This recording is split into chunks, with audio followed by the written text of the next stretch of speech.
It's been 399 years and 364 days since I accidentally crossed into this world through a portal. Tomorrow will mark 400 years of being trapped in this damned place, I muttered, staring at the wall in front of me with emotionless eyes.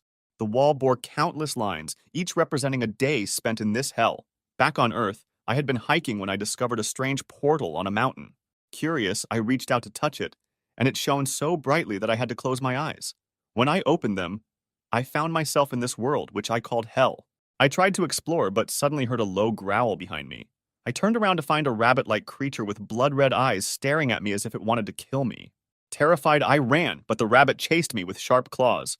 Eventually, I managed to kill it with a stick, but not before it wounded me deeply. For 399 years, I fought for survival in this godforsaken land, battling countless monsters and demons, each stronger than the last. The only thing keeping me sane was the hope of seeing my family again. I didn't know if they were still alive, but their memory was my driving force. Today, in my cave that I called home, I prepared to go hunting, feeling extremely hungry. As I stepped outside, a huge spatial rift opened above me, and countless demons poured out surrounding me. Despite being outnumbered, I smirked, ready to fight. Come at me if you have guts, demon. Show me what you've got, I challenged. After a fierce battle, I stood amidst endless corpses and rivers of blood, covered in wounds and demon blood. Looking at my battered body, I wondered if this was finally the end. I didn't want to die, but perhaps a bit of rest wouldn't be so bad. I fell to the ground and stopped breathing, feeling my life slip away. I suddenly regained consciousness. Confused and surprised, I thought, wasn't I killed? How can I still be alive?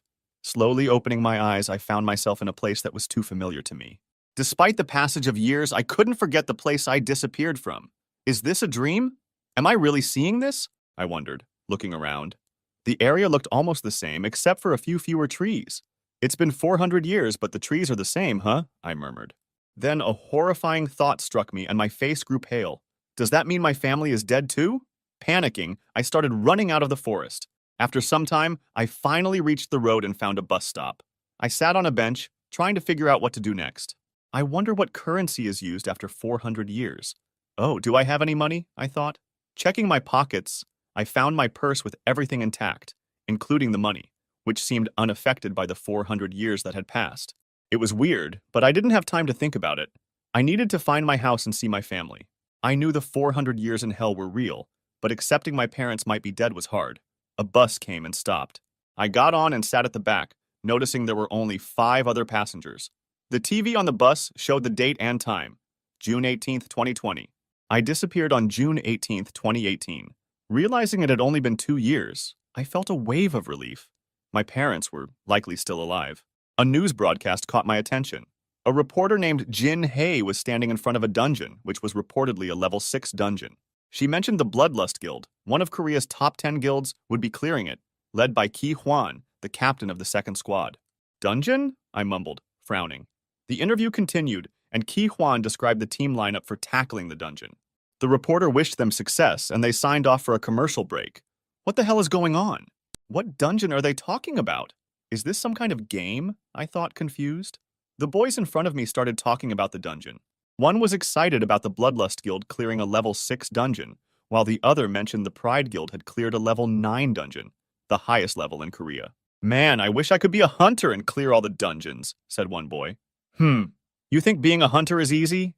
Half the people who attempt the tutorial dungeon die. If it were that easy, everyone would be a hunter, his friend replied. Hey kids, do you know what dungeons are and how they appeared? I asked. They looked at me with disgust, thinking I must be some kind of mental patient. Seeing my emotionless eyes, they gulped nervously. Of course, mister, we know about dungeons. They first appeared on June 18th, 2018. If a dungeon isn't cleared within 6 days, the monsters inside break out and try to destroy everything. The first dungeon break caused many deaths because no one knew what to do. Entering a dungeon takes you to a different space filled with monsters. Killing them gives you experience points to level up. Clearing a dungeon grants equipment and valuable resources that can be sold for money, one boy explained. Something weird happened when I disappeared. Does my disappearance have anything to do with the dungeons appearing? I pondered. After some questioning, I found out that no one knew why the dungeon suddenly appeared. To start as a hunter, you had to pass a tutorial dungeon, which was a small test with monsters ranging from levels 1-5. This dungeon helped people gain initial levels, But it was tough because almost 50% of people died trying. Only people over 18 were allowed to enter dungeons, a rule set by the Hunter Alliance worldwide because younger people had a very low survival rate. I was 18 when I was transported to that other dimension, so I must be 20 now. The government had changed a lot. People now relied on guilds and the Korean Hunter Association for safety, not the government. A country SE's strength was measured by how many high-level hunters it had. Initially, the world turned lawless when the dungeons appeared, but the Hunter Association was established to maintain peace. I learned that dungeons started with the tutorial dungeon, but stronger ones kept appearing over time. To hunt in a dungeon, you needed an identification card from the tutorial dungeon. While there was no limit on the number of people entering a dungeon, only one team or individual could enter at a time. After understanding all this, I got off the bus near my house, which was a mansion because my father owned a company. When I reached the house, the guard, Chu Hyun-ki, who knew me from childhood, stopped me and cried, asking where I had been. I said I got lost in the jungle.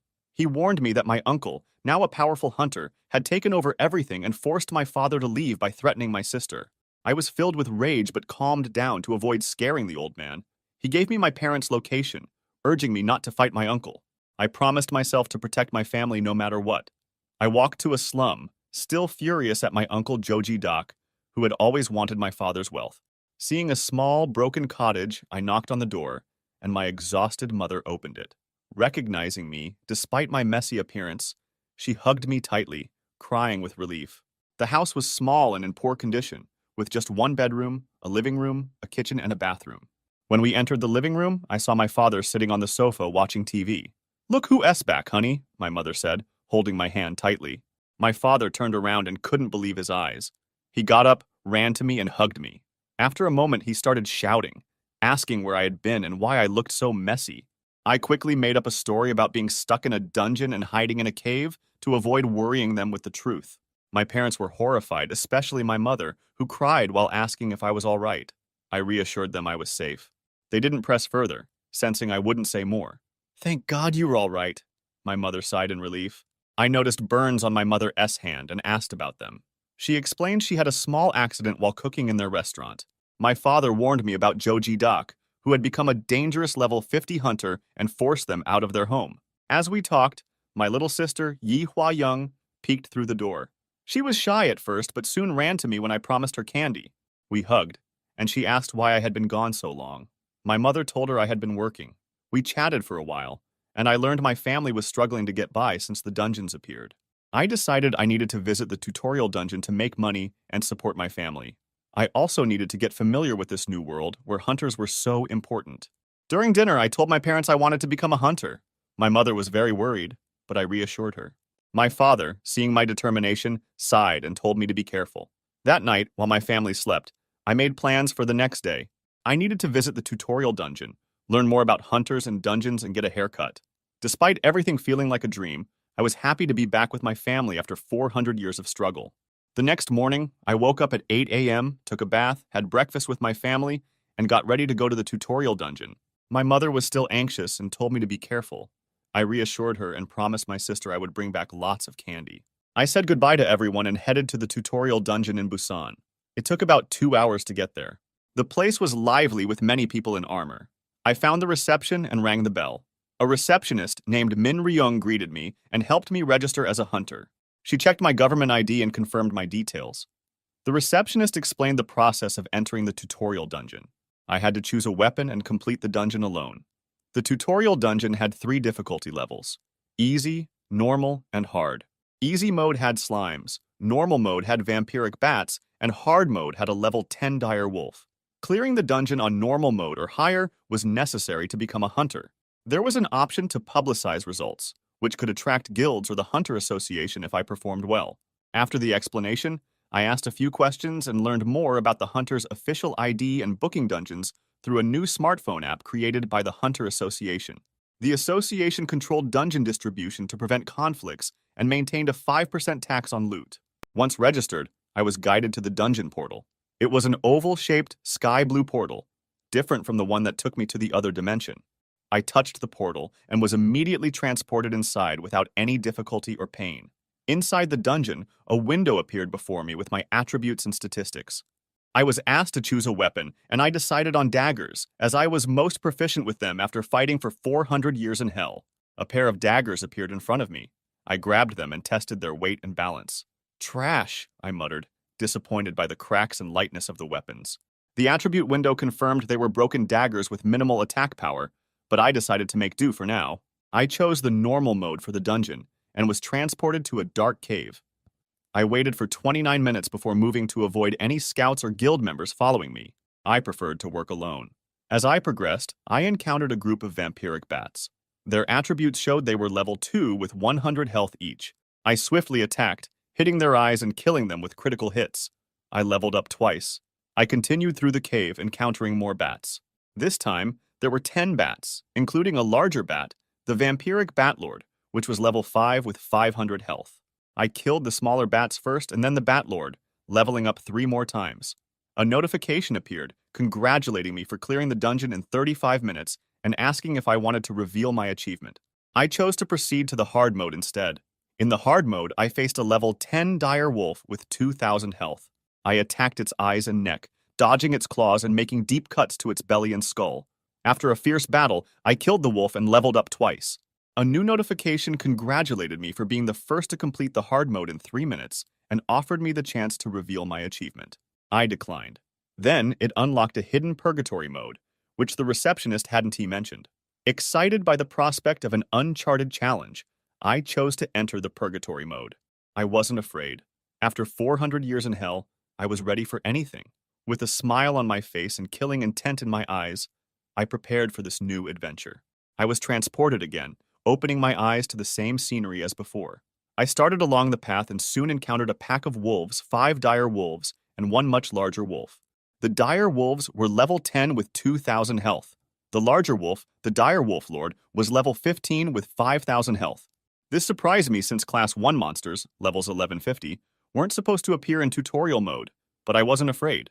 I attacked quickly, injuring 3 wolves. The dire wolf lord retaliated, but I dodged and killed the 2 injured wolves by stabbing their necks. I was attacked from all sides but managed to block the attacks and counter, killing 2 more wolves. The dire wolf lord then attacked. I blocked, pushed it back, and slashed at its paw, cutting it off. Enraged, it pounced again, but I took advantage of its openings, slashing repeatedly and finally cutting off its head. I leveled up 3 times. Continuing along the path, I encountered another pack, 2 lords and 10 dire wolves. I targeted the lords first, killing them quickly before massacring the rest. I leveled up twice more. Deeper in the dungeon, I found another pack with 2 lords, 10 dire wolves, and 1 dire wolf king, double the size of a normal dire wolf, at level 25 with 10000 health. After a short rest, I attacked. I wounded the lords but had to dodge a powerful strike from the king that shattered a boulder. I continued my assault, cutting off a lord's leg and killing it by piercing its brain. The king attacked again, scratching me slightly. Bleeding but determined, I knew I had to finish the fight quickly. I gripped my daggers tightly and prepared for the next attack. My body wasn't used to this world yet. In hell, I would never have been scratched by such weaklings. I needed to level up fast to regain my speed. Hell was a dangerous place, like a lioness den.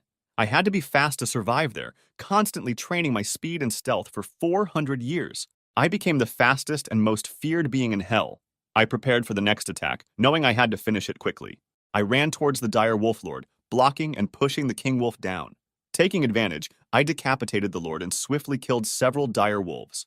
Only 4 were left. The king tried a surprise attack, but I sidestepped and injured its neck with an uppercut. I didn't let up, continuing to slash until the king was covered in deep cuts. Gathering its strength, the king attacked again, but I blocked and pushed it down, killing it with a final blow to the ear. One of my daggers broke, so I finished the remaining wolves with the other.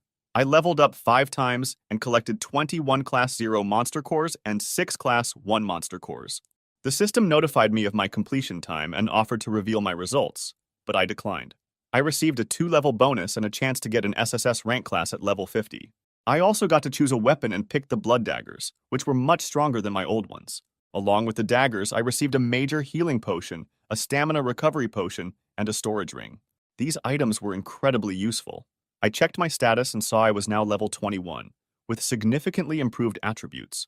My main concern now was how to sell my monster cores without revealing my identity. Exiting the dungeon, I realized I needed a way to carry my daggers, so I stored them in the ring. Unbeknownst to me, someone was watching from the shadows, eyeing my storage ring with greed. He muttered about informing his young master before disappearing. I didn't realize I was being watched. After taking a photo of me, the person in the shadows disappeared and reappeared in a high-end restaurant, entering a private room where a man was drinking and playing with a woman who didn't seem happy. "Young master!" the man from the shadows shouted. "Do you want to die?" "Why are you shouting?" the young master replied, annoyed. "Boss, I saw a guy with a level 1 jade storage ring," the man reported. "Is that true, Kim Dong-gu?" the young master asked, now interested. "Yes, sir, I saw it myself." "He just completed the hunter's trial," Kim Dong-gu confirmed. "Show me the picture." "We need to check if he's from a high-end guild or family. We can't afford to offend someone powerful," the young master said seriously. Kim Dong-gu showed a picture of me with my messy hair and beard. The young master didn't recognize me and decided to kill me quickly to take the ring. He mentioned that the ring was worth $50,000, but hard to find, especially in Busan. Confident in his level 30 strength, he prepared to hunt me down. I was unaware of their plans as I approached the reception. The receptionist waved and checked my results, congratulating me on passing the test in 35 minutes. I lied, saying I had practiced in easy mode.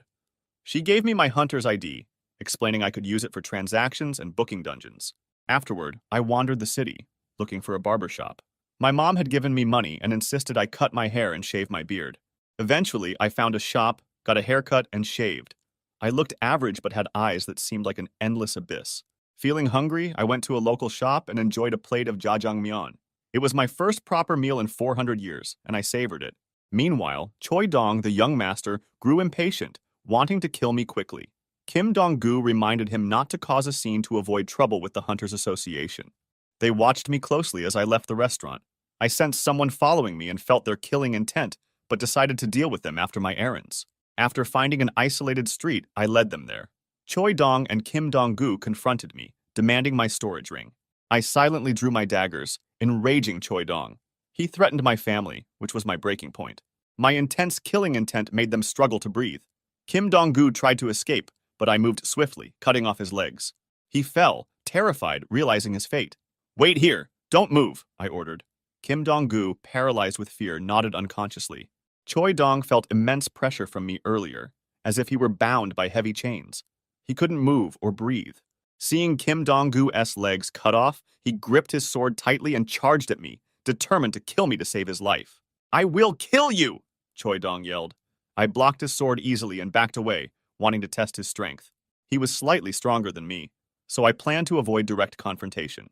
Choi Dong attacked again, but I dodged and slashed his left arm off from the elbow down. Furious, he attacked wildly without thinking, which was a big mistake.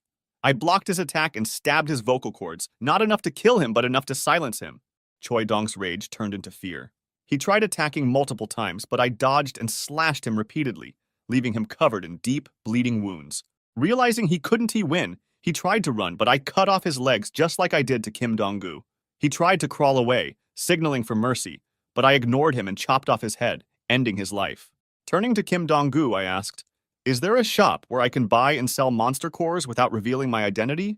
Frightened, Kim Dong-gu handed me a mask and explained about the black market, where transactions were safe and identities kept secret. He revealed that the Hunters Association stored all information related to hunter activities, which led to powerful individuals pressuring for the black market's involvement. He also explained that while 5% of dungeon loot went to the Hunter ES Association, an additional 3% went to the black market. The black market ID worked like a Hunter SID, but without personal details. I asked how he knew I had a storage ring. He had seen me put my dagger away when I left the dungeon. He explained that storage rings were rare in Busan, but common in Seoul. Satisfied with the information, I cut off Kim Dong-gu's head to eliminate any potential threat. I then cleared all evidence of my presence and headed toward the market, contemplating my next steps. It was smart to question him. Knowing the Hunter S Association keeps tabs on everyone is useful. I don't mind the fees as long as I avoid trouble, I thought. I bought some meat and lots of candies for my sister, not wanting to be thrown out by her. After shopping, I headed home. Tomorrow, I plan to visit the black market to sell my monster cores and buy new clothes since the ones I had were too tight and small. Next morning, Kang Ho woke up early and made breakfast for his parents. Last night, he came back too late, so he didn't get a proper chance to talk to his parents about him being a hunter. So today, he planned to talk while having breakfast. The breakfast was ready. The family sat together to have breakfast. Mom, I need to tell you guys something, said Kang Ho. Yes, said Hanul. I became a hunter yesterday. You guys were asleep yesterday when I got here, so didn't get a chance to tell you then, said Kang Ho. Really?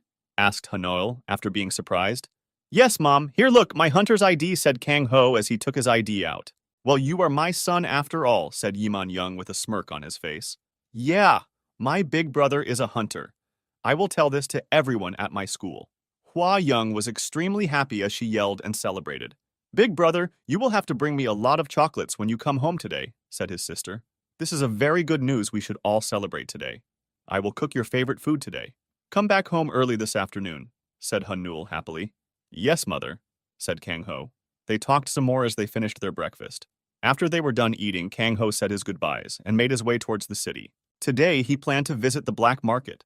He made it to the city, then he followed the direction that Kim Dong-gu gave him and came across one dark alleyway. He went in there and wore the mask. These days, even if people wore masks, it wasn't anything odd. In fact, most of the people that were walking in this part of the area were wearing masks. It was best way to ensure your safety if you didn't have any backer. In this lawless world, they didn't have anyone to protect them. They could only protect themselves. After some time, he made it to the black market. It wasn't very different from normal market. The only difference was everyone were wearing masks. Even the shop owners were wearing masks. On the way, he saw many things that were being sold. He didn't stop in any of the shops, he just made his way through the crowd. Only when he was in front of a huge building did he stop moving. The building had total of 10 floors. According to Kim Dong-gu, this was the headquarters of the Busan black market, and this was the place which controlled entire black market of Busan. He went inside the building and soon was greeted by a female with the mask on. How may I be of help to you, sir? Asked the woman. I would like to sell monster cores, said Kang Ho. All right, can I have your black market card? Asked the woman. I don't have one, said Kang Ho. All right, come with me inside, I will provide you with one, said the woman. They made their way inside. After some walking, he came in front of a reception. The woman talked to the person on the reception, and after they were done talking, she bought a black color card with her. Here you go, sir. You can complete your transaction in black market with this card. After you are done, you can also transfer the money to your hunter's ID through a safe channel, said the woman.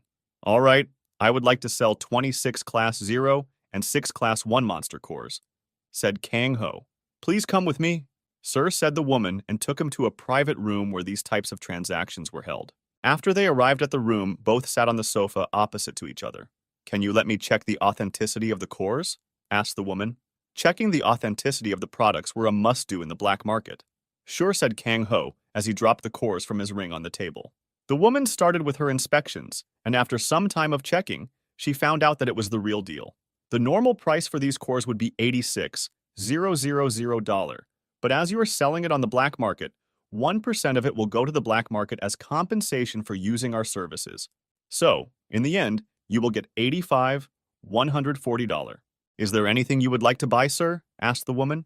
Yes, One Hunter's Mobile, the one with black market app.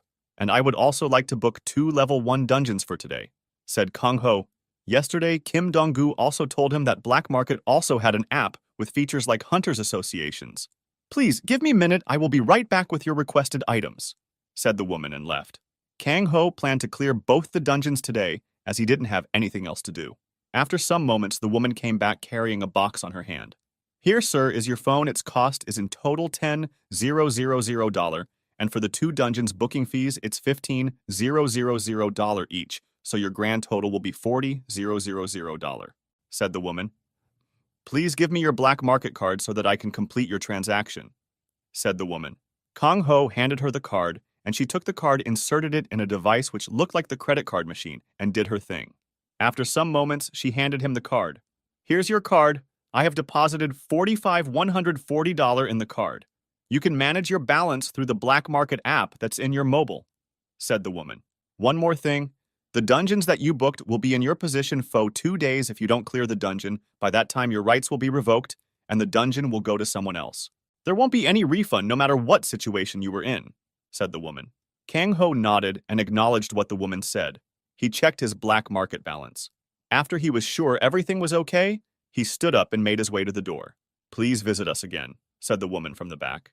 After he was done with all the things he had to do in the black market, he didn't waste his time there anymore.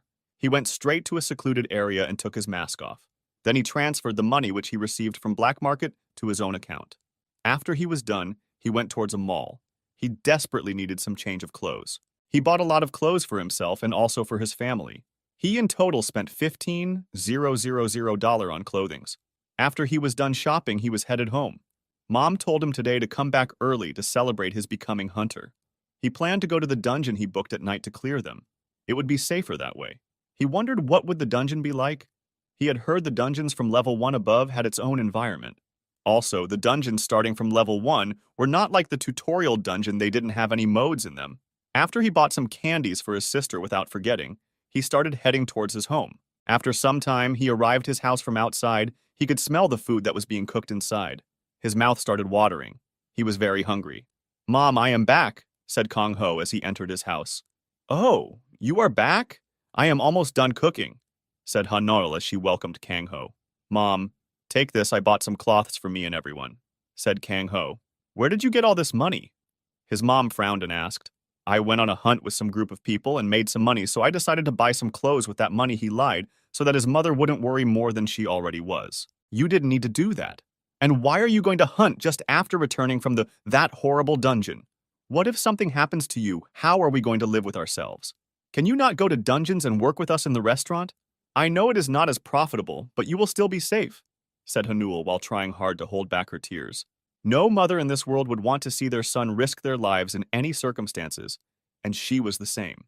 "Mom, trust me. I have stayed inside a dungeon for 2 years. I know how to survive inside a dungeon," Kang Ho said as he hugged his mother and consoled her. But Ha Newell wanted to say something, but stopped because she didn't have any words. She didn't know what to say to her son. She didn't believe what Kang Ho said, but what could she do? In a world where common sense was dead, how could she have said that Kang Ho's words made no sense? All she could do was nod. Ha Newell took the bags from his hands and went inside. He also followed. He went inside to the living room. His parents didn't open the restaurant for business today, so his father was also sitting on the sofa reading newspaper. He greeted his father and sat on the sofa and started to look through his new phone and started to surf internet for some information. "Where are my candies, Appa?" said Hua Young, making a cute face. Sorry, Appa forgot to bring them," Kang Ho said playfully. "Bad, Appa. I will never talk to you again," said his sister, while puffing her little cheeks and turning away from him. "I was just joking."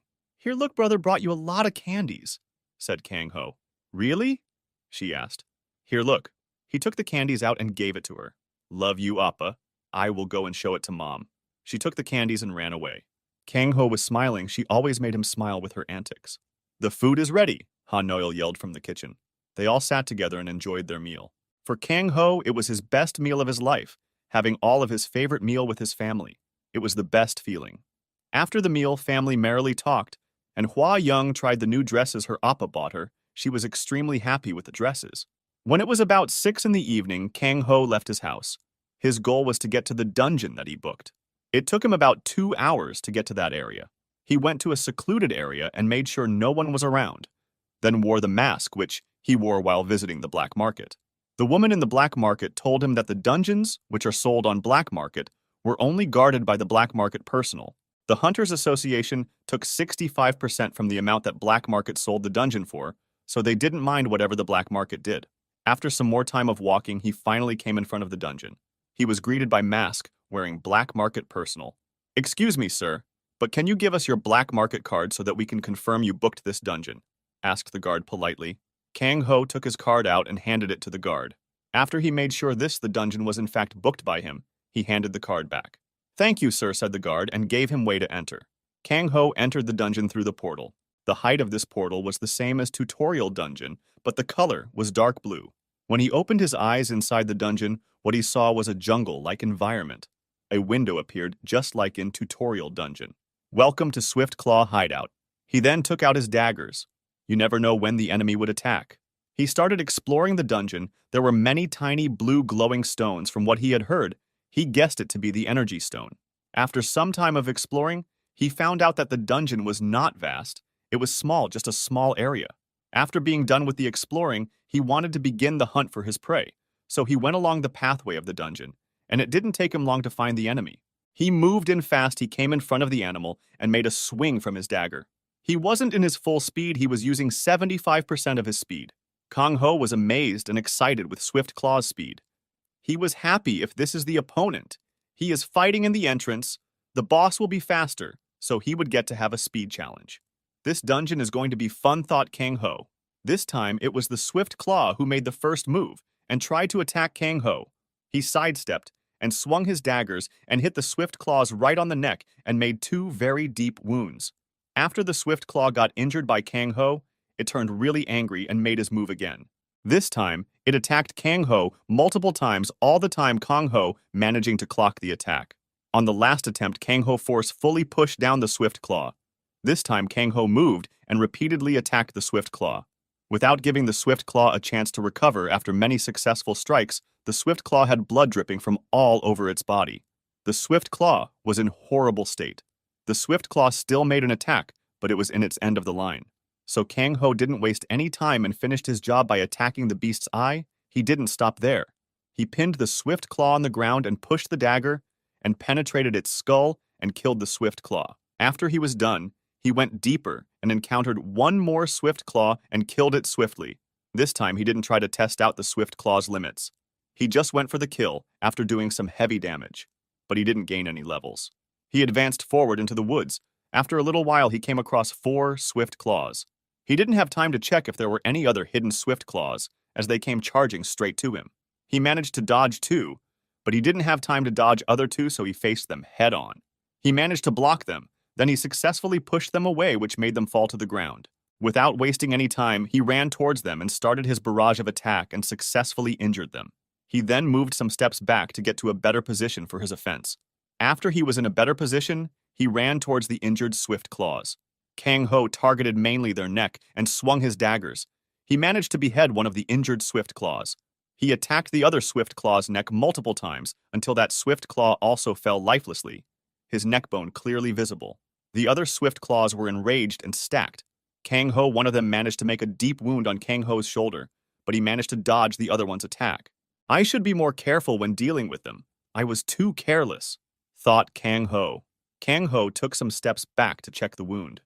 The wound was not that deep, so he didn't care too much about it. He attacked the remaining 2 Swift Claws with series of deadly attacks, all targeted at their vitals. Because of Kang Ho's serious attacks, they couldn't take any more after some time, as they fell lifelessly on the ground. He leveled up 4 times. He tore off some of his cloth and covered the wound. After that, he started moving. After some distance, he came across a pack of 4 Swift Law and 1 huge Swift Claw. Swift Claw Lord. The Swift Claw Lord can command up to 10 Swift Claws. He didn't rush in as he wanted to catch them off guard, so he waited a little. After some time, 2 of the Swift Claws came near where Kang Ho was. He didn't waste this kind of awesome opportunity. He made his attack. The Swift Claws weren't prepared, so they couldn't react in time. Kang Ho ruthlessly attacked the Swift Claws with a number of strikes, each attack aimed at vitals of the Swift Claws. He wanted to finish the job, but before he could do it, the Lord came rushing to him very fast. He attempted to attack Kang Ho with his claws, but Kang Ho managed to block the fatal strike with his dagger. He made the Lord stumble, but he didn't attack the Lord, rather he ran towards the injured Swift Claws. He attacked them again with numbers of fatal attacks again. They weren't as lucky this time, as the Lord couldn't protect them this time. So, Kang Ho finally managed to kill them both. Kang Ho didn't stop at just that because he wanted to fight the Lord without any distractions, so he made his way to the remaining 2 final Swift Claws. He attacked them with a series of attacks and managed to injure them a little. Right then, the Lord attacked. Kang Ho had to face the Lord. They clashed a little every time Kang Ho blocking the Lord's attack. This time, Kang Ho attacked the Lord and making him step back a little. Before the Lord could recover, Kang Ho attacked the Swift Claws once more. All they could do was try to defend against Kang Ho and wait for the Lord to save them. But they weren't so lucky as Kang Ho made a short work out of them. Lord was enraged, so he made a series of attacks, which Kang Ho didn't have any difficulty to defend against. It made the Lord snap out of the enraged mode. He realized that Kang Ho wasn't an easy enemy. He had to think carefully before making a move against him. Kang Ho took 2 steps back and launched an attack towards the Lord. Even so, the Lord managed to dodge it and launch his own attack in just a second. Kang Ho managed to dodge the attack, and they faced each other off. No one wanting to make the first move, both waiting for the other party to move first and take advantage of the opponent's opening. After their little face-off, the Lord finally lost his patience and charged at Kang Ho. Kang Ho took the assault head-on. He blocked the attack and before the Lord could take his footing, Kang Ho attacked the Lord's vitals. He managed to seriously injure the Lord Arburar. The Lord roared in pain. He retreated a little. Kang Ho saw an opportunity to make his move. He attacked the Lord with series of fatal attacks. He was successful in injuring the Lord badly. The Lord Maid swung his claws to attack Kang Ho, but he dodged the attack and slashed the Lord's claws off. The Lord was in extreme pain, so he finally lost his cool and went into berserk mode. The Lord didn't care about his own safety anymore. He started to attack Kang Ho. He just wanted to seriously injure Kang Ho, but the more he attacked, the more Kang Ho got chance to counter the Lord with fatal strike. The non-stop attacks from both sides went on for 5 minutes, and finally, the Lord showed signs of exhaustion. Kang Ho didn't let the Lord catch his breath as it was his chance to take down the beast. He attacked the Lord, not giving the chance of fighting back to the Lord. After some time, Lord finally fell to the ground lifelessly. Kang Ho was exhausted, but without wasting time, he started collecting the monster cores. He was able to gather 11 Class 1 dungeon monster cores, right when he was done collecting. Congratulations on clearing the Swift Claw hideout in 1 hour 30 minutes. Do you want to exit the dungeon? Yes, Kang Ho replied. He was thrown out of the dungeon immediately. When he came out, the people from Black Market were still there. He went to them. Can you call the miners and make them clear the energy core from the dungeon? Asked Kang Ho. The dungeon is cleared? Asked the mask-wearing man from the Black Market. He was really surprised. I'm sorry for my colleague's rude behavior, sir. The mask-wearing female beside the man said, bowing. She also made the man bow. It's fine, replied Kang Ho. After hearing what Kang Ho said, she was relived. It will take about 4 hours for the miners to clear the dungeon off energy stones. Would you like to wait, or should we send the energy stone to the Black Market? Asked the female politely. Send them to the Black Market, I will collect them from there, replied Kang Ho. He didn't wait there any longer. He made his way to the second dungeon. He wanted to complete both of the dungeons at one go.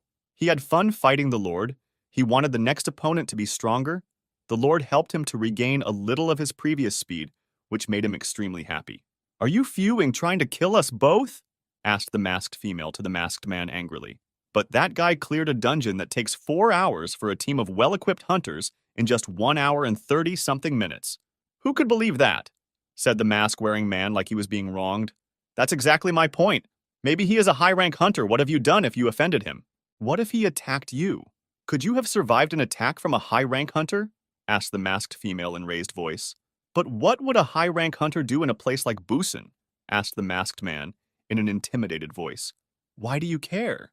Just be happy that she was not like other high-rank hunters. You just escaped a disaster because of me. Don't expect me to apologize for you from next time, said the masked woman in an annoyed tone. Yes. Sorry, that won't happen again. The masked man bowed and apologized to the masked female. Enough. Now go call the miner team, said the masked female. Yes, replied the masked man. Meanwhile, Kang Ho had no idea that he was being mistook as a high-rank hunter. He made it to the next dungeon and entered the portal after greeting the guards from the Black Market. He wondered what kind of creature he would run into this time. Welcome to Goblin's Cave. He hated the cave-type dungeon. He didn't like gloomy atmosphere, but this cave is beautiful, thought Kang Ho. This cave was different. The cave was filled energy stone, making it shine. The beauty of the cave was breathtaking. Kang Ho didn't stay there for much long and started moving deeper into the cave. Not long after, he came across 2 goblins. The goblins were 4 feet in height. Their skin was green, long, pointy ears. One carried sword and other carried a bow. After making sure there were no other goblins roaming in the area, he ambushed the goblin carrying the bow. With the sudden, the goblin panicked and tried to shoot an arrow towards Kang Ho, but he skillfully turned the goblin's hand, moving the bow towards the other goblin with his left hand, and with his free right hand, he stabbed the goblin on the left of his belly. With the sudden pain, the goblin released the arrow without realizing that the bow was aimed straight towards his friend. The arrow shot towards the other goblin and hit him on the back, which surprised him.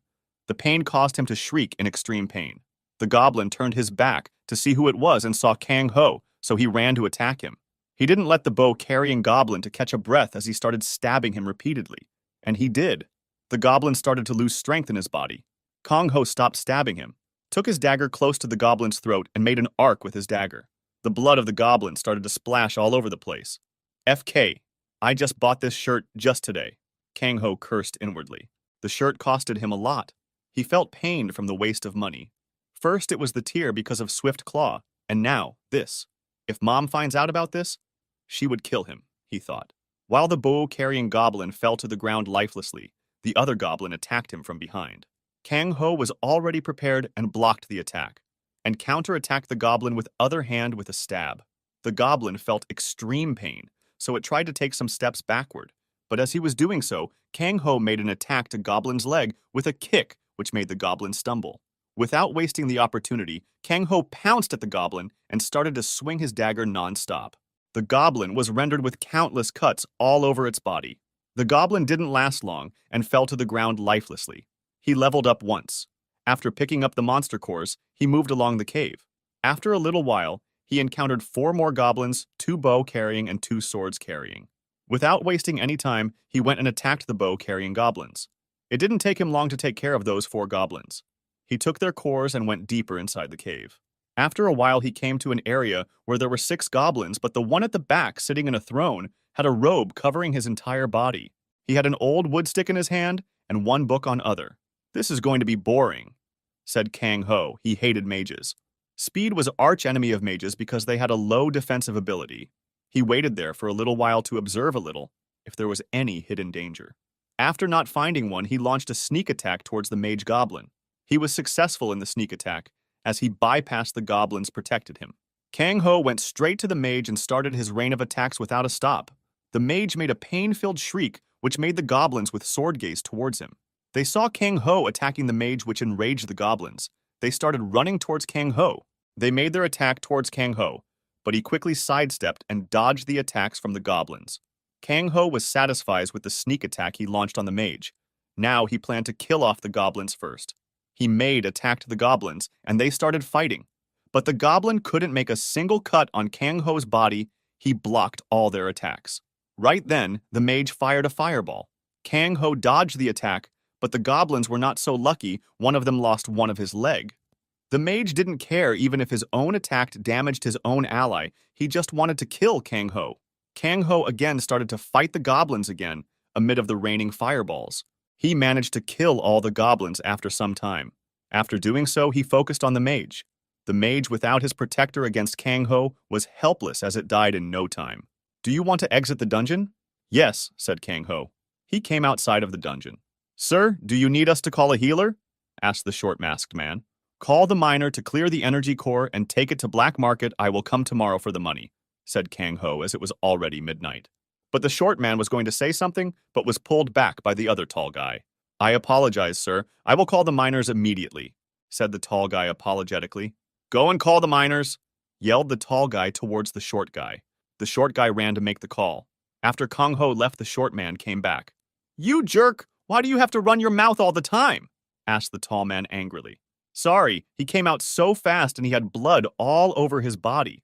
So I thought that he was seriously injured while inside the dungeon," said the short man nervously. "From next time, just shut your mouth," said the tall man. "Yes," said the short man. Meanwhile, Kang Ho arrived at home.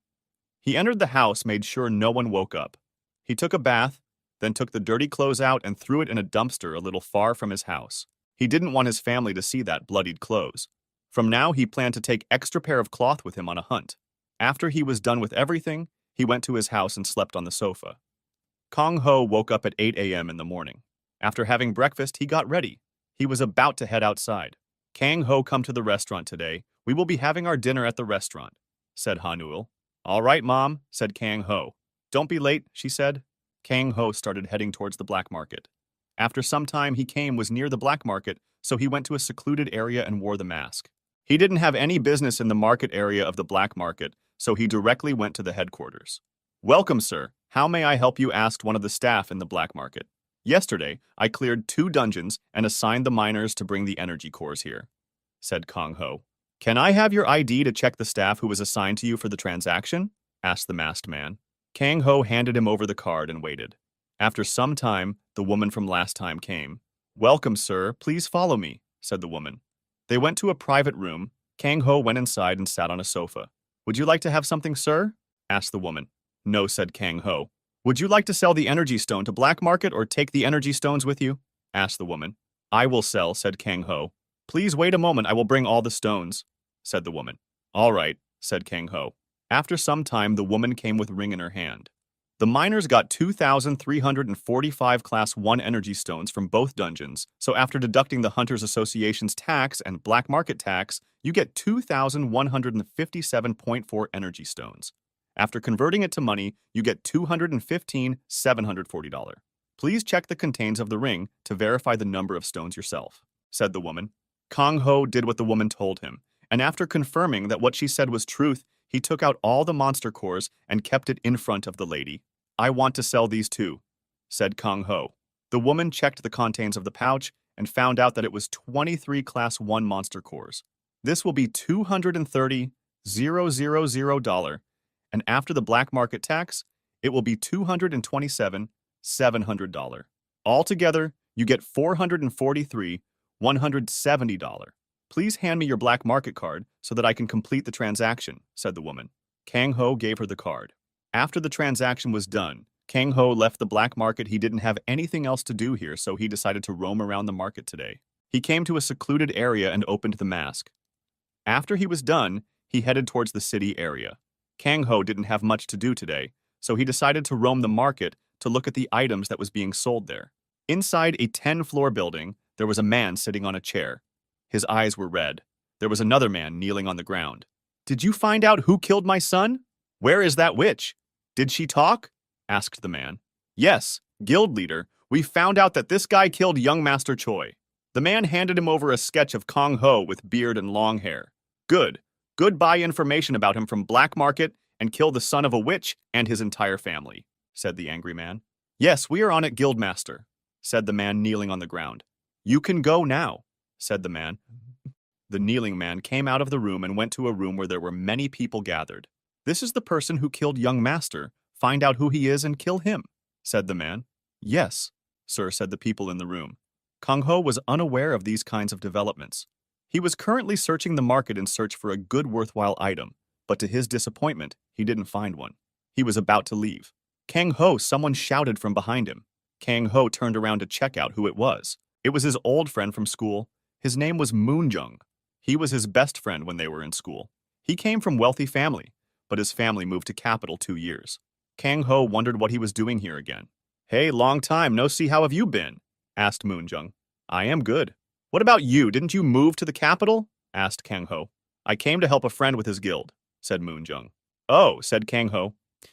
Hey, let's go and have some drinks. After all, we meet after so long, said Moonjung. Okay, replied Kang Ho, as he didn't have a good reason to turn him down. They went to a nearby restaurant and ordered meat and some soju and started drinking. Hey, I became a hunter, and I am level 90 right now. I am a warrior.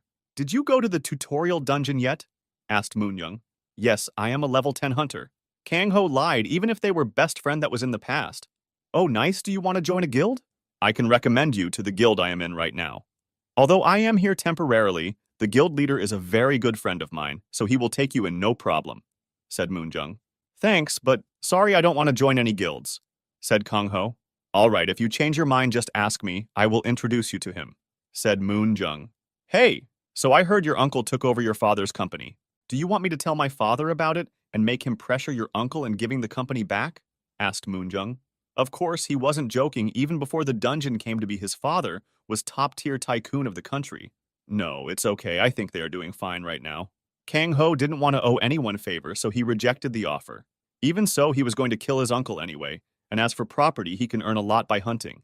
It's just a matter of time. He would be rich by hunting anyway. So what's your purpose for you to visit Busan? Asked Kang Ho. Mass dungeon, said Moonjung in a very low voice. He didn't want any other customer to hear him. What is that? Asked Kang Ho. This was the first time he heard that. Mass dungeons are different from other normal dungeons. The area of mass dungeon is larger than normal dungeon. The dungeon's size may vary. If it's a low-level mass dungeon, the size could be up to a size of a medium-sized city. But high-level mass dungeon size could be comparable to a country's size, said Moonjung in a hushed tone. What if the hunters couldn't clear the dungeon in time? Kang Ho asked. A mass dungeon stays up until 1 month. It does not matter if you clear it or not, it will disappear after 1 month, said Moonjung. What? Kang Ho was really very surprised by the revelation. Yes, it surprised me when I first heard too. There will be monsters scattered all around the dungeon. If you are lucky enough, you might come across some kind of treasure or skill inheritance, said Moonjung. What is a skill inheritance? Asked Kang Ho. You don't even know about skill inheritance? Have you been living under a rock for 2 years? Asked Moonjung. Skill inheritance is the most important part of a hunter, said Moonjung. Oh, okay, and what's that? Asked Kongho. By skill inheritance, you can get skills relevant to your class. If your skill is powerful, skill is all it will take for a life and death situation to be decided, said Moonjung in a serious tone. How can one get skill? Asked Kongho. You can get a skill when you get your class. But after that, there are only 2 ways that I know of. One is skill scroll. Skill scroll is as name suggests. You will get a scroll with the skill described on it. You will have to tear the scroll to learn the skill that is present inside the scroll. And the other one is different. It's trial skill inheritance. Like the name suggests, there will be a trial to see if you are worthy enough to wield the skill. The trial will take place inside a dungeon-like area where you will have to face many kinds of difficulties, and if you can overcome all, you will get the skill, said Moonjung. You mean there will be a dungeon inside a dungeon? Asked Kongho. Yes, but they are only found in rare cases. But if you manage to get your hands on one, your power will be multiplied. Aldo, don't underestimate the power of the weapons that comes out of the mass dungeons. Just one high-level weapon caused destruction of a single city in just one strike. You can also find top-class, low-level weapons and armors. People are willing to pay millions for a single weapon, said Moonjung. That's interesting. Kangho mumbled while thinking of something. I should visit the black market to know if they sell pass to the mass dungeons, thought Kangho. What level is the mass dungeon you are going in? Asked Kangho. Oh, it's just a level 3 dungeon. My friend has prepared everything, so we should be okay. If luck is on my side, I can even get my first skill, said Moonjung. Call me when you get your class. I will help you get into a mass dungeon, said Moonjung. All right, said Kongho. Anyway, when did the dungeon appear? Asked Kongho. It's just been 3-4 days. There's still a lot of time till it closes, said Moonjung. When are you going to raid the dungeon? Asked Kongho. We still don't know the exact time. Maybe in 10-20 days we are still negotiating with a guild to cooperate with us during the raid. They talked for a little while more. It was refreshing for Kongho to meet his old friend as well. So he didn't mind talking with him. They were good friends before he moved after all. They enjoyed drinks and the food. They exchanged their contacts before parting ways. They decided to meet again to have some drinks. Kang Ho thought he could get some good information through the guy. So, he didn't mind sharing his contact, no. Anyway, it was nice to have 1 or 2 drinking buddies. It was 6 p.m., so Kang Ho decided to head towards home because his mother had told him to visit the restaurant for dinner. Hey boss, look, doesn't that kid look same as in the picture that boss gave us to find? Asked one short man. Have you gone crazy, shorty? You think we can just find that guy in one day? Boss hasn't even bought the information yet. How do you think we can find this guy with only a sketch? It's like searching for a needle in a haystack, said the man angrily while fondling a beauty. But boss, look at him first and judge for yourself, said the shorty. The man stood up from his seat and went to the balcony where Shorty was. When he finally came to the balcony, he finally saw the guy that Shorty was talking about. Right then, many emotions flashed through his eyes. First it was killing intent, then happiness, and lastly greed. The man he was looking at was none other than Kang Ho. Boss, wait, I will report to the HQ right away. They will surely reward us handsomely, said the shorty while he was going toward the phone. The man suddenly turned around. Then he suddenly attacked the shorty from behind. The shorty fell to the ground. Thud, ouch. Boss, why did you hit me? Asked the shorty, making an expression which seemed that he was being wronged. You F King Jerk, this is the reason why you are still just a lackey. You have no brain to think, said the man to the shorty. What do you mean, boss? I thought we can tell the HQ and get some rewards in return. What's the problem with that? Asked the shorty again. What's the problem? You are the problem. Your brainlessness is a problem. Just think, what if we handed this guy directly to the HQ? What kind of reward would we get then? I heard he killed the young master. Even the guild leader might come to meet us directly to reward us. I Namsuk might even get the chance to enter the second hunting team if I am lucky enough, said Namsuk. Boss, you are the best. You are genius. Sorry for doubting your intelligence, said the shorty. All right, shut up. Now go and gall the whole team up. We are following this kid. I will go ahead and start following the kid you bring. Take the team and follow me immediately, said Namsuk. Yes, boss. I will immediately get in to do that, said Shorty as he made his way to call the team. Ha, ha, ha, ha, ha. Today is a very lucky day for me, said Namsuk while laughing. Meanwhile, Kang Ho had already sensed the killing intent, so he waited for the person to come to him. After making sure that the guy was following him, he started to continue on the road again. Kang Ho wondered who it was. He thought he would question the guy before killing him. He can't let anyone with killing intent towards him live. Kang Ho was in no hurry to go to his house, so he just kept walking around the market. He was still searching for some good items that he could buy. He didn't find any good item even today. He was a little disappointed. After he was done, he saw the group following him increase in numbers. He wasn't worried, he just wondered who these people were. He waited some more time to check if there were more people. Boss, we're back. I bought 10 level 15 and 5 level 20 guys with me. What's the level of that guy? Do I need to bring some more guys just in case? Asked Shorty. No need. From what I heard, he is just a rookie. He just completed the tutorial dungeon, said Nam Suk. Ha ha ha ha. Seems we don't have to even work and we are going to get rewarded, said the Shorty. Shut up, young master was 30 from what I heard, but he still died. Someone must be protecting him from Shadow. Don't get too cocky just yet. I just hope the one protecting him isn't more than level 45, said Nam Suk. Sorry, boss, said the Shorty. After some waiting, when nobody joined the group, Kang Ho started moving. He didn't waste any more time. He had to visit the restaurant too, so he just started his search for a secluded area. After he found one, he entered the area. He was still walking there. Boss, should we attack now? Don't you think it's the best option to attack now? We can't find more suitable place than this to do our job right? Asked the Shorty. No, said Nam Suk. Why? Do you think the person behind him found out and his leading was to a trap? Asked the Shorty. Doesn't matter, even if he found out, we will still kidnap the kid. I am just waiting for him to lead us to his house. We can get more reward if we find his house. Boss will take pleasure in killing them, said Nam Suk. You are genius, boss, said the Shorty. After some time, when the guys from the Shadow didn't show up, he stopped and turned back. Are you guys coming out or what? Asked Kang Ho as he took his daggers out. Cocky, aren't you? Ha, ha, ha, ha, ha, said Nam Suk as he walked towards Kang Ho. All right, kid, surrender to us right now. We don't kill you if you surrender, I promise. But if you show any intent on fighting back, this here is our boss Nam Suk, and he is level 45. If he gets angry, and one can protect you then, said Shorty. Kang Ho didn't care what he said. He suddenly disappears from the location. It was a dark alley, the view wasn't clear, so they thought Kang Ho disappeared. Swish! Aye! Someone from the back shouted. Thud. After the shout, a sound of something falling to the ground came. Nam Suk turned back. He was stupefied from what he saw. He saw a lifeless body of his team member falling to the ground after his head was cleanly cut off. He finally saw Kang Ho in front of the dead guy. What the fu-K? Wasn't this guy supposed to be a rookie hunter who just completed the tutorial dungeon? Did the boss Fu King lie to us? Thought Nam Suk.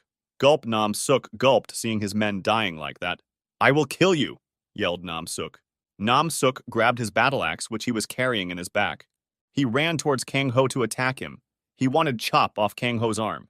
Ah! Shouted Nam Suk as he tried to attack Kang Ho. But unfortunately, his attack didn't land on Kang Ho. He dodged the attack and ran towards his other targets. You fooing rat, come here and face me! Shouted Nam Suk. He didn't want to see his teammates die in front of his eyes. Kang Ho didn't stop at Nam Suk's provocation. He continued what he was doing. Kang Ho wanted to take care of slam fires first, so that they wouldn't run away when he fought with Nam Suk. It would be a nuisance if someone ran away. Kang Ho kept attacking the ones with low level. Only Shorty and Nam Suk were left. After killing all the small fries, he turned his head towards Nam Suk, who was attacking him. This time he didn't dodge. He faced his attack head-on. Clank thud. He pushed Nam Suk back. Nam Suk couldn't land properly with his heavy battle axe in his axe. He stumbled a little. Just how? Nam Suk was surprised. He couldn't imagine he could be pushed back by Kang Ho. Nam Suk was worried now. You could clearly see sweat dropping from his forehead. He thought this job would be easy. He regretted his decision of following behind Kang Ho. Wait, we could talk about this. There is no need for violence. I hate violence, said Nam Suk. Kang Ho didn't stop. He continued with his attack. He swung his dagger. He would never spare his enemy, even if they begged. Kang Ho didn't put much pressure on his dagger while swinging at Nam Suk. Even so he couldn't dodge the attack, there was a cut on his chest now. The cut was not that deep, but it was enough to make Nam Suk scream. You fool, I will kill you, yelled Nam Suk in pain. While all this was going on, Shorty decided to run from the location. He didn't want to die. Just when Shorty attempted to run, Kang threw a dagger towards him. The dagger penetrated his knees, so he fell to the ground screaming. Ah! Hey! Kang Ho turned his attention to Nam Suk, who was still screaming. Please don't kill me, Nam Suk begged. Kang Ho didn't take pleasure in others' misery, so he killed Nam Suk swiftly. He now walked towards Shorty. He was still screaming while crying. "Who is behind you? Why did you want to kill me?" asked Kang Ho. It's Choi Guild. You killed the son of the guildmaster, so he ordered us to go and kill you. The guildmaster is level 80. He will kill you, Shorty said, trying to intimidate Kang Ho. Where is Choi Guild located? Asked Kang Ho. Shorty told him where it was. Shorty didn't have any choice, he thought. If he answered Kang Ho honestly, he wouldn't kill him. After hearing Shorty, Kang Ho came to a conclusion that he had to get rid of the Choi Guild. But before that, he needed to get his first class. After hearing everything, he killed Shorty with one swing of his dagger. He left the area. He made his way towards his parents' restaurant. When he was little away from the restaurant, he saw the restaurant burning. He was panicked. He started running towards the restaurant. When he came in front of the restaurant, he saw his mom and sister crying while his father was consoling them. At this moment, Kang Ho felt like his world turned upside down. It felt like his heart fell to his stomach. Seeing his little sister and mother cry, at this moment all he felt was endless rage, which he had kept in check inside of him. The rage after finding out his uncle had threatened his sister's life. The rage he felt when he saw his family living inside a cottage. The rage after seeing his mother's burned hands. The rage after seeing his sister wearing ragged clothes, because they didn't have enough money to buy new clothes. Everything came rushing to his head now. Kang Ho had locked away a monster inside of him after finally seeing his family. It was the monstrous side of him who always craved blood, the monster that took shape while living in that Hades-like world. This monster didn't let him have peace until he took lives of thousands of creatures. The monster didn't care what creature it was. His only desire was to kill. Kang Ho felt that monster finally break free. Kang Ho didn't let his emotions out. He suppressed his emotions, turned to his father, who was consoling his mother and sister. His father's hand was broken. "Who did this?" asked in a worried tone. "Oh, don't worry, it was just some guy complaining about the quality of the food. We can repair the shop with the money I have left, so no need to worry about anything," said his father. Kang Ho knew his father was lying. His father didn't want him to worry about the situation. He knew his father wouldn't talk even if he asked again. So, he decided to leave the topic be. He could also sense someone was watching them while laughing, so he decided he could get the information from that person anyway. "Let's go home," he said. Kang Ho picked up his sister and helped his mother up.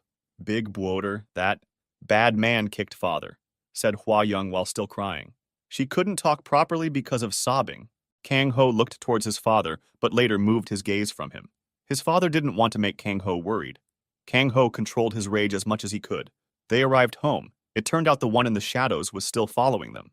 After his mother and father stopped crying, he stood up and went to his father, took out the healing potion from the ring.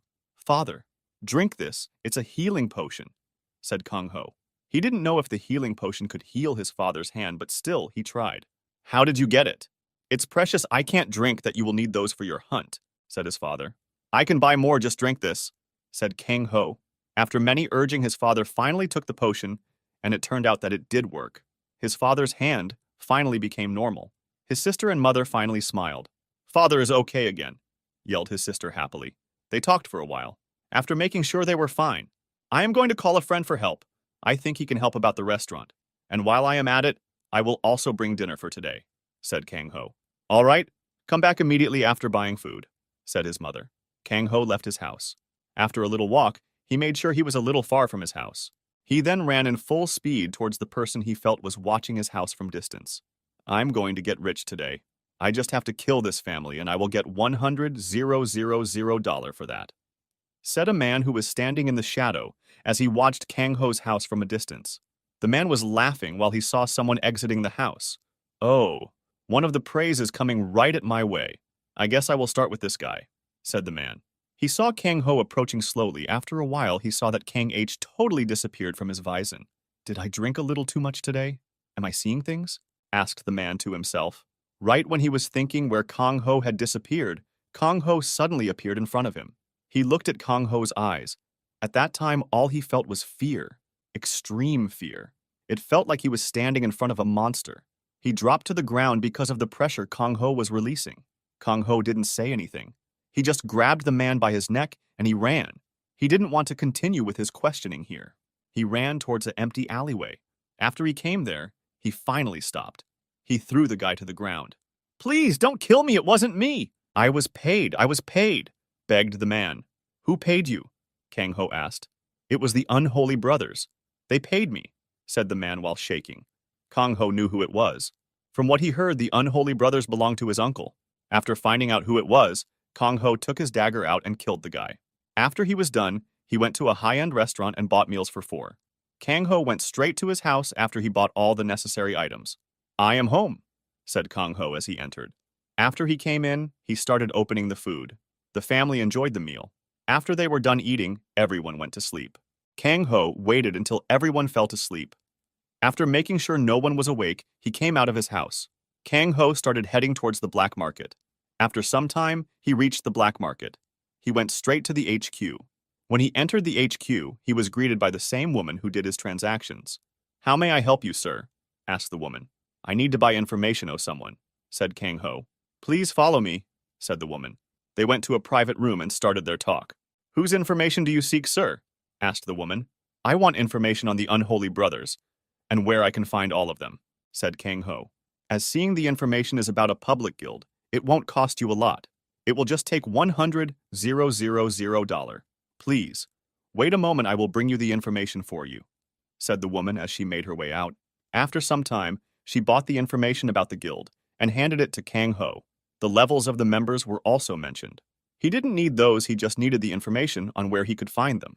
His uncle was level 55, he had a rank D class called Swordsman.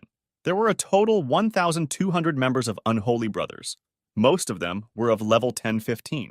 He didn't care about the low-level members, he just cared about high-ranking members of the guild. He took note of the whereabouts of these people. There were about 200 high-ranking members in the guild. This night, Kang Ho planned to attack the guild's HQ. He didn't plan to kill his uncle first. He didn't want him to die peacefully. His anger wouldn't quell. He gave the woman his card. The woman took 100,000 from his account. After he was done, he didn't open his mask. He didn't want himself to be recognized by someone while he was hunting down unholy brothers. He made his way towards the first location in the list. The list had accurate scene information on all the high-ranking officers. He was surprised by the ability of the black market's info gathering. The high-ranking officers were in front of a dungeon that they got from Hunters Association. They were planning to enter the dungeon in 2 hours. He only had 2 hours in his hands. He decided to attack them first because it was the second hunting team of the Unholy Brothers. They also played a vital role on running the guild. There were 8 high-ranking officers there waiting to enter the dungeon. He wanted to reach the location as fast as possible. Hey, when are we going to get inside the dungeon? I am bored waiting, said one guy standing in front of a portal. Oh, Insu, you are too impatient. Just wait a little while, we will get to enter the dungeon. We just need to get the green signal of the guildmaster, said the other man. Hey, Chaju-chan-si, I just remembered that guildmaster told you to kill the family of guildmaster's brother and his family. Did you do it? Asked Oh and Sue. Why would I waste my time doing that kind of trivial tasks? I have more important thing to do here, so I hired someone to do the task. He should be done by the time we complete this dungeon, said Ju-chan. You know that if guildmaster finds out you hired someone to do the job, he would be angry, right? Asked Insu. As long as the family is wiped out, it won't matter who did the job anyway. As far as guildmaster knowing about me hiring others to do his task, you are the only one who has the knowledge about that. If the guildmaster somehow found out my dealings, I will hold you responsible, said Ju-chan, while giving Insu a menacing look. A drop of sweat dropped from Insu's forehead. All right, said Insu. Although they both were high-ranking officials, it was clear that Ju-chan was some levels higher than Insu. That's the reason why Insu's so nervous when he heard what Ju-chan had to say. As they continued talking, all the members of this raid were present in front of the portal, ready to get inside Ant anytime. They were just waiting for a green signal from the guildmaster. As they were waiting, they didn't notice, but Kang Ho was already there watching them with rage-filled eyes. Right now, all what he wanted to do is kill. He wouldn't stop until everything that his uncle owned was destroyed. There were 10 people. 2 were from Hunters Association. They were easy to recognize as the Hunter Association's people were wearing suit, while the high-ranking officers were wearing armor and carrying weapon and had some kind of guild insignia on the chest. None of them were wearing any intriguing armor or weapons. Hey, stop right there. If you come any closer, we will have to attack you, shouted one man towards Kang Ho as he came out of shadow and was approaching the portal. Kang Ho didn't reply, but in response he took his daggers out and kept advancing. Shoot! We are under attack! Get ready, said the guy. F. Kerr, you have a death wish? Asked while yelling at Kang Ho. The man ran towards Kang Ho to take him down. The people from Hunter Association didn't care about fight between guilds as long as it didn't harm any normal civilians. Killing civilians while being a hunter was the only crime they couldn't tolerate. You can kill every hunter you want in front of them, they won't even speak a word. Swish slash ah, yelled the man in pain. When he swung his sword towards Kang Ho, latter just leaned to one side and avoided the sword attack. And as a counter, he swung his dagger. He managed to cut the man's arm off. Be careful, guys, he is not easy to deal with. Let's attack together, shouted Ju-chan. Without waiting, Kang Ho swung his dagger twice. On first strike, he managed to make a deep cut in the man's chest. On the second strike, he managed to cut the man's head off. The head and the body fell to the ground lifelessly with a thud. The people watching this became stupefied.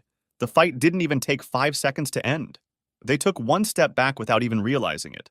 When they saw Kang Ho's face, they were more traumatized as he had a little smile on him while killing the man. He is a maniac, said Insu without even realizing it. On the other hand, Kang Ho's monstrous self was happy because he could finally kill. He enjoyed killing. His head became messed up after killing for 400 years straight.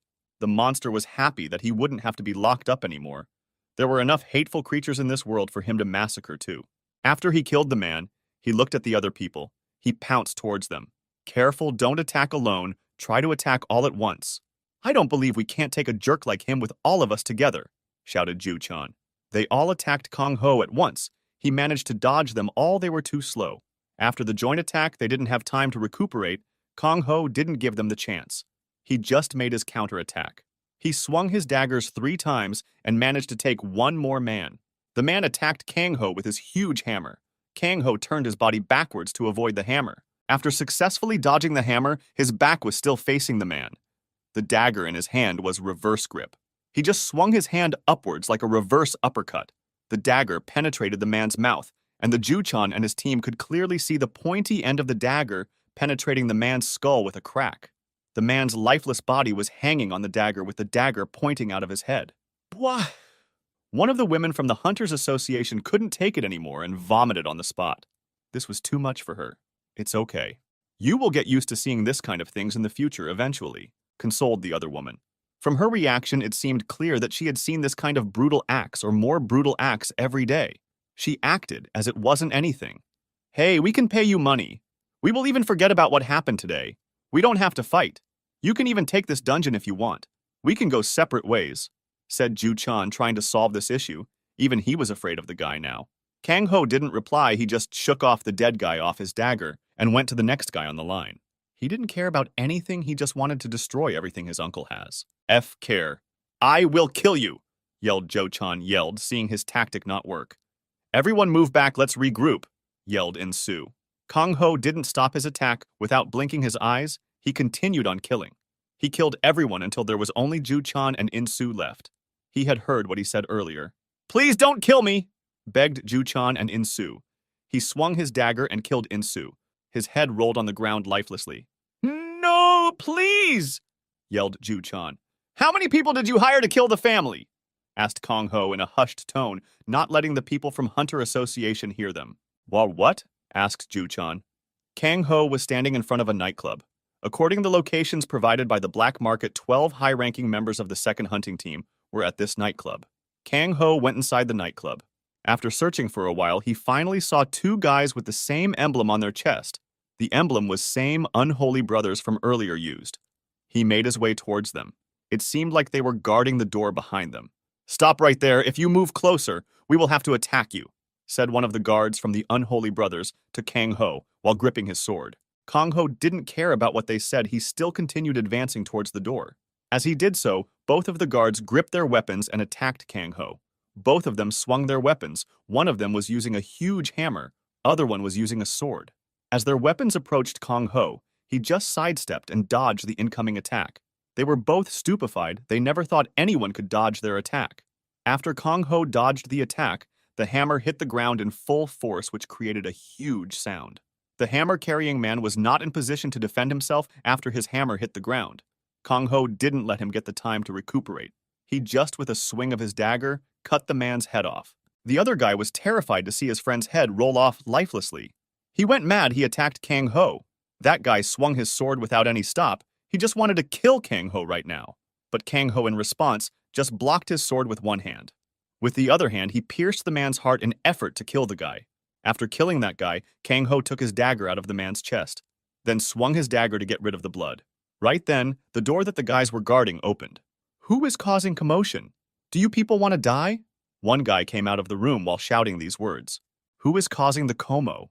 Before he could finish his sentence, he saw the two lifeless bodies of his guild, and Kang Ho, who was carrying bloodied daggers.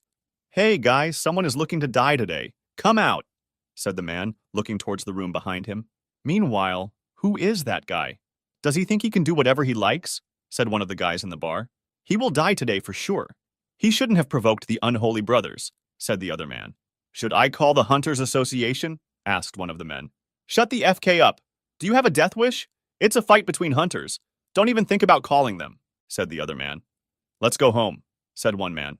"Coward, I am going to watch how hunters fight. Next time I will surely clear the tutorial dungeon," said the other man. "Yeah, right. You clearing the tutorial dungeon is impossible, forget it," said one of the men sarcastically. "Shut up. Now let's watch how Unholy Brothers skins that mask-wearing guy alive," said one of the men. "What is it? What happened now?" someone asked while he made his way out of the door. "Many people came out following that man. One guy was trying to talk, but Kang Ho killed him swiftly. Kang Ho pounced towards him before he could react. He swung his dagger. His head fell to the ground. He was angrier now. "Foo!" yelled one of the men, after watching his teammate die so easily. "Who are you? Which guild sent you?" asked one of the men. Kang Ho didn't stop for anything. He pounced towards another person. He continued the same way for some more time. He managed to kill everyone from Unholy Brothers. After he was done killing, he made his way out of the nightclub. He started heading towards his next target. His next target. How could this be? He just killed the entire second hunting division of Unholy Brothers all alone. How is this possible? "I can't believe this," one of the earlier guys commented. "Who is he?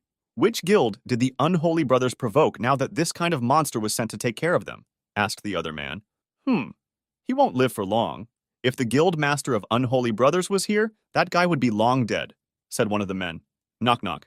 "Yes, come in," one guy who was sitting in a chair enjoying the view of the city from the 9th floor of a building said. He had a nameplate on his desk which wrote, "Park GYU. "Sir, we can't seem to come in contact with the hunting team which went for a hunt today," said a woman after entering the room. "Do you think they died in the dungeon?" asked Park GYU. "No, sir, we lost contact with them before they could enter the dungeon," said the woman. Bam! "Were they F King drunk? I remember instructing them not to drink today," said Park GYU while he slapped the desk. This dungeon was very important for the guild. If they messed up this hunt, the guild was going to be in trouble. Park GYU knew that if the guild master knew about this, he would kill him. He had to do something. "Don't call the guild master, it's too late at night. You go bring the car outside, we are going to the portal to check the entire situation," said Park GYU. "And also call the second division. Tell them they might have to enter the dungeon," said Park GYU. "Yes, sir," said the woman, and went to make the call. After some try, "Sir, they are not picking the phone either," said the woman. "Where did they have King disappear to?" "Go immediately bring the car, we will head towards the portal," said Park GYU. Park GYU and his assistant left the building, and right after they left, Kang Ho came in front of the Unholy Brothers HQ. It was a 10-floor building. It had some guards guarding the entrances and exits. Kang Ho didn't care how many guards there were. He just kept walking towards the building. "Wait right there! What work do you have in the Unholy Brothers Guild's HQ? Do you have an appointment?" asked one of the security guard. Kang Ho didn't answer, he just took his daggers out and dashed towards them. It didn't take long for him to dispose of them. Kang Ho took one of the guards' ID. Then he entered the HQ of the Unholy Brothers Guild. On 1st floor to 5th floor, there weren't anyone because it was the place for low-level member of the guild. He went directly to the 6th floor. All the high-level officers of the guild had their office on this floor. He came out of the elevator. He looked around, there were no one, so he continued to head inside the office area. When he got there were about 20 people still working at the midnight at the office. "Fuker, you have got guts entering our guild, but you won't return alive," said one of the people inside the building. When they saw Kang Ho entering the office, everyone took their weapons in their hands and ran towards Kang Ho. Everyone had killing intent in their eyes. While most of them attacked Kang Ho, one guy picked up the phone and called the captain of the 1st Hunting Division. A phone rang inside an office. There was one man sleeping on the chair. The phone ringing woke him up. "The FK do you want? It better be important, or else I will skin you alive," said the man. "Captain, there is intrusion on the 6th floor." Should I call and inform the guildmaster? Asked the man on the 6th floor. What? There is an attack on the HQ? How many people are there, and which guild is it? Asked the captain. It's just one guy. Identity is not known. The person is wearing a mask, said the guy on the 6th floor. If it's just one guy, no need to call the guildmaster. I will contact every available member. They should be there within 5 minutes. I am coming down as well. Just hold him till then, said the captain. Yes, sir, said the guy, and hung up the phone. The other members will be coming in 5 minutes.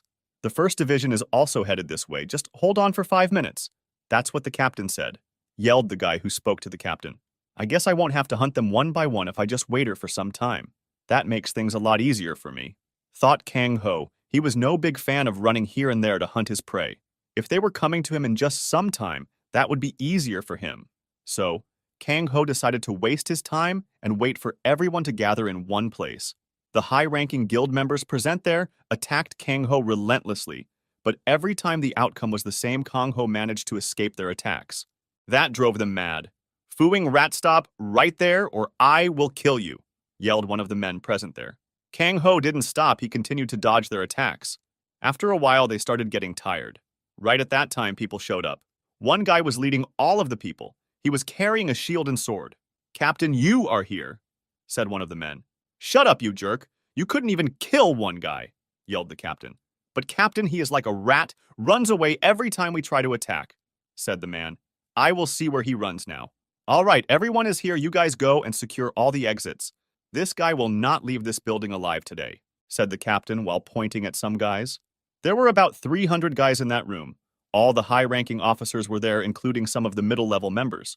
Kang Ho was happy about the turn of events. It made his work easier. He didn't waste any more of his time and straight went to offensive. He moved towards his first target. Kang Ho attacked one of the tired man close to him. The man was so tired that he couldn't even defend himself when caught off guard.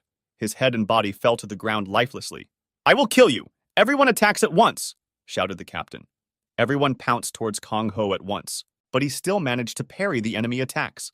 After dodging, he threw one of his daggers towards a guy who failed at his first attack.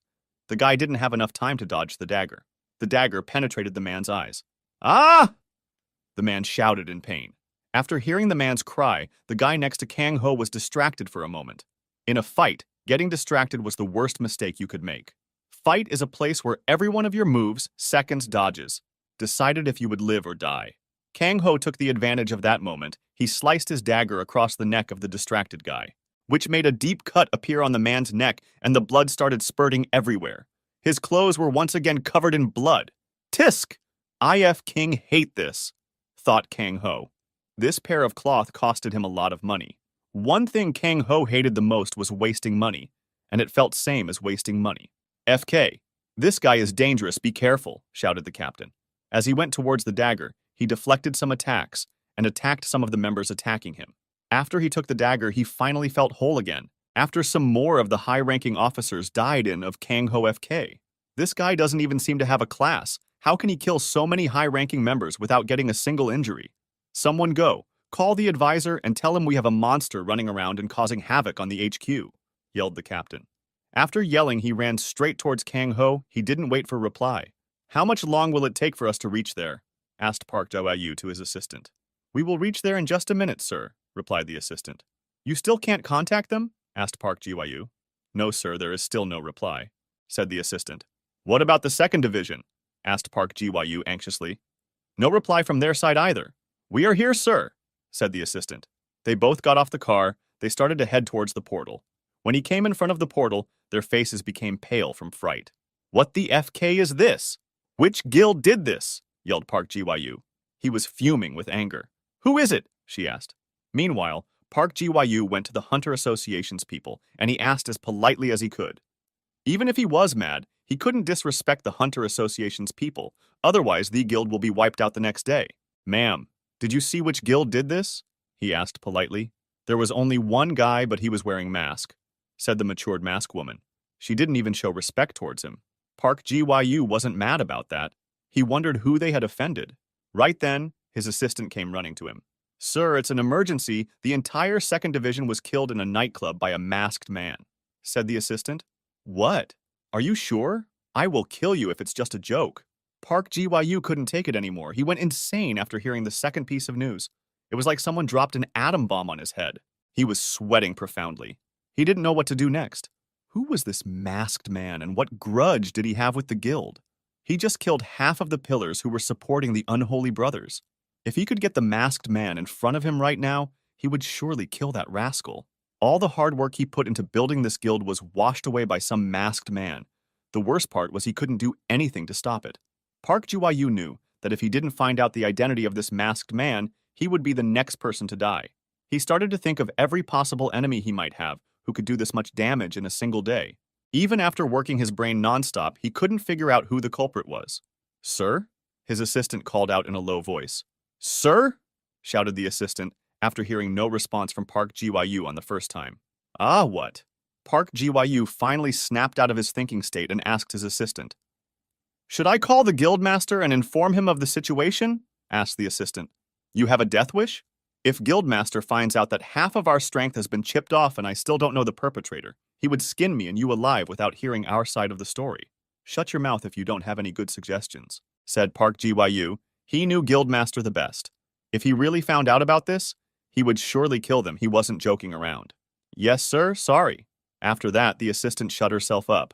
"We won't figure anything out by just standing here. Let's go to the black market and see if they have any information on the guild who hired this person," said Park Ji-woo. He couldn't believe that this was done by a single person with grudge with the guild. He believed that this was planned attack by some of their rival guilds to weaken them.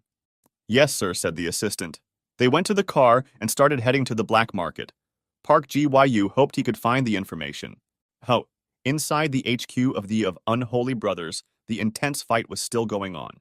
The captain swung his sword towards Kang Ho, but later blocked the attack with both of the daggers. After blocking, Kang Ho pushed away Captain. Captain fell to the ground because of the push. Unfortunately, Kang Ho couldn't take advantage of the situation at that moment. There were a lot of attacks heading his way, so he decided not to follow with a fatal attack to the captain. On that moment, an axe was heading his way. He pulled one of the people near him and made him hide shield. The axe landed on the man's back. It penetrated deep into his back. But still, that person was not dead. Kang Ho stabbed the man's heart and threw the man towards the crowd. He managed to make a lot of people stumble by that move. He pounced towards the people who got affected by that and started slashing his daggers nonstop. He managed to kill 8 of the enemies at that attack. It didn't take too much to kill these people. After being overpowered by Kang Ho, the captain began to rethink his strategy. "I can't face this monster head-on. I would have died just now if it was a one-on-one. I need to be careful," thought the captain. "Everyone attack at once. He is dangerous. Don't face him on-one battle.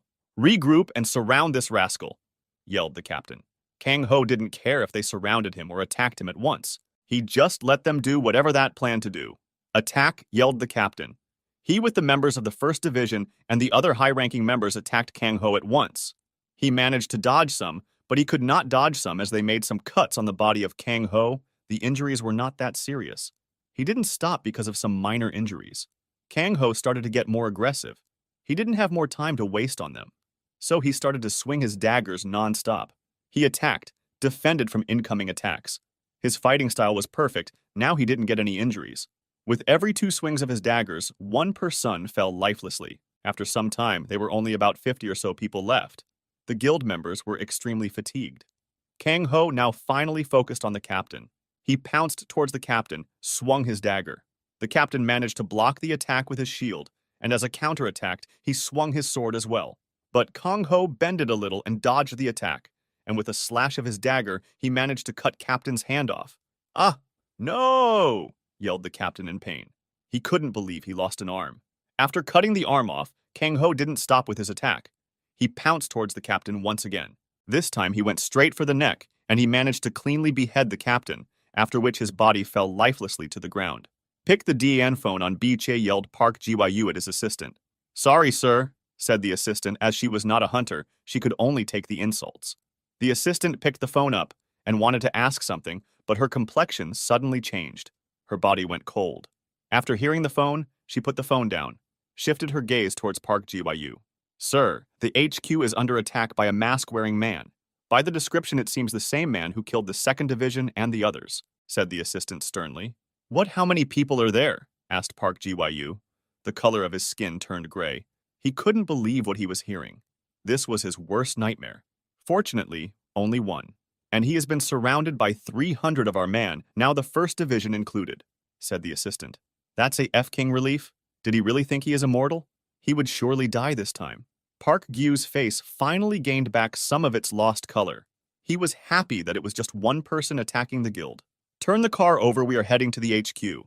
We can ask that F-Kur which guild hired him to target us, said Park Gyu as he breathed a sigh of relief. After some time, they finally arrived at the HQ. They made their way to the 6th floor, as they were told that was where they were fighting the intruder. They had just managed to exit the elevator, as they felt a strong odor of blood hitting their nose. When they felt the floor was more slippery than usual, they both glanced down at the floor. What they saw pulled the living soul out of their body. The floor was filled with blood. It was like they were in an actual horror movie scene. Even horror movie scene would not truly describe the scene they were seeing in front of their eyes. The blood was all over the floor, and the odor of blood was unbearable. Park Gyu's face became like someone who had seen ghost. He was mortified. Didn't the call say it was just one guy? How is there so much blood here? Thought Park Gyu. Boo-hoy. His assistant couldn't take it anymore. She started vomiting right there. You go down and call the guildmaster. The situation is out of hand now, said Park Gyu in a stern voice. After hearing that, she felt relief. She couldn't stay there longer. It was too unbearable. She got into the elevator and went down to get some fresh air. The assistant was off the hook, but Park Gyu had to go in to check the situation inside the office. He just prayed for the blood to be enemy forces. Cold sweats were dripping down his forehead. His life depended on this.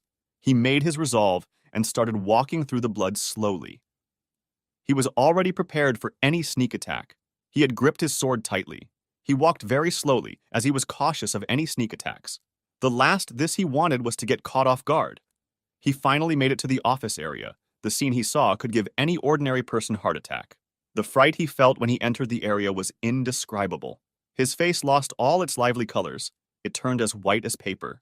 The entire area was filled with dead bodies. He could clearly see they were all his men. The corpses were all over the room. Park Gyu stumbled when he saw one particular corpse. He sat the corpse of the 1st Division captain. All the hope he had were gone. Everything was hopeless. All the important pillars of the guild were gone. All the hard work he put into this guild was gone. Now all he could feel was rage, extreme rage. He wanted to know which guild did this to him. He wanted to kill everyone involved in this. Right then, his eye fell on a slightly open door of a room. The room lights were off. That room was a large smoking area. Some smokes were coming out of that open door. That meant someone was in there. He gripped his sword and walked towards the door cautiously. With small steps, he made it to the door. When he opened the door, he just saw one person sitting on a desk, looking towards him while he smoked. The room was dark, so D couldn't see the face of the man, but he could see a mask which he placed by his side. After seeing something that resembled mask, Park Gyu's anger exploded. He knew he was the culprit who did all this. Right now, it didn't matter to him that he would win a fight with this guy or not.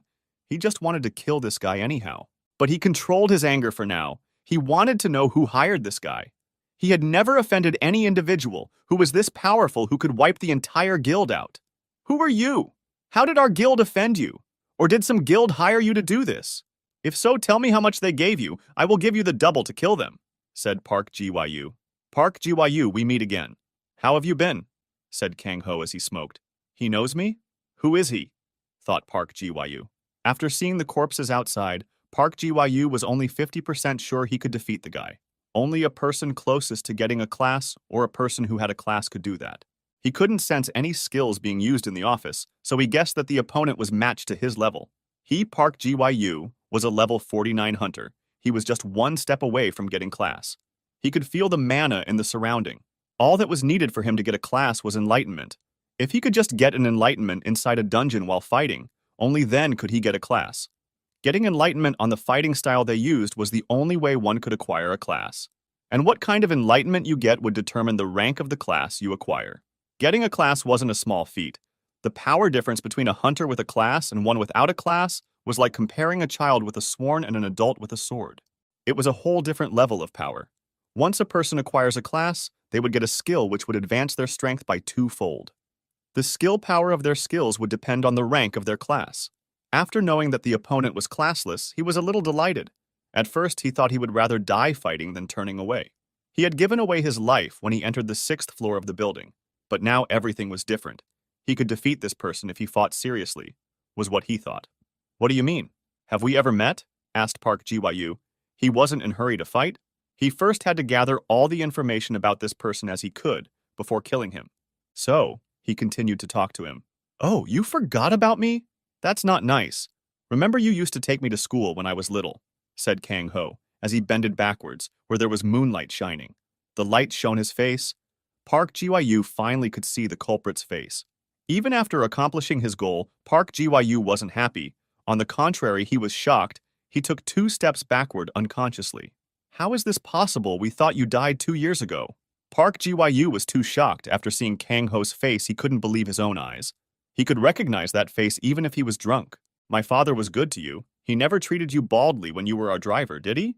In the end, even you betrayed him, huh? Seems like he was just too nice to you, said Kang-ho without any emotion on his face. It wasn't that he wanted to talk to the guy, he just wanted to finish the cigarette before he fought again. He was in no rush at all. The main culprit was yet to come. Kang-ho figured now that Park Ji-woo was here. He would be here soon. Park Ji-woo used to be his father's personal driver before he disappeared. His father always treated Park Ji-woo as his family. He never mistreated him. He worked for his father for almost 10 years. What would a brat like you know? So, is that it? You want revenge for what we did to your father? You will die today, kid. Oh, and trust me, it won't be painless. I will torture you to death, said Park Ji-woo with a smirk on his face. As he said that, he gripped his sword tightly. Park Ji-woo ran towards Kang-ho. He had heard all he needed to know. He now just wanted to kill Kang-ho. Park Ji-woo swung his sword towards Kang-ho, but later just deflected the attack. Park Ji-woo couldn't believe his attack could be blocked by this kid. He 2 steps back unconsciously.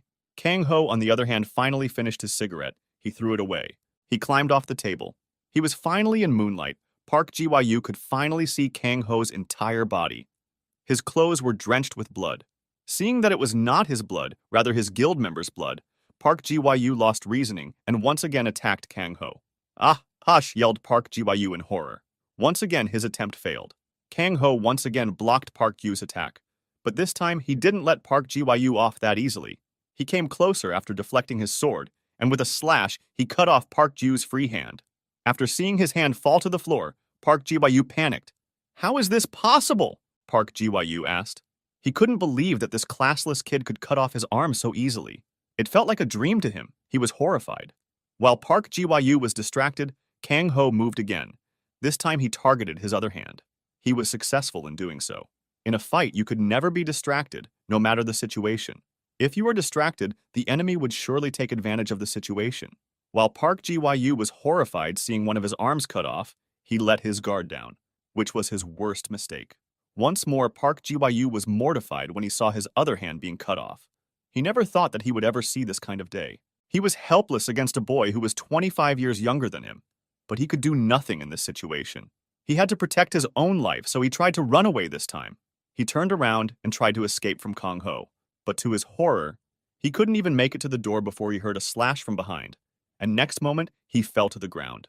To his horror, Kang-ho cut his leg off. All he wanted now was to wake up from this dream. Kang-ho normally didn't like to make his enemies suffer, but this was Park Ji-woo. He betrayed his father, threatened his family, and tried to kill them. He couldn't let him die peacefully. Please don't kill me. Everything was Ji-dak's idea. Begged Park Ji-woo, but his begging fell to a deaf ear, as Kang-ho didn't care about his reasoning. He would kill this guy anyway. Kang-ho started to get annoyed by the voice of Park Ji-woo, so he cut his tongue off. All you could now see in Park Ji's face was regret. He wanted to live, but he knew his life was over. Kang-ho watched him as he lost all his blood from his body and died. The assistant came out of the building. She was still traumatized from what she saw in there. She could never recover from this kind of traumatizing event. After she got a hold of herself, she made a call. Ji-dak was sleeping when he was disturbed by the ringing of the phone. He woke up and picked his phone up. It better be important. If it's not important, I will kill you, yelled Ji-dak. He was extremely angry. He hated it when people disturbed him during his sleep. Sir, the 2nd Division and the hunting team for today were killed by a masked man. I received report that that man attacked the HQ. When we arrived here, on the 6th floor, there was blood everywhere. Advisor Park Ji-woo told me to head down and call you, but he went inside the building, said the assistant. Ji-dak's color of the face changed. He started reeking his brain thinking which guild attacked his guild, but he couldn't get to any answer. He never provoked anyone more powerful than himself. He was a cautious man. He would never make a move until he knows he could win. Even when he was working under his brother, he never showed his teeth until he became a hunter. Only after becoming a hunter did he attack Yi Man Young. You could imagine with that just how cautious of a man he was. "Which guild is it that made the attack?" asked Joji Doc. "Right now it's not clear which guild it is, but all we know is someone wearing a mask is causing all this trouble," said the assistant. G-Doc knew if someone was killing all the important members of the guild, the enemy was someone who had a deep grudge against him. It's just been 1 year since he created this guild. He never fought with any guild for supremacy in this region. His guild was always low-key. You could see the rage in his eyes was burning. He felt like he was being wronged. Even after remaining neutral all this time, this is the way the other guilds treated him. He was really angry. He wanted to kill whoever was behind it. "Have you heard anything from Park GYU?" asked G-Doc. "No, there has been no contact whatsoever," replied the assistant. "All right, wait there. I will be there as 30 minutes, said G-Doc. After saying that, G-Doc hung up the phone. He got off the bed, went for his sword. He wore his favorite armor. He prepared himself for the worst battle. After he was done preparing, he went to his car and started driving. After driving for about half an hour, he finally arrived at the HQ. He got off the car. "Has Park GYU contacted you?" asked G-Doc. "No, sir," said the assistant while bowing to him. G-Doc gripped his sword and made his way towards the elevator. He somehow felt that Park GYU wasn't alive anymore. It was a weird feeling for him. They worked together when planning to throw his brother away. They planned together to build the guild. They had made some kind of brotherly bond in these 2 years. He was fuming with rage at this moment. Everything he worked for was gone now. He just wanted to kill the culprit. He finally arrived at the 6th floor, where the assistant said they saw blood. He came out of the elevator and witnessed it himself. Seeing this added more rage into him. He made his way to the office area. When he entered the office area, he saw all the corpses. After confirming that they were his guild members, he moved towards the smoking area. The door was fully open, and he could see Park GYU. Park GYU's body lied lifelessly, without arms and legs. He seemed to have died because of blood loss. From the office area, he could even see someone sitting in the desk while looking at him. He figured that he was the culprit. After coming to the office area, he confirmed one thing, that the culprit was classless, so he was not worried of any kind of attack from the person inside the smoking area. He saw a classless person as a kid. No matter what trick they used, they could never bridge the gap of power. Joji Doc entered the smoking room with his guard up. He tried to see the opponent's face, but he couldn't discern who it was because of the dark. Kang Ho took his daggers out, which he kept in his ring, and looked straight to his uncle. "We meet again after a long time, uncle. How have you been?" he asked, in a voice that was devoid of emotion. "You?" Joji Doc was shocked to say the least. Even if he didn't see the face, he could never forget Kang Ho's voice. He hated him to the core. He was going to inherit all the wealth the family had after his father. He hated Kang Ho from deep in his heart. After hearing Kang Ho's voice, he became extremely angry. He couldn't control his anger anymore. He dashed towards Kang Ho in extreme speed. He made a leap. In just 2 seconds, G-Doc bridged their gap. Seeing this, even Kang Ho was surprised. But he didn't have any time to think, as G-Doc launched an attack towards his chest area. He tried to dodge the attack by backing down, but still he was a little late. The sword managed to make a small cut in his chest. Blood started to flow from the cut. So that was his skill. "I need to be more careful from next time," thought Kang Ho, as he sensed mana surrounding G-Doc. "Don't expect me to go easy on you just because you are my nephew. I am going to kill you today," said G-Doc. Kang Ho didn't reply. He just pounced towards him. Kang Ho made his attack towards Joji Doc's chest, but he wasn't able to defend himself from the sudden attack from Kang Ho. There was a dent and a little hole left in the armor. After seeing that shiver ran through G-Doc's body, it was a close call. Kang Ho didn't wait for his reaction, he just went for next attack. But this time, G-Doc was better prepared, so he parried one of the daggers, but he couldn't defend against the other dagger which attacked the same spot. The dagger managed to make the little hole a little bigger. They clashed for some more time. The entire time Kang Ho didn't attack G-Doc's vital spot, even if he had the chance. He just kept attacking the same spot on G-Doc's chest. After a barrage of attacks, Kang Ho managed to cut the armor in half. When the armor couldn't hold on anymore, G-Doc threw the armor away. After he was facing Kang Ho bare body, Kang Ho made a fist and punched G-Doc's chest on the same area. All the while, this transpired, G-Doc couldn't believe what was going on. He was being played by a classless guy. This was like a true nightmare for him. Kang Ho continued to hit the guy on the same spot until dozens of his ribs were broken. At this point, after having half of his ribs broken, Joe G-Doc's body became limp. All he could feel was now pain. Even moving his arms and breathing for him was now a very difficult task. From this, Kang Ho understood one thing after leveling up. Not only does the strength of a human increases, but the entire human body changes. If it was a normal person in place of G-Doc, he would be long dead by now, but he was still alive even after all the beating. Kang Ho afterwards grabbed G-Doc by his neck with one hand. He kept one of his daggers inside the ring. He pinned G-Doc to the wall. Then he slowly made a vertical cut in the middle of G-Doc's chest. The cut was only enough to expose the bone. I wonder why humans could be so vicious. Starting with their own relatives? Perhaps you could answer me. Dear uncle, said Kang Ho, while he grabbed the exposed bone and started to pull it out. Yelled G-Doc with all the strength he had left in his body. After he pulled out the ribs, he threw the lifeless body of his uncle to the ground. He turned towards the corpse of his uncle and took his ID out. He wanted the access to his office. He wanted to see if he had some weapon. He made his way towards the 10th floor. After entering the 10th floor, he went straight to the storage room. Inside the storage room, there were only trash weapons without any value and some potions. He took the potions and stored in his ring. After he was done, he wanted to leave, but he noticed there was a bathroom on the floor. He was covered in blood. He didn't like the feeling. He didn't want to return looking like this to his house. He opened one healing potion and drank it. All the minor injuries he suffered during the battle of today healed back. After the shower, he took out one of his spare cloth he kept in his ring and wore it. He started to explore the area to find any useful things, but he didn't find any. Everything here was trash. He didn't expect anything from a trash guild, but still he hoped for something. At the end, he gave up and destroyed all the recording of the night. When he was about to get out of the room, he noticed that the sun was slowly about to rise. I need some sleep, thought Kang Ho. When he came down, he wore the mask and made his way out. He saw the assistant standing there. When the assistant saw him, she fell to her knees and started begging. Please don't kill me, begged the assistant. Kang Ho had achieved what he came here for. He would never kill a normal person. He just ignored her and went his way. After some walk, he came to a secluded area and opened his mask. Then he went to his house.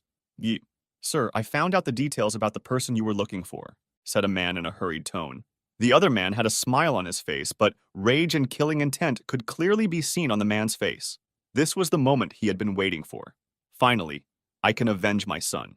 I will kill the rascal who killed my precious son, said the man happily. Speak, said the man. His name is Kang Ho. And here are all the details about him that we managed to gather, said the other man. Ha, ha, ha, ha. I finally found you, laughed the man like a maniac. The pain of losing his son made him this way. He only had one son who he loved very dearly.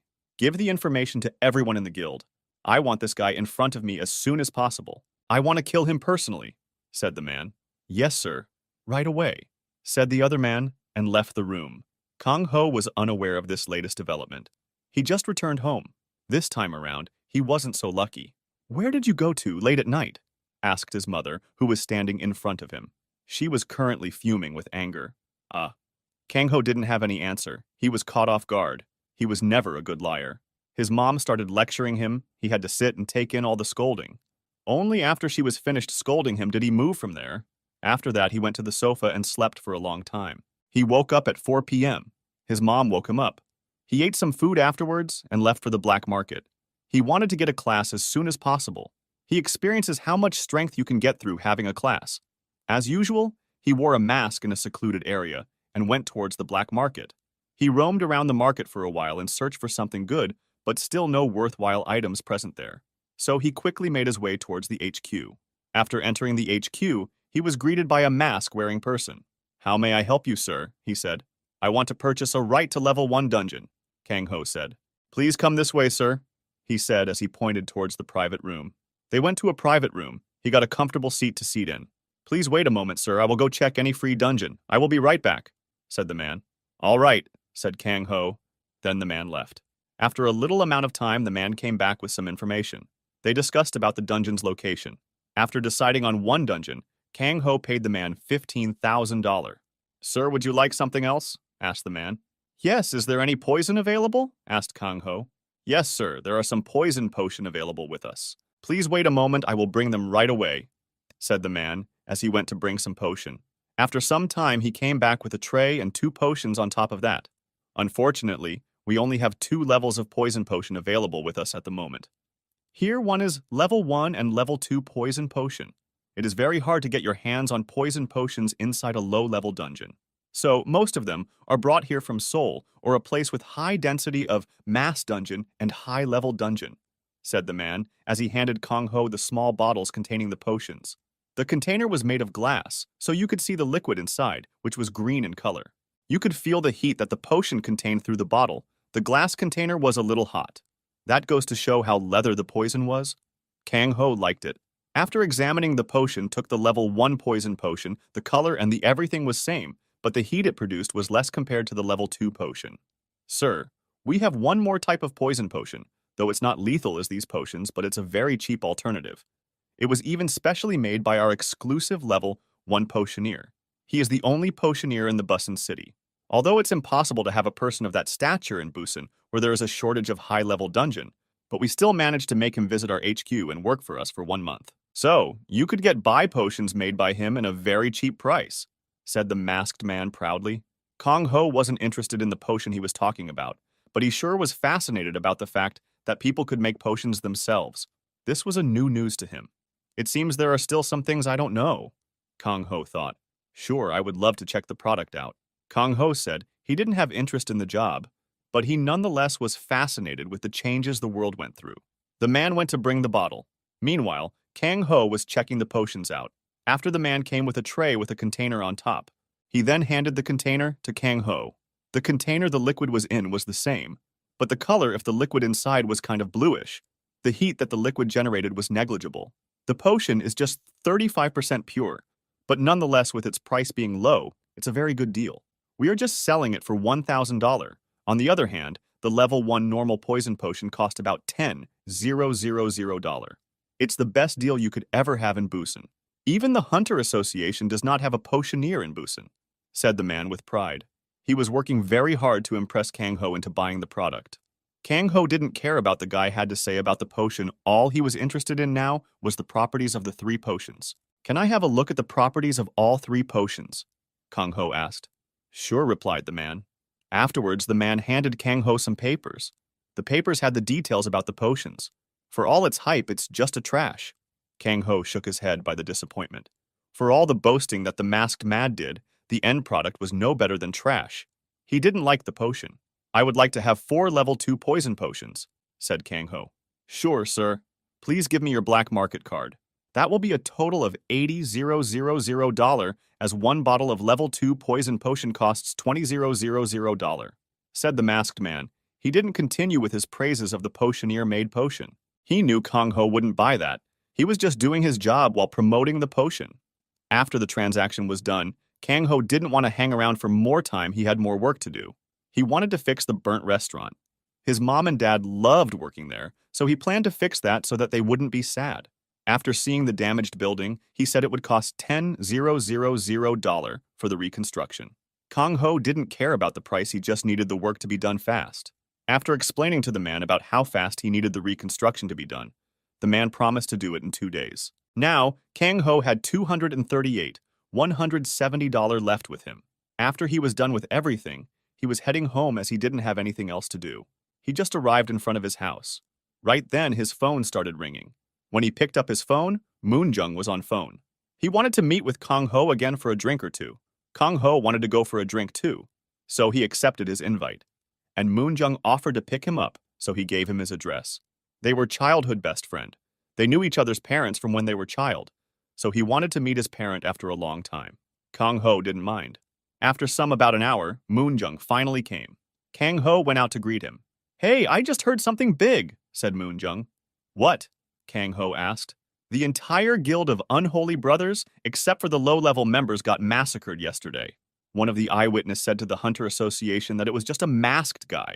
Can you believe that just one guy massacred the entire guild? That's a very huge news in Busan right now. I even heard that the entire 6th floor of the building was littered with bodied. The scene was just like out of horror movie. There were chopped off heads all over the floor. Such a big thing happened you didn't even know. The The social media is exploding with talks about the incident. Said Moonjung, what? I don't use any social media apps, so I don't know about what happens in the world. Kang Ho didn't feel any emotions, but he tried as hard as he could to express a shocked emotion in front of Moonjung. After living for 400 years in Hades, killing enemies every single day just to survive, he had lost his ability to feel any emotion. Now he just felt emotion for his family. Maybe it was because of his desire to meet them again in his life. He felt extreme emotions when it came to his family. He would even fight the entire universe to keep his family safe, to see their smile. That was his only goal. His family and loved ones was, and will be the only thing he ever care about in this world. You don't use social media? How do you even live? Anyway, aren't you going to take back what your uncle took from you? Asked Moonjung. No, it depends on father, said Kang Ho. He had a talk with his father who saw the news. He found out about the incident on the TV. But his father said they were happy with just a restaurant. He said having the restaurant brought the family closer. Kang Ho didn't say anything, he just agreed to his father. His father just wanted his family happy. Having money never ensured happiness. Yeah, maybe you could buy expensive stuff, wear expensive clothes, drive a cool car, live like a king. But at the end of life, will they be worth anything? Will it be worth it if you didn't have a warm hand, holding your cold hand when you take your last breath? The only thing that mattered was family, and the happy moments you shared with them. That's what his father told him when he mentioned about getting the business back. After talking for a while, Moonjung mentioned about wanting to meet his parents. So he took him inside the house to meet his parents. It had been long since Moonjung met his parents. He was a little excited. After entering the house, Moonjung greeted his parents. Oh my, how much have you grown? Last time we saw you were still so small. Come on in. Have a seat, Auntie will make something to eat, said Hanul. Nice to see you, Auntie. I always wanted to come and meet you, but never got a chance after losing contact with Kang Ho. I will just take coffee, please, I just ate, said Moonjung. He didn't want to eat anything, because he still had to drink. How has your dad been these days? Asked Manyoung. Oh, Dad, he is busy with the Hunter Association's work these days. He barely has time to meet us now, but he still mentions you. He sent something for you when I said I will be going to Busan. He told me to personally give it to you. I will bring it when I visit next time, said Moonjung. His father and Kang Ho's father were also old friends. Ha ha ha, I miss having drinks with him, said Manyoung as he laughed. They chatted for some time, then both got into Moonjung's car and drove off to the city. This time, Moonjung took Kang Ho to area where the Hunter Association's HQ was. They entered a high-end restaurant owned by the Hunter Association. After entering the restaurant, they went to the receptionist. Is there a private room available? Said Moonjung. Yes, there is, but you would need a VIP pass to enter the private room, said the receptionist. Moonjung didn't reply. He just took his wallet out and handed the receptionist one card. She took the card and swiped it in her device. Kang Ho could see the receptionist's face grow pale slowly, like someone who had seen ghost. She then handed the card back to Moonjung, with utmost respect while bowing. Then she excused herself to make a phone call. After some time, someone came running. When he came close, Kang Ho could see that he was the manager of the restaurant. He first bowed to Moonjung then. He escorted them to the top floor. They entered the private room. The room was huge.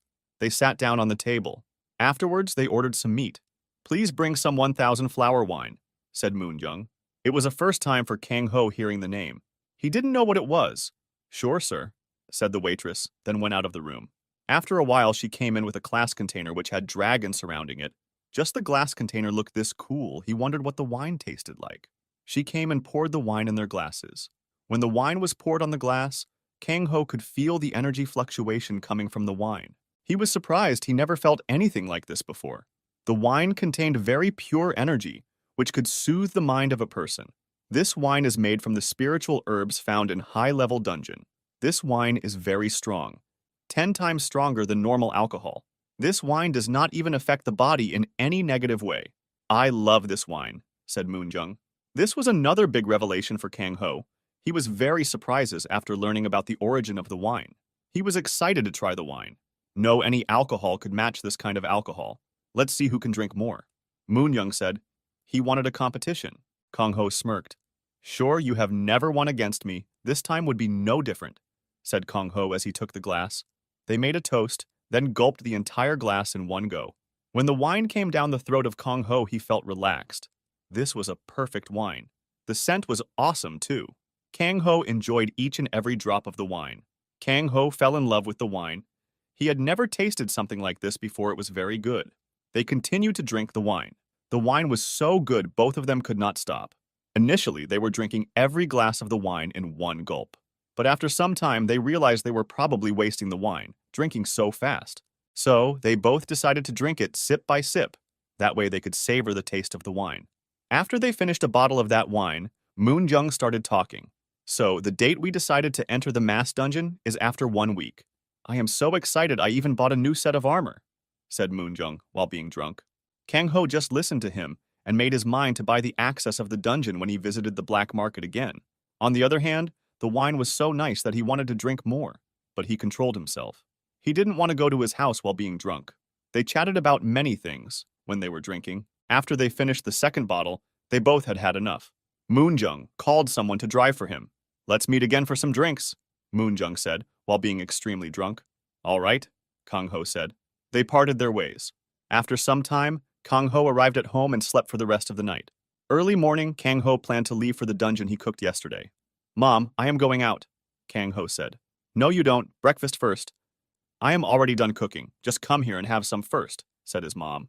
Kang Ho was feeling hungry, so he stopped and went to the kitchen, where his father and mother were cooking and his sister was playing. Big brother, my candies are finished. I want more, said his sister. All right, I will bring you some when I come back, said Kang Ho. Don't spoil her too much. She has had a lot of candies, said his mom angrily. I want candies. His sister started crying. All right, but only a little, okay? Said his dad. All right. His sister smiled again. Kang Ho patted her head and sat to eat. By the way, I saw some people working on the restaurant reconstruction. Was it you? Asked his father. Yes, I went to them and told them to fix it. Kang Ho said, Why do you have to spend your money? I had a little left anyway, said his father. He didn't want his son to waste his hard-earned money. Let him eat in peace. His mom defended him. After hearing his mom, his father didn't say anything. He knew making her angry wasn't a good decision. They ate their breakfast in awkward silence. After he was done eating, Kang Ho started heading towards the dungeon he booked yesterday. He wore the mask in a secluded area. Then after some time, he arrived at the area. There were 2 masked women standing in front of the dungeon. He moved forward and gave them his black market card for their inspection. The woman started the inspection. Thank you, sir, you may enter the dungeon, she said as she handed the card back to him. After hearing that, Kang Ho went inside the portal. He wanted to complete the dungeon fast. When Kang Ho entered the dungeon's portal, unbeknownst to him, the size of the portal increased. It became 6 meters from 5 meters. Ma'am! One of the women in front of the black market shouted. What is it? Why are you shouting? The other woman yelled angrily. The size of the dungeon increased. It was 5 meters at first, but after that person entered it became 6 meters. She said nervously. She had never witnessed something like this before. This was the first time she saw something like this. She never heard any dungeon changing shapes after someone entered the dungeon. What? Why did it have to be this dungeon? This dungeon will break in one day. If that guy does not clear the dungeon in time, it will be a huge problem in our hands. The other women said, even she was feeling nervous. It was hard to contain a dungeon which broke, because all the monsters would come out instantly. They would need at least 20 level 50 plus hunters to contain the situation in those situations. We can't get that many level 50 hunters in one day. Not in a place like Busan, at least. We would need to contact a high-level branch for support. Go contact the black market higher-ups. I will contact the Hunter Association, the woman said while she took her communication device out. Although the 20th of May seems small number, but in a place like Busan, it was truly difficult to find that many level 50 hunters. Those with a class, most of them deflect to high-level guilds. There were no high-level guilds in Busan, so all of them had no options but to move. Yes, what do you need? Spoke a voice from other side of the communication device. I need to speak to the black market branch manager. It's very important, said the woman. She didn't want to waste time. All right, wait a minute. I will connect you to her, said the other voice. The voice didn't argue. He knew if they were looking for the manager, it meant a trouble was upon them. The voice quickly connected the woman to the manager. Hello. What is it? Asked the manager after picking up. When we were supervising dungeon number 800628, the dungeon's size increased to 6 meters after a person entered the dungeon. The supervisor said the dungeon will break in one day, said the woman. How many people entered to clear the dungeon? Asked the manager. Just 1, said the woman. Flip. All right, is the supervisor contacting the Hunters Association? Asked the manager. There were black lines visible on her forehead. This situation was bad. If only one person entered the dungeon, it was impossible for that person to clear the dungeon. Only if the person was level 100 plus was it possible. But in a place like Busan, it was unlikely. Yes, she is, said the woman. Good. I will be coming there personally after I finish my work. The situation is bad, she said as she hung up the phone. After hanging up, her work wasn't done. She had more work to do. She made one more call. Good, Em. A voice was going to greet her from the phone, but she interrupted. Make an emergency mission available on the black market. We found a hidden dungeon. The dungeon no is 800628. It's a level 2 hidden dungeon, said the manager, after interrupting the person on the phone. Yes, ma'am. Right away, said the voice. Hunters Association speaking. Someone answered the phone. It's an emergency. There is a hidden dungeon which will break in one day. I need to talk to the Busan Hunter Association's branch manager, said the woman. Yes, right away. The voice, understanding the gravity of the situation, replied immediately, then connected the phone. We need support for a possible level 2 hidden dungeon break. The dungeon no is 800628. Without waiting for the manager to speak, the woman said, All right, said the manager and hung up the phone. The woman didn't think it was a rude behavior. On the contrary, she thought it was the right behavior. In an emergency situation like this, asking many questions would only waste the time of both the sided. After both these calls were made, both the black market and the Hunter Association were in a turmoil. Meanwhile, inside the dungeon, Kang Ho wasn't aware of the commotion that was going on outside. He just entered the dungeon. Welcome to Skeleton Forest, the Phuket? Kang Ho was very surprised. He made his way inside the forest. The forest had an eerie vibe to it. The entire place was bone-chilling cold. There were no signs of living in the vicinity. Kang Ho didn't care about the surrounding. He just wanted to get this over with and get a class. He wondered what kind F class he would get. After some walking, he came across enemies. There were 4 skeleton boars in total. Kang Ho gripped his daggers tightly, then leapt towards the boars. For dead boars, they had extremely good senses. They felt someone approaching, so they fell in position to fight. Kang Ho stopped a little further from them. When he saw them move to formation, he was extremely happy. He couldn't wish for more. They not just had extremely good senses, they were extremely fast as well. He wanted a fast adversary in the last dungeon he hunted, but they weren't that fast. But now when he saw the boars move, he was really excited. He took a moment to observe the enemies. After he was done, he ran towards them.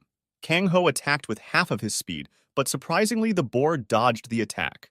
On the other side, Kang Ho was attacked by the 2 of the boars. Kang Ho had a smile on his face. I am going to enjoy this dungeon, Kang Ho thought. Kang Ho used his daggers to quickly defend himself from the attacks. After blocking the attacks, Kang Ho pushed the boars. The boars fell to the ground, but before Kang Ho could make his move, they stood up and stabilized their stance. Kang Ho, after witnessing this, moved back. He wanted to enjoy this fight. After they regrouped, Kang Ho once again attacked them. In this attack, Kang Ho didn't hold back. He attacked one of the boars with a full swing of his dagger. The boar didn't have time to react to the sudden attack. The dagger landed on the boar's skull. With a boom sound, the boar was sent flying. The impact made by Kang Ho's dagger was huge, but not enough to kill the boar. The boar stood up and started running towards Kang Ho again. Meanwhile, other boars launched an attack Kang Ho. He dodged just one attack, and he blocked the other 2 with his dagger. Kang Ho continued the fight for some time. He had fun toying with these fast skeleton boars. After killing the boars, Kang Ho started to move inside the dungeon again. He just gained 2 levels after this fight. On the way, he saw many bones. After some time of walking, the entire ground was covered with bones. The entire area started to be filled with fog. He couldn't see clearly inside the fog, but that didn't stop him from entering the dungeon. After some time of walking, he finally came across some enemies. There were 4 boars and 1 skeleton bear. Kang Ho was happy with the description. At the same time, he also pulled his guard up. Is this the end of the dungeon? He thought. He couldn't believe the dungeon would be finished just after killing 9 monsters. He was starting to feel that there was something fishy about the situation. He felt this dungeon was different from the level 1 dungeon he went earlier. He could clearly feel this wasn't the end of the dungeon.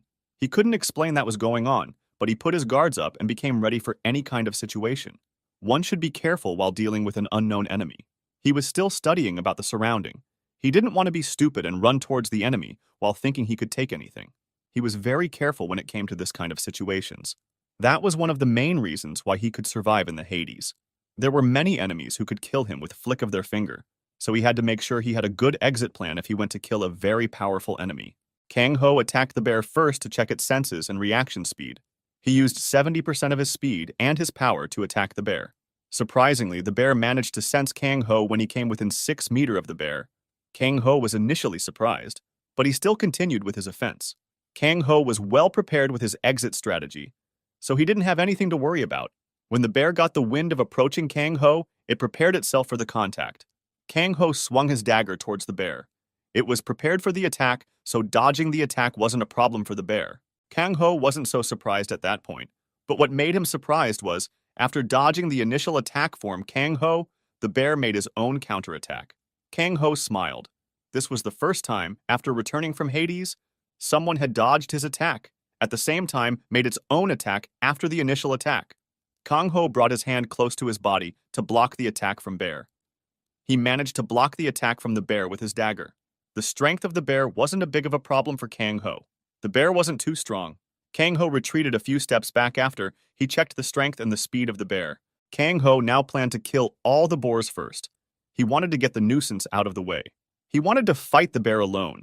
Although the bear wasn't that powerful, he did have some speed, so playing with bear might prepare him for what's to come later. Kang Ho once again launched an attack, but this time it was targeted to the boar. He completely ignored the bear. He started to swing his daggers endlessly, targeting the boars one by one. Whenever his hits landed on a boar, he managed to crack the boar's skull. He couldn't kill one boar with one hit, but multiple hits did its job well. Meanwhile, when he was attacking the boars, he was constantly dodging the bear's attack. This process repeated for some time, until there were no boars left on the field. After all the boars were killed, Kang Ho once again focused his gaze on the bear. Bear was the one who made first move this time around. The bear pounced towards Kang Ho in full speed. Kang Ho didn't dodge this time, rather he prepared for the contact. This time around, when the bear swung its paw towards Kang Ho blocked the attack using one of his hand. With the other hand, he attacked the bear in its skull. Kang Ho was successful in landing the hit. After the bear was hit in its skull, it lost its footing, which made the bear stumble.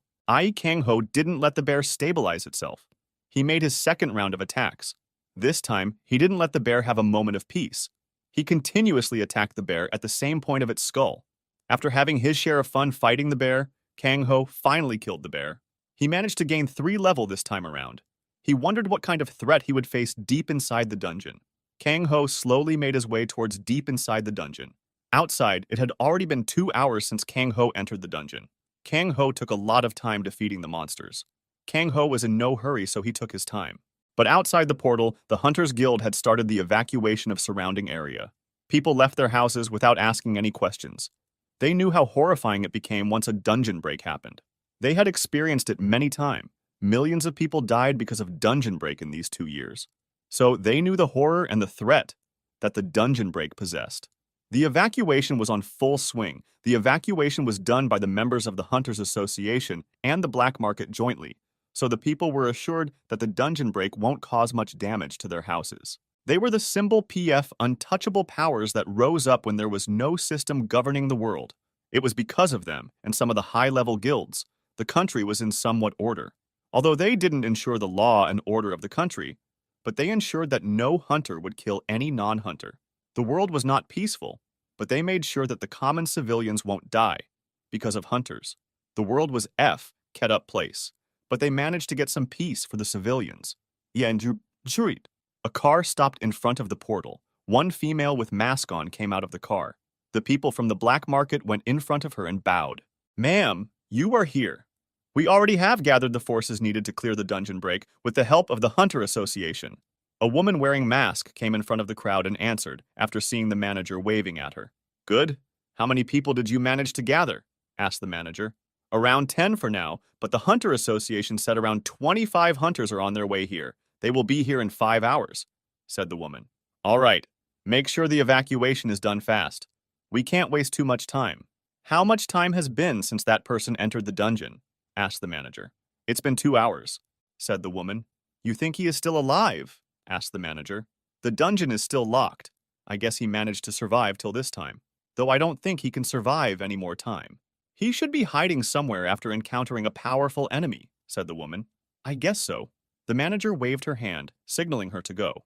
After the woman left, the manager started to contemplate something. Right then, she saw a man carrying a book and a staff walk towards her with a smile.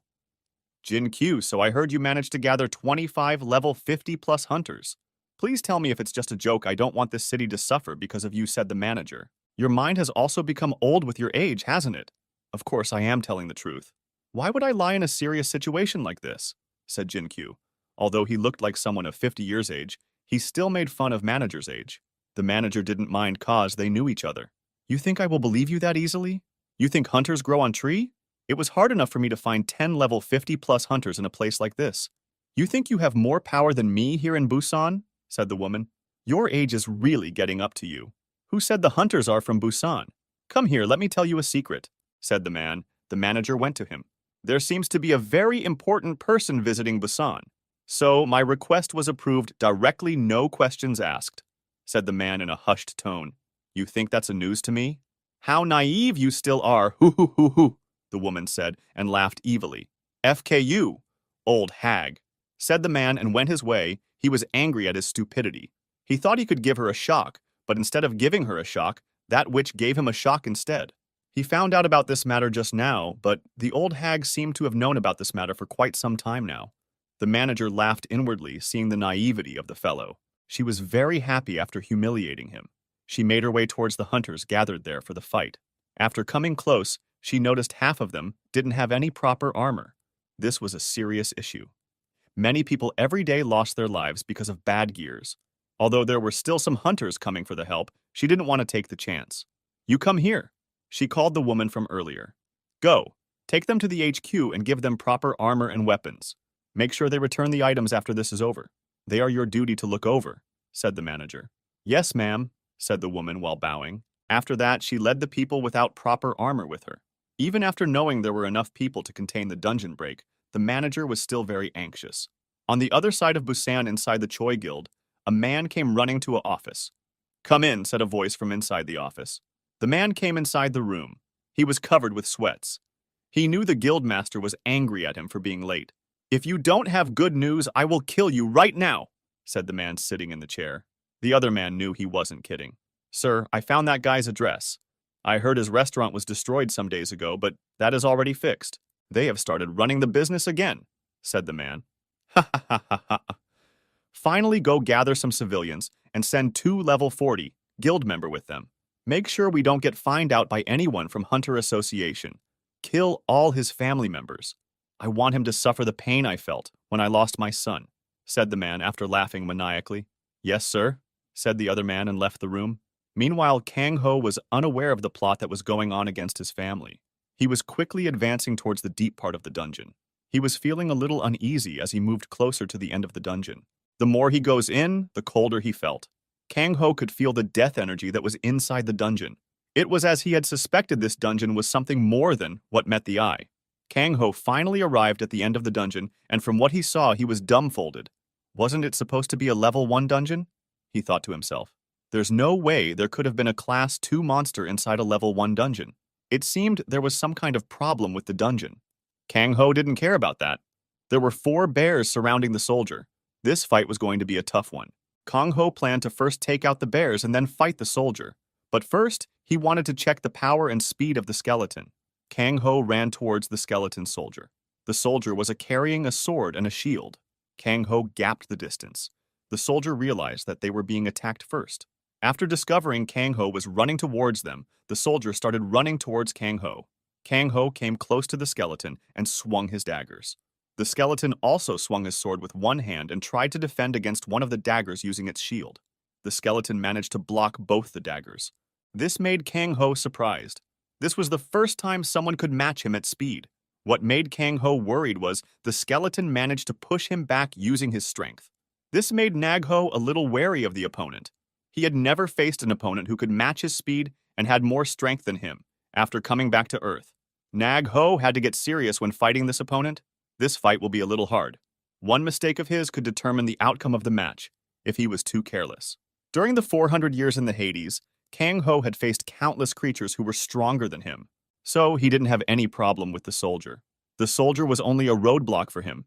He just had to destroy it. Kang Ho would never back down in a fight with strong opponents. He loved battles. He had a smile after realizing the strength of the soldier. After being pushed back, Kang Ho didn't let himself lose his footing.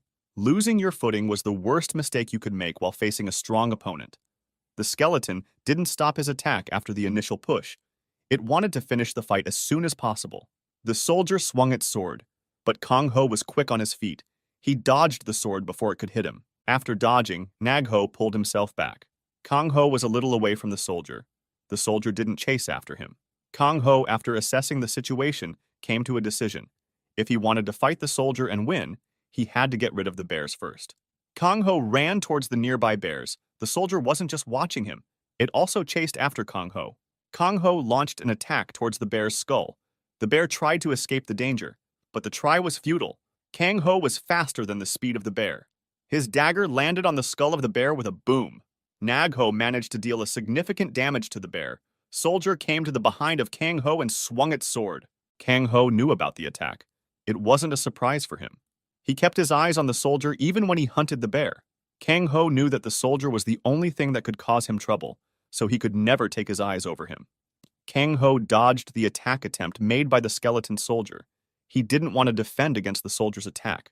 After knowing the strength of the skeleton, defending against it would be stupid. Last time Kang Ho managed to come out of the standoff unharmed, but he could never too careful. The skeleton lost its target. The sword didn't hit Kang Ho.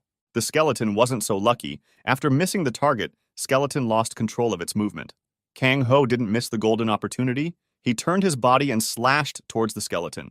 The skeleton couldn't stabilize its body fast enough. Kang Ho's dagger managed to hit the skeleton on its ribs. After realizing its mistake of the skeleton also moved back.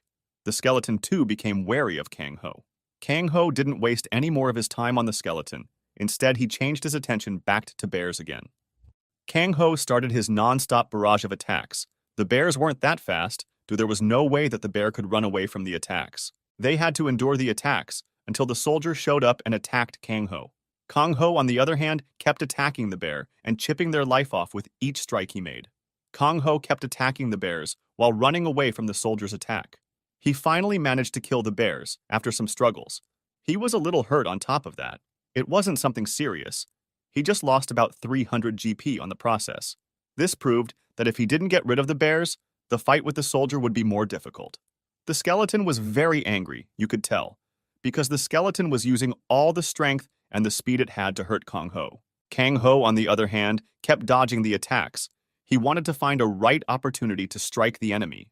While dodging, Kang Ho was distracted for a short moment from a light, which was coming off of the shield that the skeleton was using. The shield started to glow red. Kang Ho, at that moment, made the worst mistake of being distracted. While he was distracted by the sudden glow, Soldier slashed his sword towards Kang Ho. The skeleton was a little far away from Kang Ho, so he didn't think the sword could reach him, but what happened next jolted Kang Ho awake. A dark color line was headed his way. Right after seeing that Kang Ho could confirm one thing, this was the skill of the skeleton. From what he knew about skills, a Class 2 monster could wield one skill. A normal person could get one skill after awakening their class.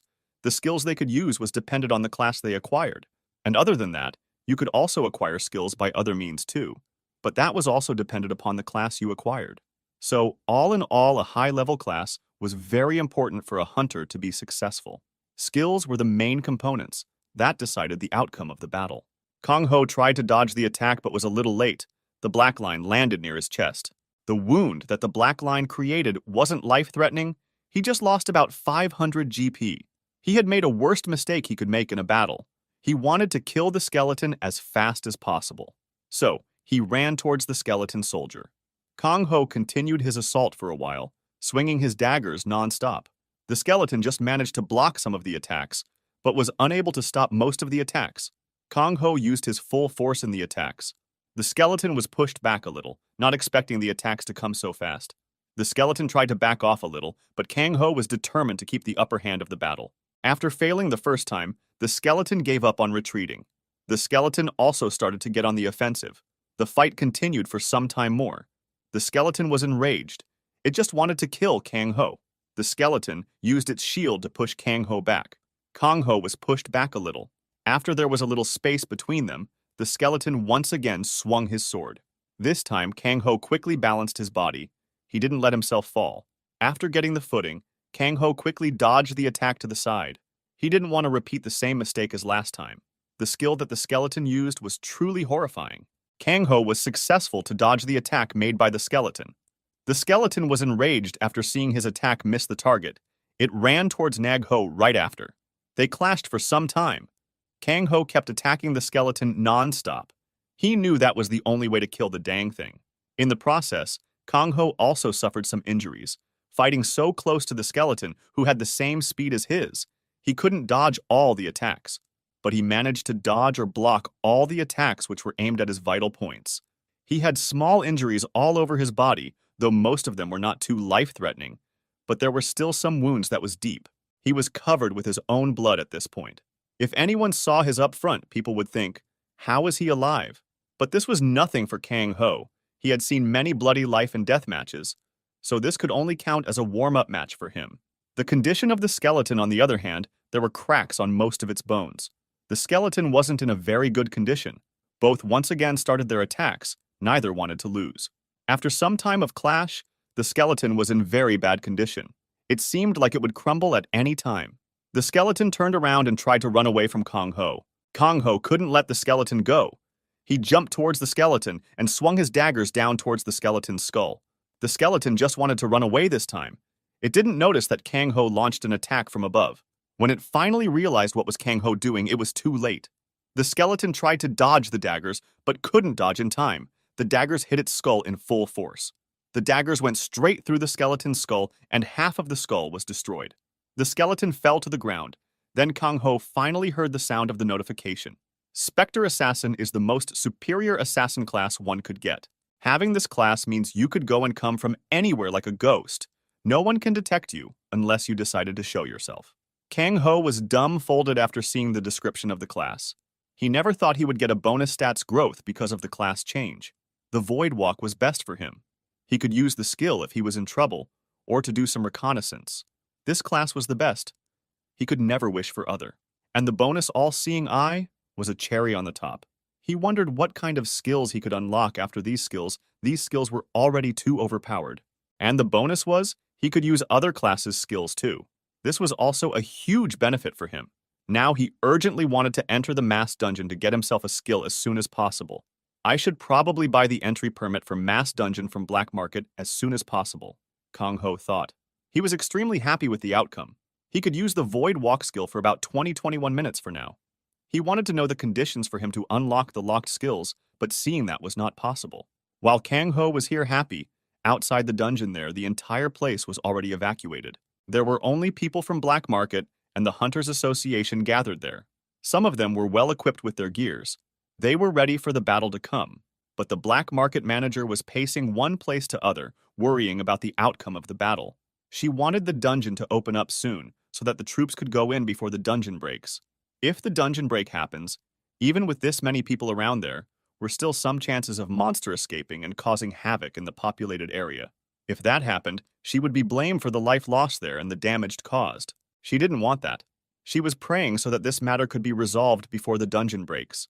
On the other hand, the hunters who were geared up were also thinking along the same line. Suddenly, Moonjung's phone started ringing. When he picked up the phone to see who was calling, it turned out to be his father's call. Moonjung started to panic. He was always scared whenever his father called. Most of the time, it was because his father wanted him come back for some work he didn't want to do. His father would always dump all boring jobs to him. After thinking of an excuse which he could make to his father, Moonjung finally picked the phone up. He calmed himself down. "Father?" he asked after calming himself down. "Where are you right now?" asked his father. "I am in Busan. Remember, I am going to a mass dungeon with a friend, I told you," said Moonjung. He started sweating. He didn't want to miss this mass dungeon. From the secret report, he had heard the dungeon was bigger than 3 cities combined. That was 3 times the normal size of a level 3 mass dungeon. This was a once-in-a-lifetime deal. He couldn't miss going to this special dungeon. He would regret it forever. Thinking about that, Moonjung steeled his heart. He would fight his father for the chance to enter the dungeon. There was one other option. He could tell his father that the dungeon was special, but if he did that, his father would claim the dungeon for himself. His father would only let people under him enter the dungeon. He wouldn't even let Moonjung's friends who told him about the dungeon enter the dungeon. So, for Moonjung, this was not an option. He didn't want to betray the trust of his friends who informed him about the oddity of the mass dungeon. "I know that. Have you visited Yi family?" asked his father. After hearing his father, Moonjung sighed in relief. At least he could enter the mass dungeon without a problem. After hearing the question, he finally remembered that his father had sent a gift for Kang Ho's father. Last time he forgot to deliver the gift. "Ah, yes. I went there yesterday, but I forgot to take the gift," said Moonjung. "Are you dumb? I told you to deliver the gift immediately after reaching Busan," yelled his father. Moonjung panicked after hearing his father screamed at him. "Sorry, I will go immediately and deliver the gift," said Moonjung. He had no choice. He didn't want to be called back to Seoul. "Go, now!" yelled his father again, then hung up the phone. After sighing of relief, Moonjung started to get dressed. He was relaxing at home when his father called. He was still little hungover from last night. On the other side, inside the Choi Guild, go call the Yeoshik and Yeoshin. They are twin brother from the 2nd Hunting Division. "Make sure that you don't alert the moles inside the guild," said a man who was clearly one of the top-ranking officers of Choi Guild to his assistant. His name was Pak Kyung, as written on the nameplate on the table. "Yes, sir," said the assistant, as she bowed and left the room. After some time, 2 men in their 30s entered the room. After entering, they bowed towards Pak Kyung. "I have a mission for you. You need to kill 3 civilians," said Pak Kyung. The duo was surprised for a moment, even sweating a little. They knew that this was a request. They would have to do this mission after hearing that, or else the guild would take care of them. They would be a security risk for the guild after listening to the request, so the guild would silence them immediately. But still, they couldn't help but feel a little scared. On one hand, if they did this job, they would be hunted by the Hunters Association, and on the other hand, if they refused, they would be chased by their own guild. Neither options were desirable, as they would lose their life in the end. They started to panic after thinking for a while. They were suddenly placed between a rock and a hard place. They wanted to just live their life peacefully, but now they didn't have any options. This was the worst day of their life.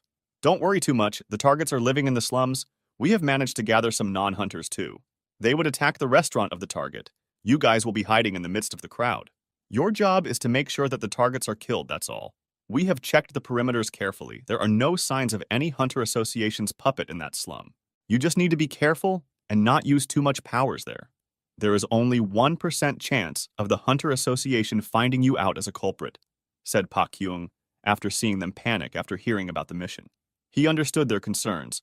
The risks of the job were extremely high.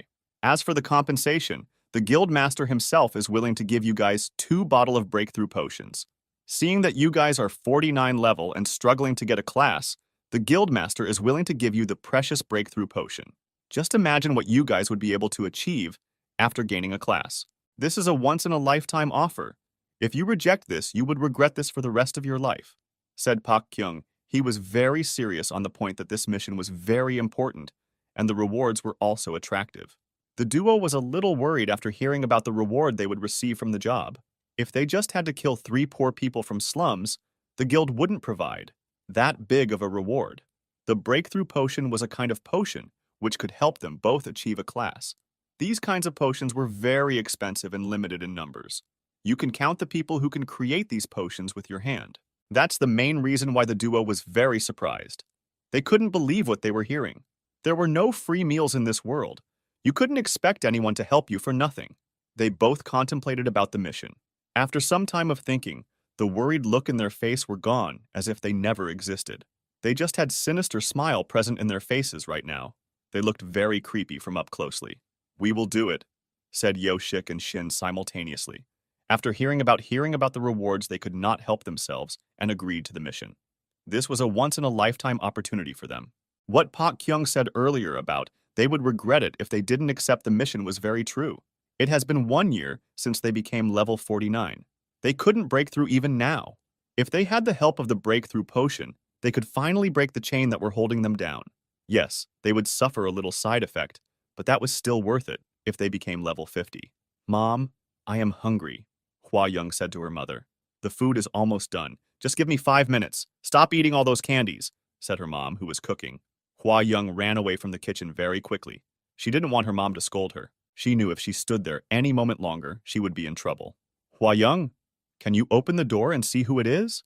"I am a little busy," yelled her mom. After hearing her mom's shout, Hua Young went to open the door. She wondered who it was. She hoped for the person on the door to be Kang Ho. She was very bored playing by herself. She wanted to go out and play with her big brother. Hua Young opened the door full of expectation, but she was very disappointed after seeing who the person was. It was her brother's friend. "Who is it?" asked her mother from inside the kitchen. "It's brother's friend," yelled the little girl. Her mom came to greet Moonjung after they went to the living room. Inside the living room, Yiman Young was reading the newspaper while drinking tea. They didn't open the restaurant today, so everyone were in the house. Moonjung greeted him. After the greeting, Moonjung handed Man Young the gift his father sent him to deliver. Man Young took the gift and opened the gift. Inside the bag there was one bottle of spirit wine. He knew that his father and Man Young loved the wine. His father sometimes came to Busan just to meet with Man Young and have some drinks. They were best of friends. However, wine was not the only thing inside the bag. Man Young took an envelope out. It seemed to be a letter. Moonjung knew that his father only wrote a letter if the topic was very urgent. Man Young didn't open the letter. He decided to read it later. Moonjung wondered what was so important for his father to write a letter. He decided he should ask his father after he returned home. After he delivered the gift, Moonjung stuck around for a while. Hanoil went to cook. Moonjung and Man Young started discussing about things going around the world. Hanoil had invited Moonjung to stick around for the dinner. After some time, they ate the meal. Moonjung felt the food was very tasty. He liked the food very much. Moonjung was ready to take his leave. He had some more work to do. He thanked the Yi family for their hospitality, and just when he wanted to leave, they heard loud noises coming from outside. They went outside to see what was going on. "Get the Hades out of this place. We don't want people like you ruining our society," yelled one of the guys in the crowd, aiming towards Man Young. There were a lot of people surrounding Man Young's house and yelling for them to leave the place. Moonjung and Man Young wondered what was going on, but no one from the crowd answered their question. The crowd just repeated the same words. After some time, the crowd started to become violent. They started throwing rocks towards the house. Ha Nul and Hua Young wanted to check what was going on outside, but they were sent back inside by Man Young. To Moonjung, this situation seemed very suspicious. The people didn't really have any reason to attack the house, but nothing Moonjung or Man Young said managed to calm them down. They just became more violent. It was as if someone was behind this plot. One of the members from the black market was inspecting the dungeon portal. Right then, the portal started giving off light. It seemed like the dungeon was finally unlocking after this long time. The dungeon was finally opening, yelled the man in happiness. At least the dungeon break won't happen now if the hunting team had a little time to clear the dungeon before the time runs out. Everyone around the portal became highly alerted. They took their weapons in their hands. They knew there was still a little bit of time before the dungeon break occurred, but you could never be too careful when it came to their life. Everyone took some steps back from the portal. They didn't know what was exiting the place. Whatever it may be, no one wanted to be the first to come in contact with whatever that was exiting the dungeon. But after seeing what came out of the portal, breathing of everyone present there stopped for a moment. They couldn't believe what they were seeing. There was a man standing there with multiple wounds all over his body. His face was covered with mask. But one this everyone felt when they saw him was chills. Chills ran down everyone's body. Looking at the man with so many wounds, people would think that the man was weak. But everyone on the site knew how dangerous the man was. Kang Ho was at first surprised when he saw so many people gathered in front of the portal, everyone wielding weapon. Kang Ho didn't feel any killing intent directed towards him from the people around the portal, so he didn't bother to stop and talk to them. Kang Ho moved really fast before they could react. Kang Ho ran and used his class skill. Someone tried to talk to Kang Ho, but couldn't finish his sentence as the man disappeared. The man was dumbfolded. He started looking towards different direction in search of Kang Ho, but was disappointed. He couldn't find any trace of Kang Ho. Not only him, everyone who were gathered in front of the portal were clueless about where Kang Ho disappeared. Even the influential and powerful peoples, the managers of both the guilds, were dumbfolded by what transpired just now. Who was that guy? I could feel even if we all attacked together, we could have not taken down that person. We would have been killed instantly, said Jin Q. He was shocked and scared when he saw Kang Ho. He had never felt this much of power before in his life. I don't know, said the manager from Black Market. Even she was dumbfolded by what had happened. They were in a shock state for a little while more. No one could talk for the while. After some time, people started discussing about Kang Ho. Hey, do you think that guy was from large guilds of the capital? asked one short guy to another guy while looking towards the direction that Kang Ho disappeared. Don't know, maybe, the other guy replied in confusion. Do you really think that guy was from Capital? Asked the short man. You think there is someone who that much of power in Busan? Asked the man to the short guy. The short guy was silent this time. He had no reply for this question. There was no way someone would come to Busan from Capital for dungeon. If that was true, then that meant there was a very strong guy in the Busan. They couldn't afford to mess with this guy with unknown identity. Call the miners and tell them to finish this dungeon fast, said the black market manager. She didn't want to get on the bad side of Kang Ho. Kang Ho used his newly learned skill, which helped him to escape the eyes of the people. After witnessing that many people waiting outside of the dungeon, he figured that they came after finding out there was something different about the dungeon.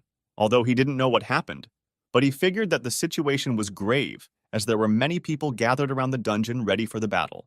He wanted to know what caused the dungeon change, but he was not that curious about at the moment. He figured he could ask about the dungeon when he went to the black market to sell the monster cores he collected just now. Kang Ho was now headed towards his house. In a dark room, there was a man sitting on his chair while listening to a song. The man looked like he was stressing about something. He was constantly mumbling to himself in an unaudible voice, but the man looked very serious. The man had pale skin. He looked like a dead body. The room was filled with really weird things like human skulls, bones, and many other weird things. While the man was mumbling, the phone suddenly started to ring. The man ignored the call at first because it was an unknown number. He was uninterested on the call, but the phone once again started to ring. Wah. Annoyed by the calls, the man picked the phone. He was about to scold whoever was on the other end, but he suddenly froze due to the voice he heard through the other side of the phone. Chills started running through his body after hearing the familiar voice. After the initial shock, though, he was quite excited after hearing the voice. Sir, I have been waiting for your call for over 6 months. I thought I was abandoned by His Majesty. The man had tears in his eyes as he felt like he was finally talking to his long-lost lover. His Majesty has a grand plan for everyone in his grand plan. His Majesty will never abandon any one of his followers. Quan Hyun, are you ready for your sacrifice that His Majesty has planned for you? A mechanic voice replied from other side.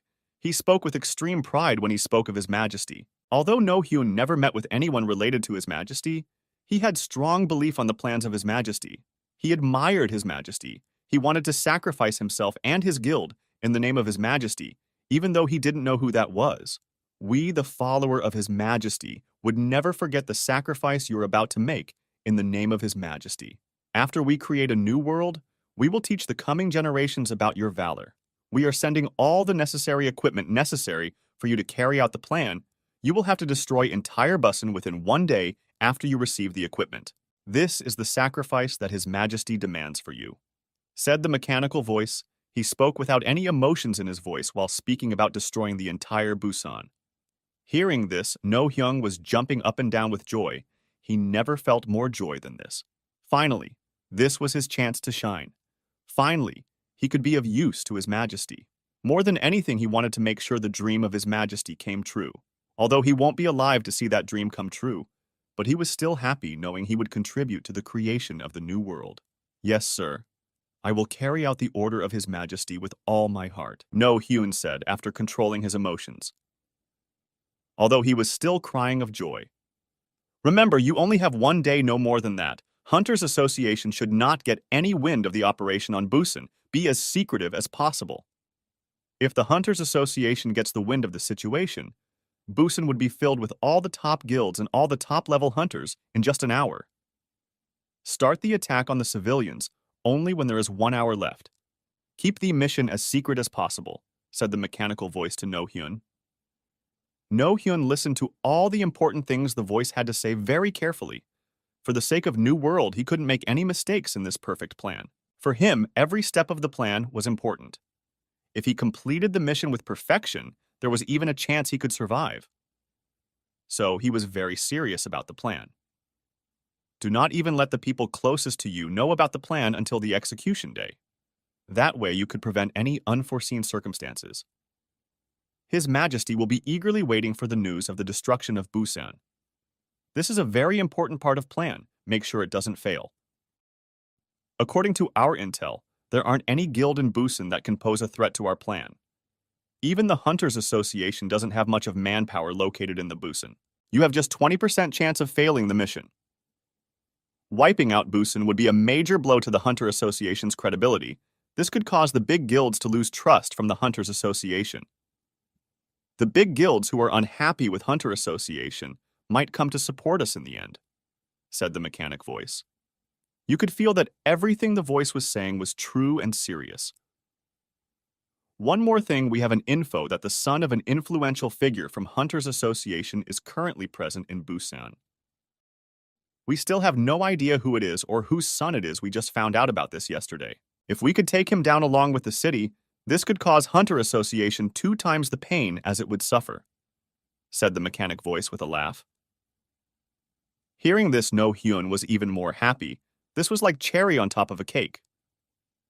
This situation was perfect. In one move, they can prove their strength to the world. Along with it, they could deal a heavy blow by killing the son of the influential figure. They couldn't wish for more suitable situation for their plan to take place. It was like the heavens were looking over them. While thinking about that, he was on the phone. He shouted loudly, "Yes, thank you God for looking over us," said the No Hyun. Don't forget that this can even make your mission more difficult, as that man wouldn't be alone if he was a son of influential person. He would at all times be surveyed upon. The association would keep their eyes on him and on the movement of the city. They would make sure that the person doesn't face any trouble in Busan. Make sure your guild members don't go around killing people until the fated day. I don't want any people from Hunters Association coming after your guild members. Kill any troublemakers if you have to. Remember, Busan is in a very sensitive state right now because of the son of the influential person. The association would be in alert mode all the time, said the mechanical voice. Kwon Hyun had a very big smile when he listened to what mechanical voice had to say. He was contemplating all the plans that he could use to destroy the entire Busan. Although mechanical voice talked like destroying the entire city was very easy, Kwon Hyun knew the danger. They might not even be able to take down half of Busan if they weren't careful with the planning. One small mistake, and their plan would be a failure. Kwon Hyun knew that his life or his guild members' lives didn't matter to His Majesty or his subordinate, but that didn't stop him from his actions. He knew deep down if he was able to fulfill his duty properly, he would surely be remembered by His Majesty. That was all that mattered to him. The most important thing on Kwon Hyun's brain right now was that he needed manpower if he wanted to accomplish this mission. Are there any other questions? Asked mechanical voice. Sir, I don't have many guild members. I would need some more troops to accomplish this mission. Answered Kwon Hyun. The main problem with the plan was he didn't have many high-leveled guild members. One of the main reasons of his guild not having many high-leveled guild members is that they have always tried to be a low-key guild in the Busan area. They never tried to contest with the other guilds in the area for resources and supremacy. They always tried to keep themselves out of the guild wars.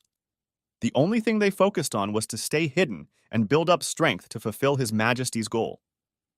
So all their guild members were the follower of His Majesty. They were all believers of the New World. They also quite often referred this New World as a paradise.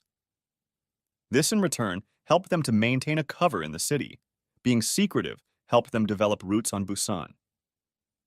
They never came under the radar of the Hunters Association.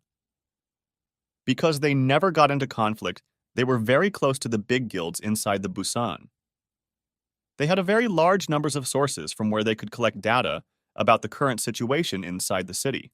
This went to show just how much influence this guild had inside of Busan. Although that might seem very nice deal, but this also had major flaws. Although Kwon Hyun was the strongest person inside the city of Busan, there was no one who could match him in terms of the power alone, but if they were to talk about the entirety of the guild, they were really very far from being called strongest. They could be considered just a middle-sized guild in the city if they were compared to the big guilds in the Busan. And if they were really going to take on the entire Busan city, they at least needed to be comparable to a big guild in the Busan. I will also send some special teams from big guilds from Seoul at the time of the attack, although I won't be able to send a lot of them, but that would be enough. We are under the target of the Hunter Association recently. They were able to pick up on our trails, unfortunately. If the situation was normal, I would have myself came down there for the plan. One wrong move from our side, we would be discovered by the Hunters Association. Said the mechanical voice. It instantly reignited the hope of Kwan Hyung. Kwan Hyun was excited to know that the special teams would be soon visiting them. He knew that these special teams were very important in a sense of His Majesty.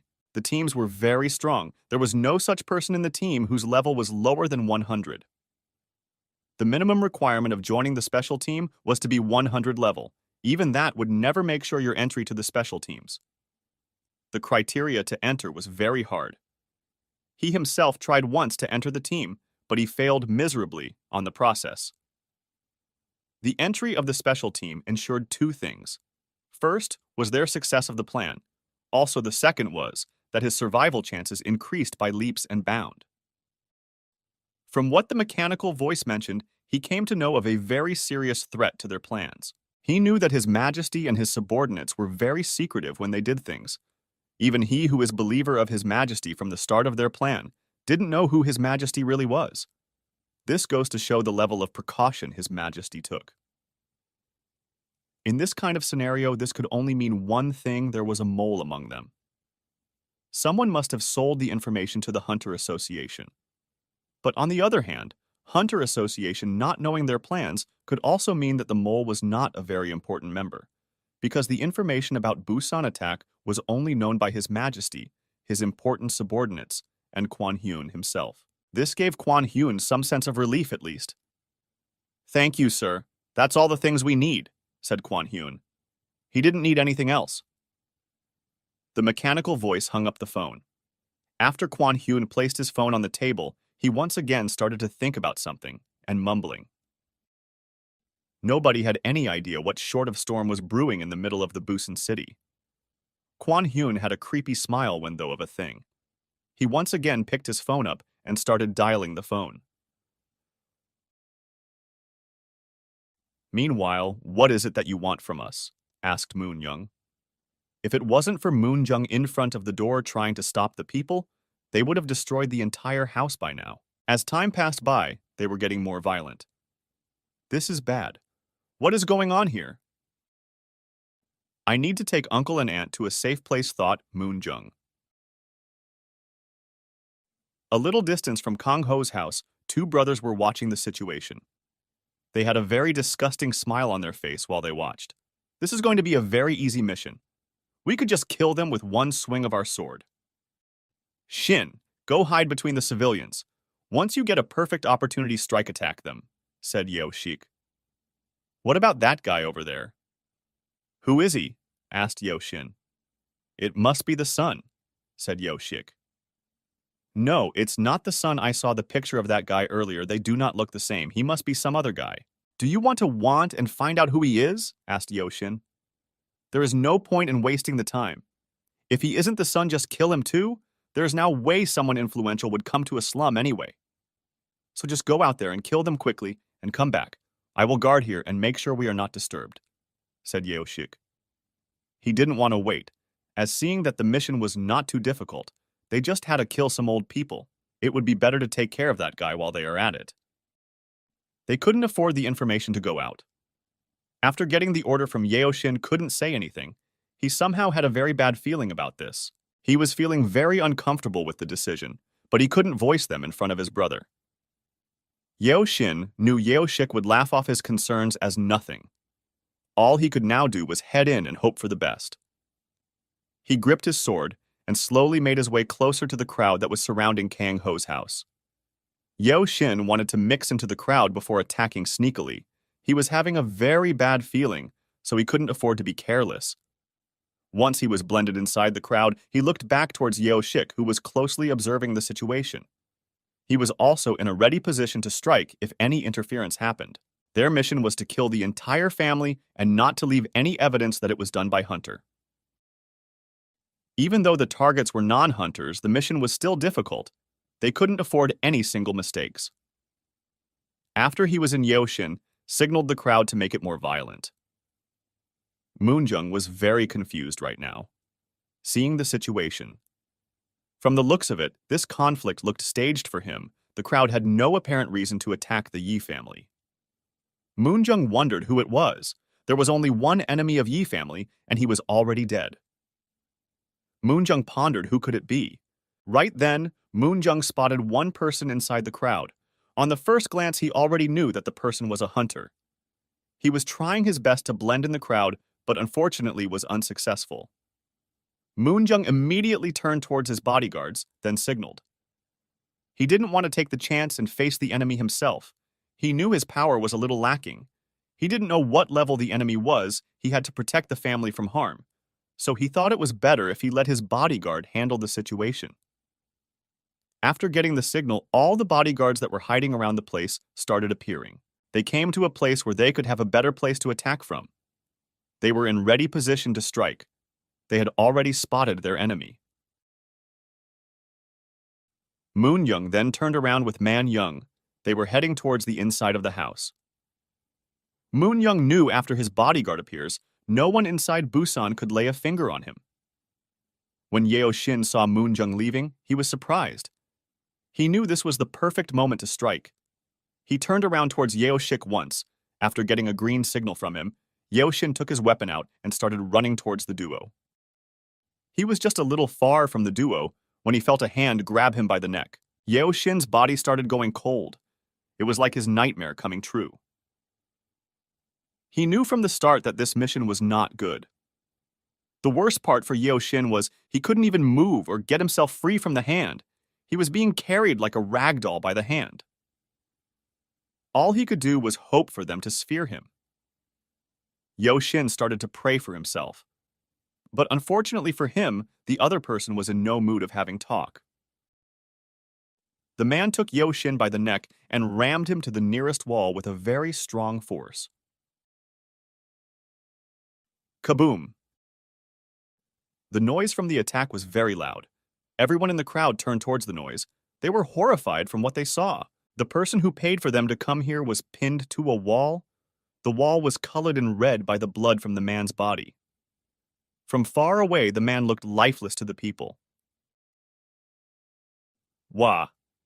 Wasn't he supposed to be a hunter? Ho! How could this even be possible? Said one of the men from the crowd. He was so scared by what he saw he couldn't even speak properly. Yay! Yes, he is a hunter. We shouldn't waste our time here. We should run away. I don't want to die this year. Lie, said another man. He started crying while talking. Everyone gathered there only had one thought in their head right now: run away. They knew their life was already forfeited when they decided to come to this place for the money, but they still didn't want to die. If the person who was pinning Yeo Shin to the wall was generous enough, he could let them live. They were too scared. They started running from the place. They loved their life more than money. It was like a nightmare for the people. Mom, what was that? Let me go outside and check, said Hua Young and tried to run towards the door. She was very anxious as her father was still outside. She didn't want her father to get hurt like last time. Although she tried to hide her fear and tried to act normal, she couldn't control her tears. She was very worried about her father. No, everything will be okay, yelled her mother, took her in her arms and consoled her. There was no way she could let the little girl go outside in the middle of a fight. She didn't want her to get hurt. Where is Appa? Appa will save us, right? Finally, the little girl couldn't put up a brave front anymore and broke down in tears. She knew in a moment like this her Appa would save them like last time. Appa will be back soon and he will send all the bad people away, said her mom, trying to console little girl. Right then, Moonjung and Man Young came inside. Man Young knew where the sound came from. Even so, all he wanted to do now was to be with his family and make sure they were okay. After entering the room, Man Young hugged the little girl and tried to calm her down. He didn't want to see his little daughter cry. That hurt him the most. Should I go after them, sir? Asked one of the bodyguards, asked the other one. No, leave them. They must have been paid by them to make the crime look like it was done by civilians. We won't find anything from them, said the man as he turned around and headed towards the wall where Yeo Shin was pinned. After the man came close to the wall, he facepalmed himself. He was very frustrated by the performance of his subordinate. He now hoped to dig a hole for himself and bury himself under it. This was too embarrassing for him. I-FU-NG told you to use some FUing restraint. What should I say to young master now? Are you fewing dumb? The man was very angry at his subordinate. He yelled with all his strength. Sir, I restrain myself a lot. Didn't know that the man was this weak. Though, if he decided to attack young master, he should at least be stronger than him, said the man like he was being wronged. Yo, you? The commander was speechless after hearing his subordinate's reply. While the commander was contemplating what to report to the young master, he suddenly froze. He had cold sweat running down his forehead. All the bodyguards around him were less aware of the situation, but they also felt a little strange, because for them, it somehow felt like someone was choking them. They couldn't breathe properly. At first, they didn't understand what was going on, but after looking at their commander's face, they became wary. Even their fearless commander showed fear. If someone said to them that their commander was scared of something, they would laugh it up. It was the first time of him showing any kind of fear. They had been with their commander for a long time. They had even heard the story of the brave commander who saved thousands of people. Commander Koo Chin-mai was famous for preventing major catastrophic event that took place 1 year ago. He was well renounced for his action. Seeing him scare was a major mental blow to all the bodyguards present there.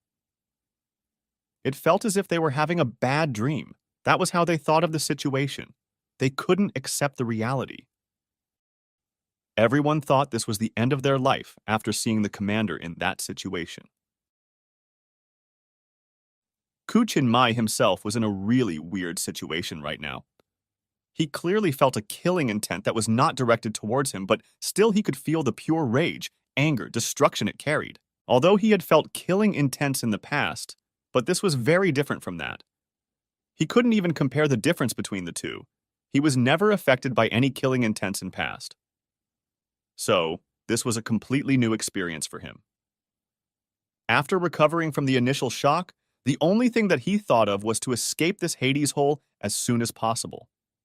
If possible, he didn't even want to know where the killing intent came from. He didn't want to offend the person responsible for the killing intent. It felt as if I was caged in with an ancient monster with no escape. The only this I can do is to see myself be killed by the monster. I need to escape this place before we offend the monster.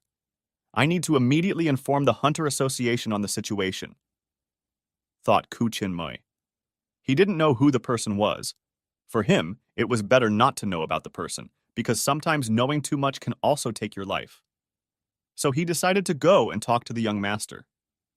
The killing intent was only there for about 2 seconds before it suddenly disappeared without leaving a trace. After the killing intent disappeared, it almost felt as if a really heavy weight was lifted from them. Still, they couldn't forget the feeling they had just a moment ago. There was silence for some moment, no one dared to talk. But after 2 seconds, they all turned towards their commander, thinking he would have some answers. But to their disappointment, even their commander looked clueless about the matter. What are you looking at? Go clean up the mess fast. We need to move out of here and take young master to the safety as soon as possible. Don't just stand there like some dumb person, yelled Koo Chin-mai. He was having a tornado of thoughts in his head, but he couldn't afford to dwindle upon it, as their main priority was safety of their young master. Nothing else mattered right now. Koo Chin-mai made his way towards Kang Ho's house after yelling at his subordinate. This sudden change in the behavior of commander worried all the bodyguard present there. Normally, Koo Chin-mai was a very easygoing person. This was the first time for them to see him being serious. This went to show the severity of the situation. Right after he left, all the bodyguards started moving and doing their works. There was a tense situation among them. Nobody had the courage to make a single sound. Koo Chin-mai quickly entered the house. "Young master," said Koo Chin-mai solemnly. "What is it?" asked Moon-jung with a serious expression. After seeing Koo Chin-mai covered with sweat, he had a bad feeling. "The situation is taken care of, but we need to immediately leave the vicinity," Koo Chin-mai said with a serious tone. "What happened?" Moon-jung wanted to know what was going on. After we killed the person responsible for the situation today, I suddenly felt enormous amount of killing intent. The killing intent was so intense and destructive, I can't even explain. Although the killing intent wasn't directed towards us, I don't feel it would be wise to stay here any longer. We would be inviting trouble for ourselves if we do, said Kuchin-mei. Although he didn't have the time, he had to explain everything to Moon-jung to let him know the severity of the situation. Moon-jung fell in a deep thought. He didn't want to leave yet, as the people from earlier might come back. He thought of taking the Yai family until the situation was cooled down. He also wanted to know about the identity of the attackers. He wanted to know which guild or which person had the audacity to do such a thing.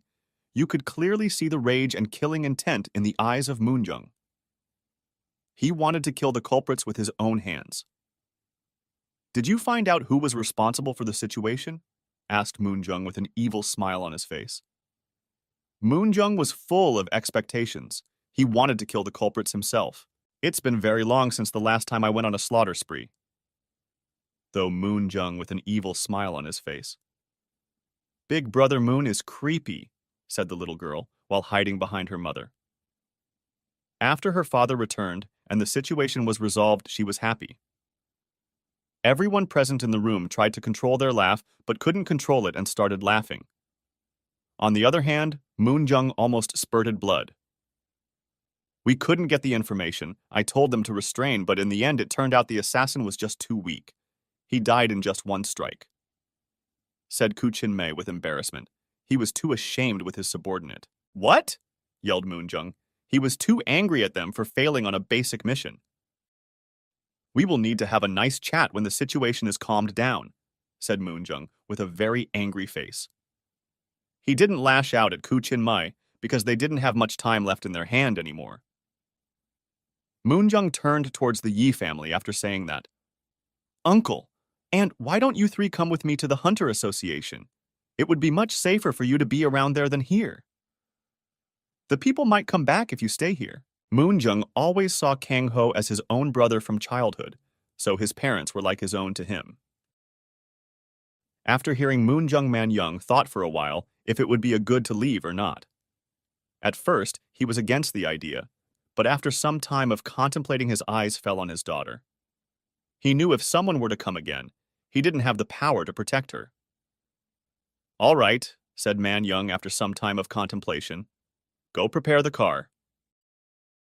After hearing Man-jung's reply, Moon-jung said to Kuchin-mei, Yes, sir, said Kuchin-mei and left bring the car. After some time, the Yi family effed with Moon-jung. Right when Yo-shin was about to attack his family, Kang-ho had already arrived at his house. At first, he wanted to defend the attack, but after he noticed the bodyguards moving, he stopped. There was no need for him to intervene. The bodyguards were enough to take care of that pest. Kang-ho had already noticed there was another pest hiding as he watched the situation unfolded. Right now, all Kang-ho felt was rage. He knew who it could have been who made the attack. He should have finished the Choi Guild earlier. He decided to kill every one of them with no exception. The one hiding and looking after situation wanted to run away at that moment, but Kang-ho had long been aware of his location. When Yo-shik started running away from Yi family house, Kang-ho followed him. Yo-shik knew he didn't have any chance of killing the Yi family. He just witnessed his brother die in front of his eyes. Yo-shik was extremely angry, but he knew what he had to do. He wanted to go to the guild and inform their member of what happened here. He knew the guild would send extra support to wipe out everyone present here. Right when Yo-shik thought he escaped the place, he was kicked in his back by someone, which made him lose balance and fall to the ground. Yo-shik was surprised as he didn't feel anyone coming from his back to attack him. If there was really someone, he could have felt them before they could get close to him. Yo-shik didn't have time to think, as he was kicked again, this time to make him turn around. When Yo-shik saw the person who had kicked him, he was horrified. Yo-shik felt like being stared at by an ancient being. He was too afraid to look at Kang-cho's eyes, which was burning with rage. This made Yo-shik very uncomfortable, as he had never felt so much fear. But after feeling Kang-ho's killing intent, he knew there will be no tomorrow for him, no matter how much he begged or cried. Drops of tears started forming on the eyes of Yeo Shik. Seeing this, Kang Ho was disgusted. He killed Yeo Shik with one swing of his dagger. After he was done killing him, Kang Ho returned towards his home. When he arrived there, he saw his family and Moonjung leaving on his car. Kang Ho didn't stop them. He had many things to do right now. It would be safe if his family stayed with Moonjung for some time today. He decided to visit them after he was done with all the works. After they left the house, Kang Ho went to take a shower. He planned to make a visit to the Choi Guild after the shower. Meanwhile, inside the Choi Guild headquarters, one person was running towards the guildmaster's office, like his life depended on it. The person knew the guildmaster would kill him if he was a little late with this big information. The man knocked at the door after reaching the front door of the guildmaster's office. "Come in," someone said with a solemn voice from inside the office. After that, the man entered the office. After entering, he BP-wed to the guildmaster. Master Yeo Shin was captured by a group of hunters before he could kill the Yi family. From what the civilians said, they didn't know where Yeo Shik was, but Yeo Shin was pinned to a wall by a hunter when he tried to attack Yi family. Said the man while still bowing. He didn't have the courage to look up. "Did you try to contact Yeo Shik?" asked the guildmaster. "No, sir," said the man. "Did he try to contact you?" asked guildmaster. "No, sir. My guess is that he ran away after seeing his brother couldn't defeat them," said the man. The guildmaster turned his chair around and started lighting up a cigarette. He was contemplating some things while he did so. He wondered who the person that ruined his plan. Tell the 2nd Division commander and corps members and some other members chosen by you to be ready. I have a very important mission for them. Make sure they kill all the hunters present there and along with that kill the Yi family as well. Make sure to tell them I will reward anyone who can bring me the head of Yi family members. That should keep them motivated," said the guildmaster, while he smoked. "But sir, if we send so many troops to the slum, we would be found out by the Hunter Association. We might not survive being pursued by the association," said the man with grave concern. FK the Hunter Association. "I want the Wei family dead no matter what. And as for the association, I have an escape plan," said the guildmaster while he smiled evilly. Even after hearing what the guildmaster had to say, the man was not too happy with the decision, but he still had a little hope. After hearing that he didn't stick around there for long, he made his way towards the 2nd Division meeting room. Today, the 2nd Division had the plan to enter a dungeon. After some time, the man finally reached the meeting room. The 2nd Division were making a plan of action for the raid. They were discussing about the members they should take with them to the raid. After the man entered the room, they all went silent. "We are canceling today's raid," said the man. "But this raid is very important for the guild. We need to do it," said one of the men in the room. Everyone started chattering. "Silence! We have more important things than dungeon in our hand right now. We have to kill some people before they become threat to us. Guildmaster is also rewarding the person who brings heads of some civilians," said the man. At first, everyone was against the man's idea, but after hearing of the rewards, they all changed their mind. They were intrigued by the thought of the reward. "Choose as many core and normal members of guild as you want, but you need to kill them all. Don't be distracted because of the reward," said the man. "What are the specifics of the mission?" asked one of the members. "This is the Yi family. You need to kill them all, and there are some 5-10 hunters protecting them. You have to kill them all," said the man, while he took out the photo of the Yi family members. "I heard you sent Yeo brothers to kill them. What happened to them?" "Did they fail?" asked one of the men inside the room. "Yes, unfortunately, there were some hunters present there at that moment." "What you need to do is go in quickly and kill them as fast as you can. When you try to kill the hunters, kill the Yi family, kill them all as fast as you can. This is a very high priority mission. Park Won-soo will lead the troops. Everyone follows his lead. Do you have any questions?" said the man. "No, sir," everyone yelled at the same time. "Good. Park Won-soo, you can choose anyone from the guild you want.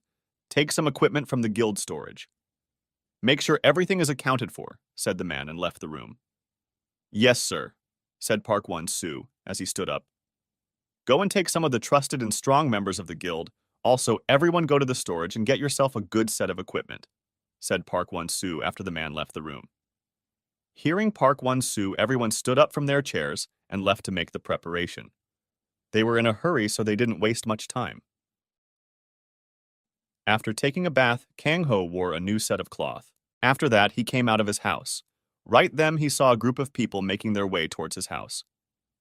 By looking at their emblem, Kang-ho could tell they were from Choi Guild. He was really happy seeing them. He didn't have to go all the way to the guild to take care of them. They came to him instead. After they got close enough, he wanted to see their information and see who was father of Choi Dong. He wanted to make him suffer the worst pain before he killed that man. If it wasn't for Moon Jung being there to save his family, Kang-ho knew there was no way he could have seen his family anymore. Just the thought of him losing his family made his heart ache. He planned to move to a safe place where he wouldn't have to worry about his parents' safety. When he looked through everyone's information, he was the strongest person in the group. Rest 7 of them were level 50, and rest were less than that. Kang-ho was disappointed as he had to go to guild after all. He wanted to finish this dispute with Choi Guild as soon as possible. They had crossed the limit now. He had to kill them all to make sure no one was left. Who would want to harm his family? Look, who do we have here? You are Yi Kang-ho, right? Asked Won-soo after coming close to Kang-ho. Yes, replied Kang-ho without any emotion.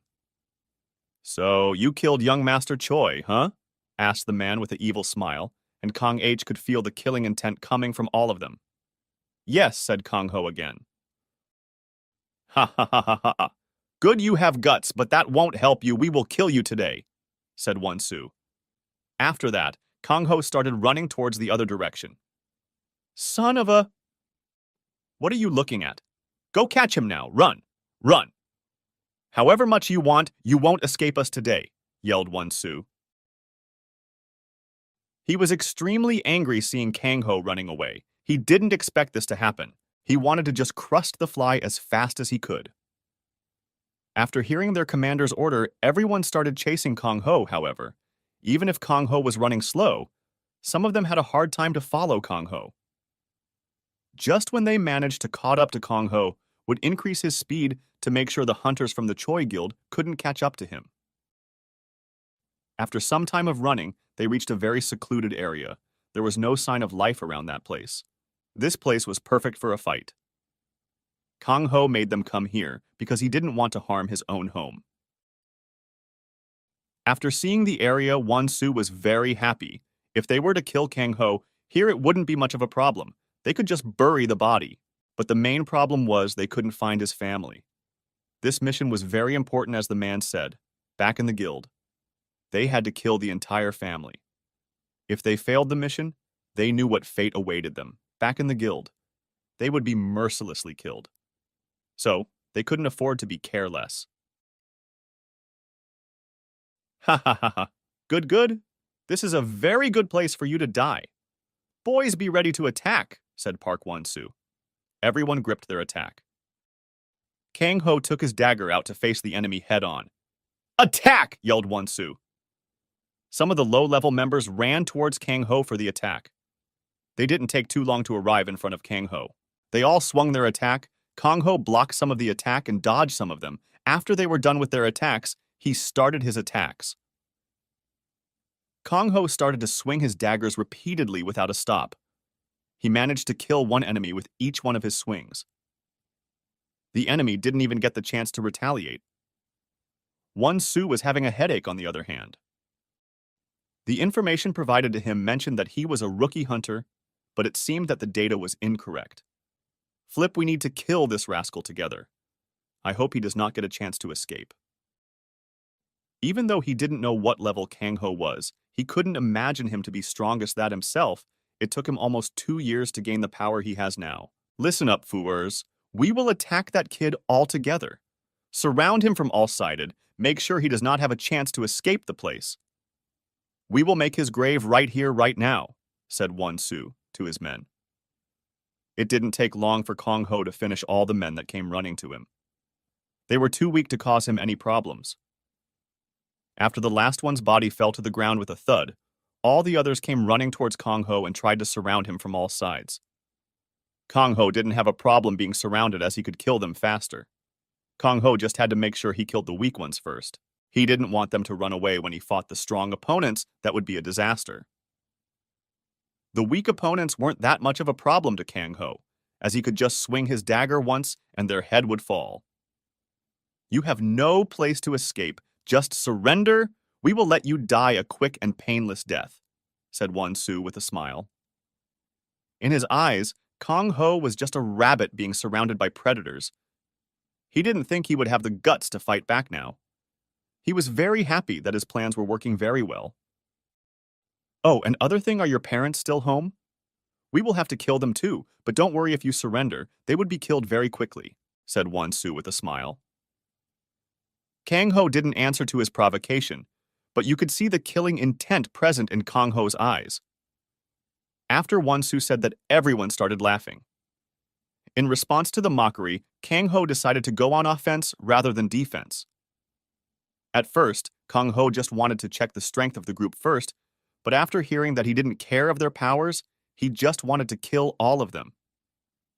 Kong Ho moved swiftly. In just a matter of seconds, he was in front of one of the level 50 guild member that came along with Wan Su. All the laughs stopped after seeing Kang Ho move so fast. Even Wan Su himself was dumbfolded after seeing Kang Ho's speed. He was extremely fast.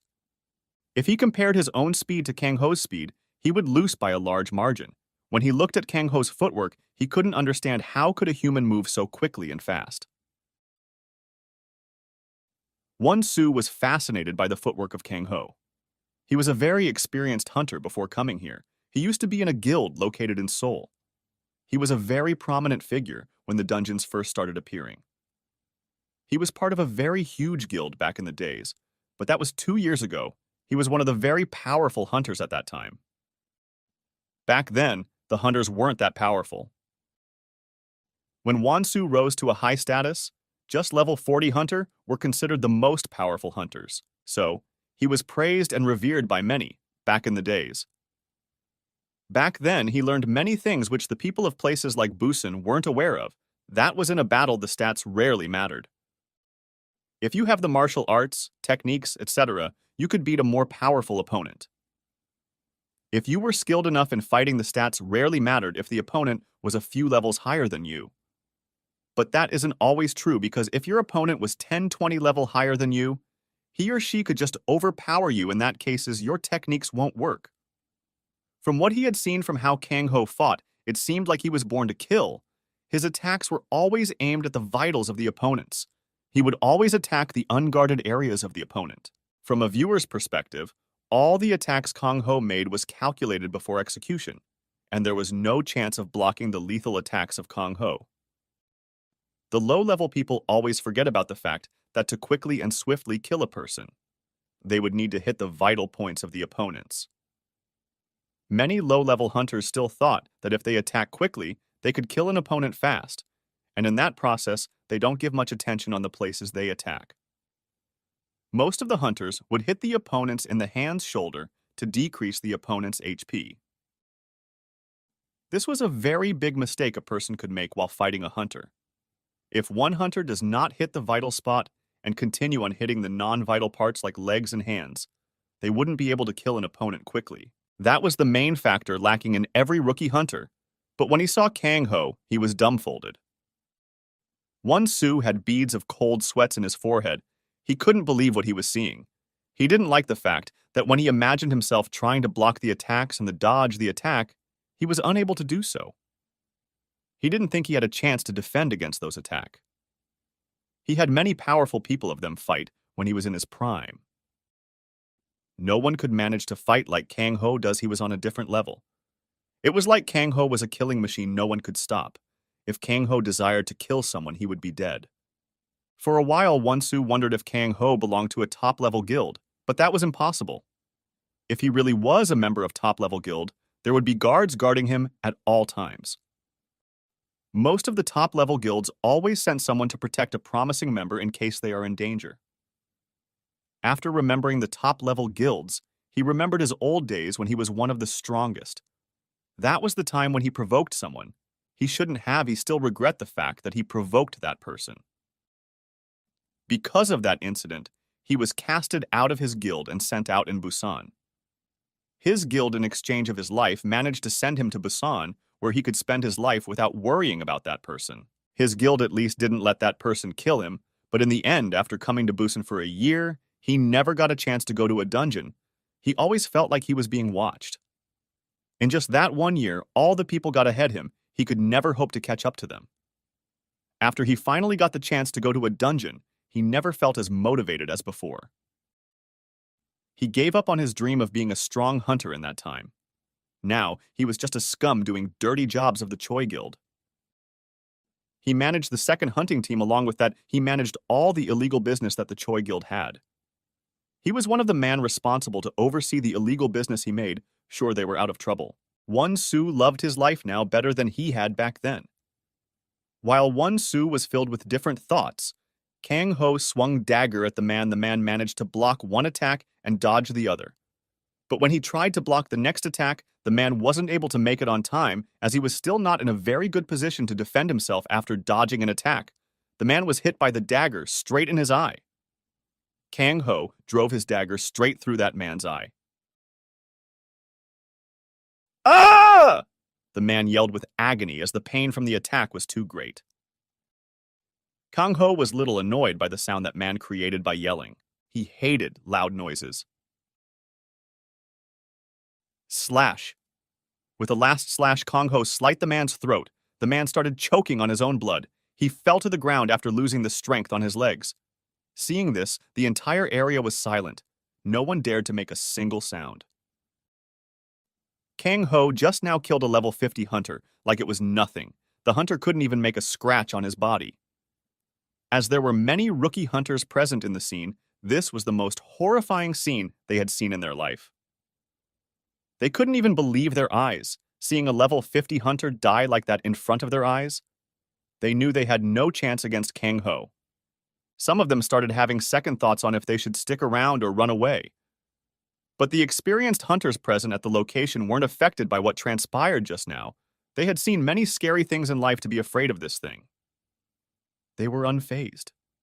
After seeing their friend die in front of them, the experienced hunters were angry, but no one dared to take the first step. After seeing one of their own die in front of their eyes, they realized that they couldn't take on Kang-ho single-handedly. They needed to attack him at the same time so that they could restrict his movement. Kang-ho's movement speed was too fast for them to beat him in speed. In a close-quarter combat, the speed played a very important role. They all knew they didn't stand a chance against Kang-ho in terms of speed, but they could overpower him if they attacked at once.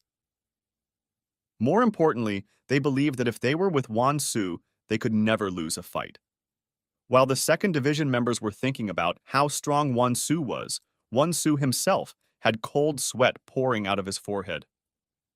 He was wondering how he could block the attacks from Kang-ho. His attacks were almost unavoidable. Right then, a brilliant idea came to his mind. Gather around second division. After thinking of the plan, Won-Soo called his teammates. He wanted to tell them about the plan.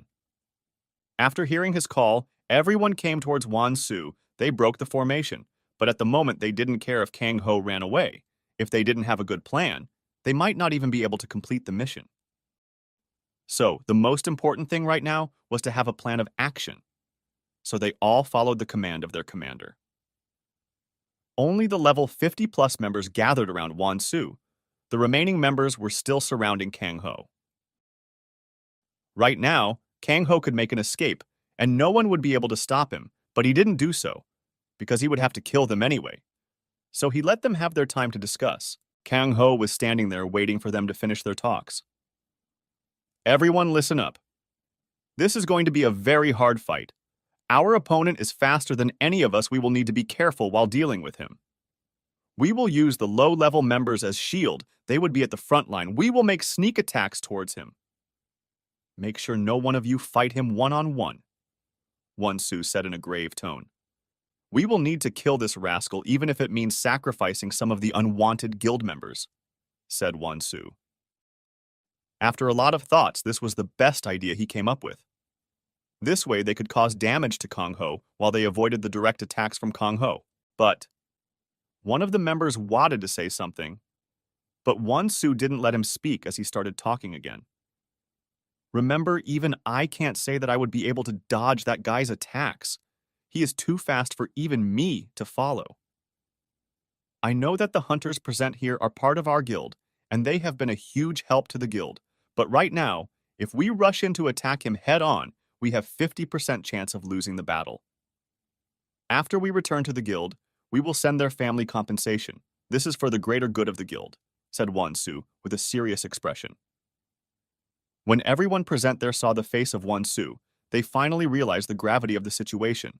At first, they thought they could win against Kong-ho easily, but after seeing the uncertainty on the face of Won-Soo, they lost their previous confidence. They too became wary of the situation. Be ready to attack. Make sure you do as much as damage to him as you can. And also make sure you don't get in the path of his attacks. With all of our strength, I don't believe he won't die, said Won-Soo, as he wanted to cheer them up.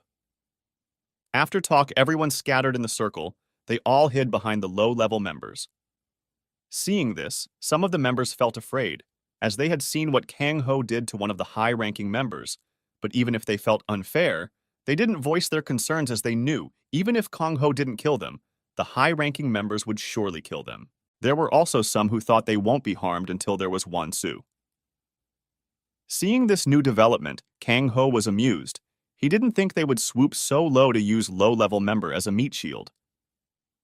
Kang-ho didn't care about whatever tactics the high-level members used. In the end, the result would be the same. He had to kill them all anyway, so he just gripped his daggers and prepared himself for the attacks that were going to be aimed at him. "Attack!" yelled Won-Soo after everyone were in their positions. Everyone started to charge at Kang-ho while he stood at the same place with his guards up. He knew he couldn't be careless with the situation, as you could never underestimate your opponent. Everyone closed in on Kang-ho, leaving him no space to make an escape. Every one of them attacked Kang-ho, which he managed to dodge perfectly, as all of the attacks were from the low-level members. In his eyes, the attack was too slow. After dodging the attacks, Kang-ho made his move. He started to swing his dagger relentlessly. He wanted to clear all the low-level members as soon as possible. With each of his strikes, he managed to take down at least one of the hunters.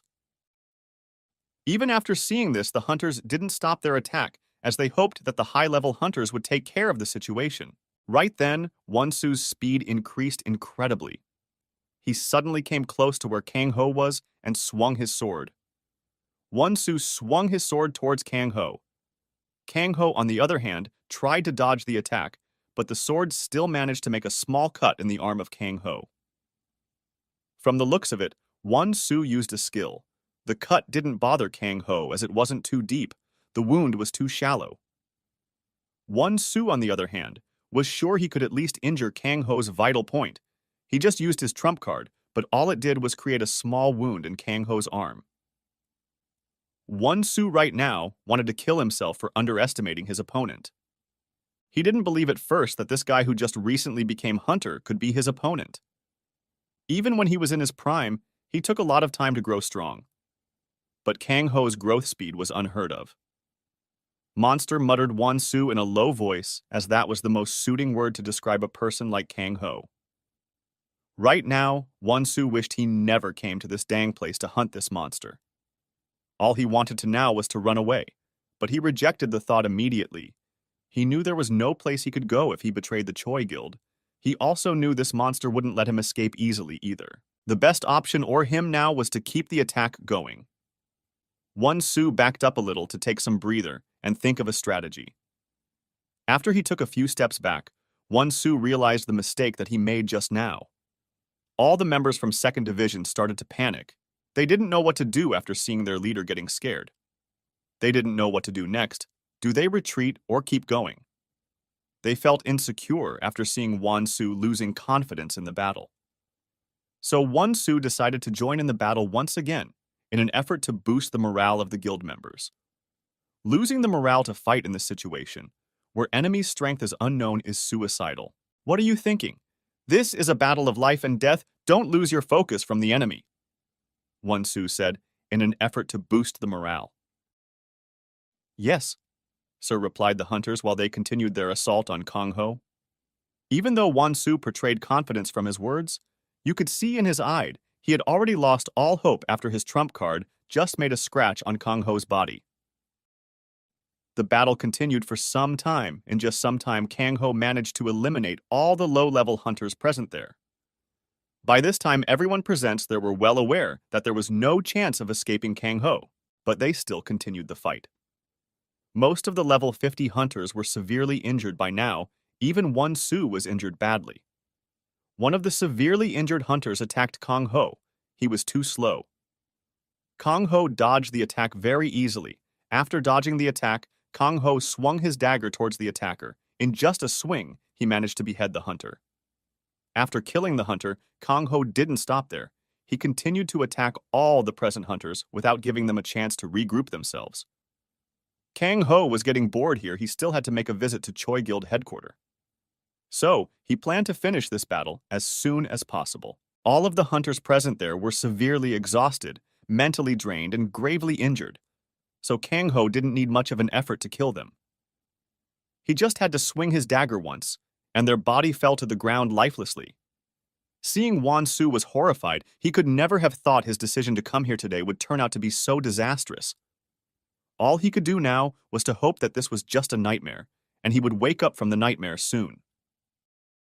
Seeing his men fall to the ground lifelessly one by one under the attacks of Kang-ho's dagger, he realized how insignificant and helpless he was in front of true power. Kang-ho took care of all the present level 50 hunters there in just under a minute. Now the only two standing there were Kang-ho and Won-Soo. Won-Soo was already on his knees.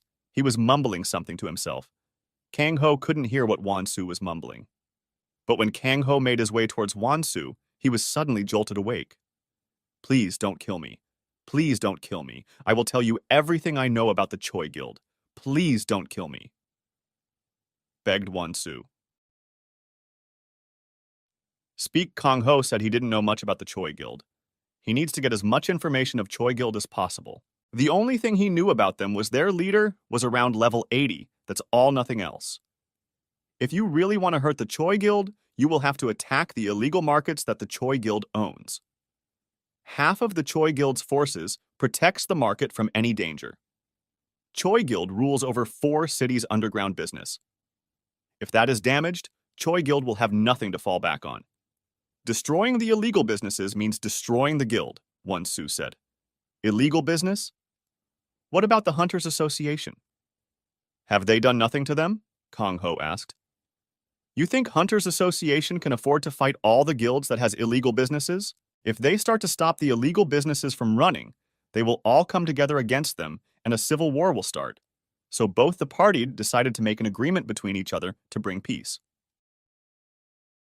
The businesses decided not to harm the normal citizens, and the Hunter Association decided to turn a blind eye to them. That's one of the reasons why the people aren't out there killing each other for no reason.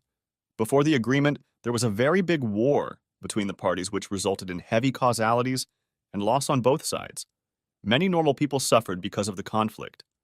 So in order to bring stability, the illegal business were given an agreement, said Won-Soo.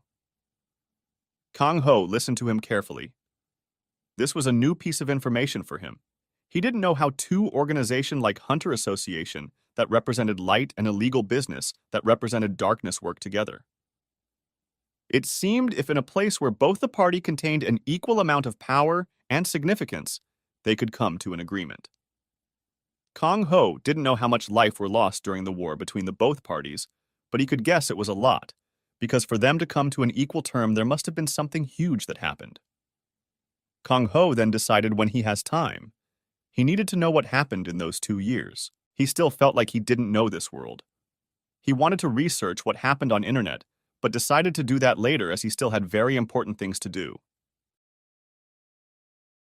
After saying that Won-Soo continued on to describe about the business ran by the Choi Guild, most of the income of the guild came from the illegal businesses. Some of the business they ran was prostitution, illegal gambling, drugs trafficking, etc. They were the kings who ruled almost all of the underground business of 4 cities around Busan. There were 2 bases on the outskirts of Busan, which were located in secluded area. Remember, if you attack the illegal market, it's not just Choi Guild that you are attacking.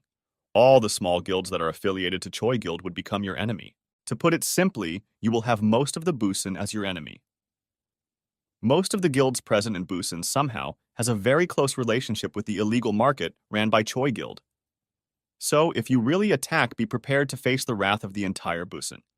But if you don't attack the market and just kill some nobody like me, it wouldn't even matter to the guild. As for them, I am only a pawn. The big fishes are located in the illegal market, said Won-soo with a straight face. But inside his herd, he prayed that Kang-ho attacked the illegal market. Right now, what Won-soo was trying to do was to throw a bait in front of Kang-ho, at the same time making his claims believable by admitting that he would incur the wrath of Kang-ho. On top of all, he was provoking Kang-ho so that he would bite the bait. Won-soo didn't believe Kang-ho could face the entire Busan single-handedly. He thought if Kang-ho really attacked the market, he would be singing his own death contact. Kang-ho knew what Won-soo was trying to do, but he didn't really care about what may happen to him if he was chased down by so many hunters. The only thing he cared about was to destroy the entire Choi Guild through and through. He didn't care if he had to fight Busan or the world as the consequence. He would do it anyway. They had dared to attack his family. He didn't care if he killed innocent people as a consequence. He was not a hero. He would go to any length necessary to protect his family. Kang-ho listened to all the details that Won-soo had to say about the Choi Guild. From what he learned from Won-soo, it seemed that Choi Guild was also involved in many types of activities that the Hunter Association couldn't tolerate, like trafficking of normal humans, forced prostitution, etc. He mentioned that the presence of Hunter Association didn't mean much in Busan. The hunters deployed here by the Hunters Association were just too weak to interfere in their affairs. Some of the Hunter Association's managing staffs present in Busan were paid huge sums to keep their secret in wraps, so the main branch had no idea what was going on here in Busan. After getting all the information he needed to hunt these markets ran by the Choi Guild, Kang-ho had no use of Won-soo, so he swiftly beheaded him. Won-soo had provided him very important key pieces of information, so Kang-ho decided to kill him instantly as a reward. After he was done killing them, he got rid of the blood on his daggers and sheathed it. After that, he wore a mask. He was going to a market. It was sure that there would be a lot of people, so he didn't want them to take his photos while he destroyed the market. He didn't care about his life, but rather, he worried about his family. He didn't want his enemy to attack his family to take revenge on him. His family's safety came first for him. His family was the only weakness he had. Attestier. After Kang-ho was ready, he used his stealth skill and began heading toward the market. It didn't take too long for Kang-ho to reach the suburbs where the market was located. When he reached there, most of the people present in the market were wearing masks to cover their face. As Kang-ho made his way towards the middle of the market, Kang-ho saw many disgusting things, like some people were auctioning a female that looked half dead from the injuries on her body. But the eye of that girl told a totally different story. It seemed like the eyes of the girl were filled of flames of revenge. She wanted to devour everyone present at the auction. Welcome everyone. Today we have a premium product for the auction. She is a Viren. I saved the best product for the last. This is the final item of the auction. Although she may seem dirty and full of wounds, trust me. Once you cleaned and healed her up, you would have yourself a very pretty Viren beauty. She is even a level 10 hunter. We had to sacrifice some of our men to subdue this bit H. The starting BIs will be $100,000 and only the increment of $1,000 shall be counted, said the auctioneer and began the auction. Kang-ho was watching the dark side of the human society in front of his eyes, but he didn't really care. After living in a place like Hades, he believed that only the survivors could call themselves strong, and only the strong had the right to survive. He believed that even if he saved an innocent person from a bad person, that innocent person would still be killed, how exploited by some other bad person later in his or her life. That's how the world worked if you don't fight for your own rights. Don't expect anyone else to do it for them. At the end of the day, Kang Ho didn't believe in the concept of there being good and bad in the world. At the end of the day, they were all predators looking to devour each other for their own selfish reasons and to survive. The one who survives is held as strong and gets to dictate the narrative of the story, so he wouldn't go and help someone who can't help themselves. He didn't care what the situation was. He didn't wait there for much long as he had much better things to do. From the crowd, he made his way to the headquarters where Choi Guild's hunters were stationed.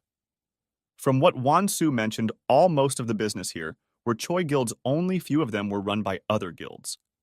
He also mentioned the fact that most of the high-level guilds had many ways of income, which could bring them fortune. So most of them didn't care about running these kinds of illegal businesses.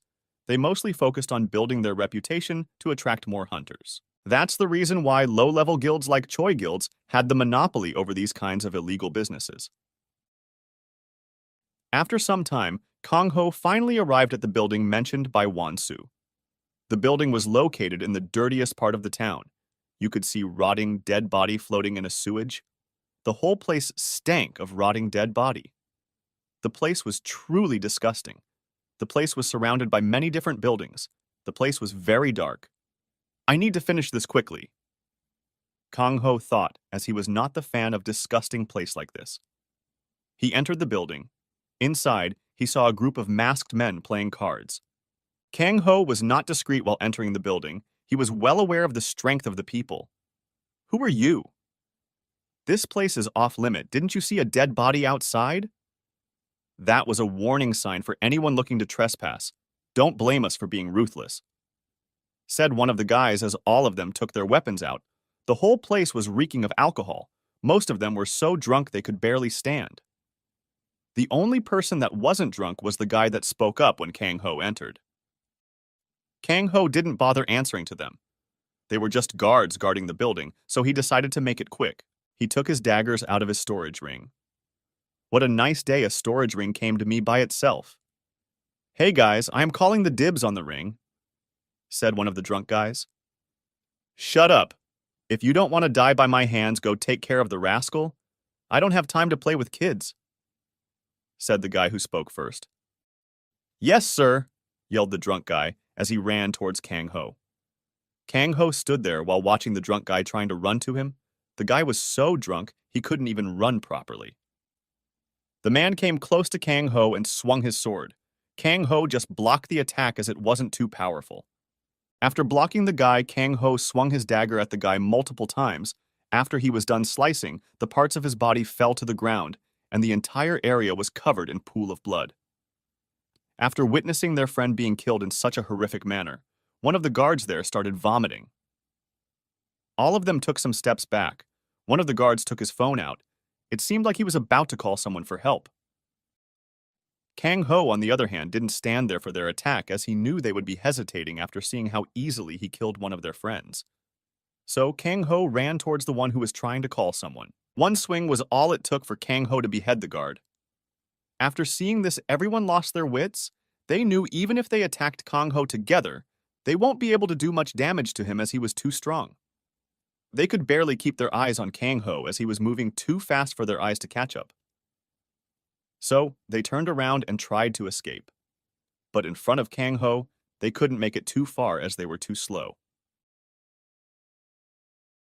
Right when they tried to run, Kang Ho used high full speed to chase them one by one and kill them. At the end, no one could even make it past the door of the building. All the bodies were scattered around the floor. Kang Ho swung his dagger and got rid of the blood on the dagger, then made his way towards the upper floor of the building. He made it to the second floor, but the floor was completely empty. Third and fourth floor were empty as well. When he arrived at fifth floor, he finally heard voices. He was told by Won-Soo that there should be about 300 Choi Guild members present here at all times, so he was surprised, as there were only about 20 members present here. He guessed the number by hearing the footsteps, voices, and other noises. So he wanted to gather information as to where others were gone. Kang Ho activated his skill Void Walk by concentrating on his mans. and made his way to the 5th floor. As he expected, there were only 22 people inside the floor. He checked with his passive skill and found out that most of them were level 25 hunters. There were supposed to be at least 200 level 50 hunters from what I had heard, Kang Ho thought. Hey, I think we should go to the market too. I think they might need our help if they start fighting, said one of the masked men. You think you could help them? With your insignificant power? Don't make me laugh. You would be killed in an instant. Just shut up and do your work. They would be back with the good news at any moment, said one of the masked man who was resting on a sofa when others were working on their desk. It seemed that he was in charge right now. What do we gain from this partnership? Why are the core members so happy about the partnership? Asked the masked guy who was working.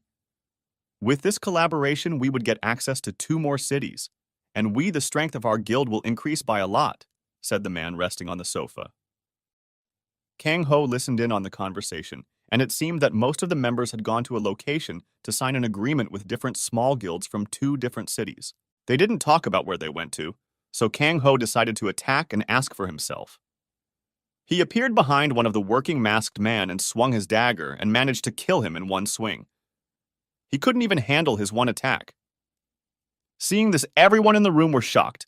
They couldn't believe that one of their guild members would be killed in front of their own eyes, and they couldn't even do anything about it. They all grabbed their weapon and backed up. They came behind the man who was resting behind the sofa. Which guild sent you to cause trouble?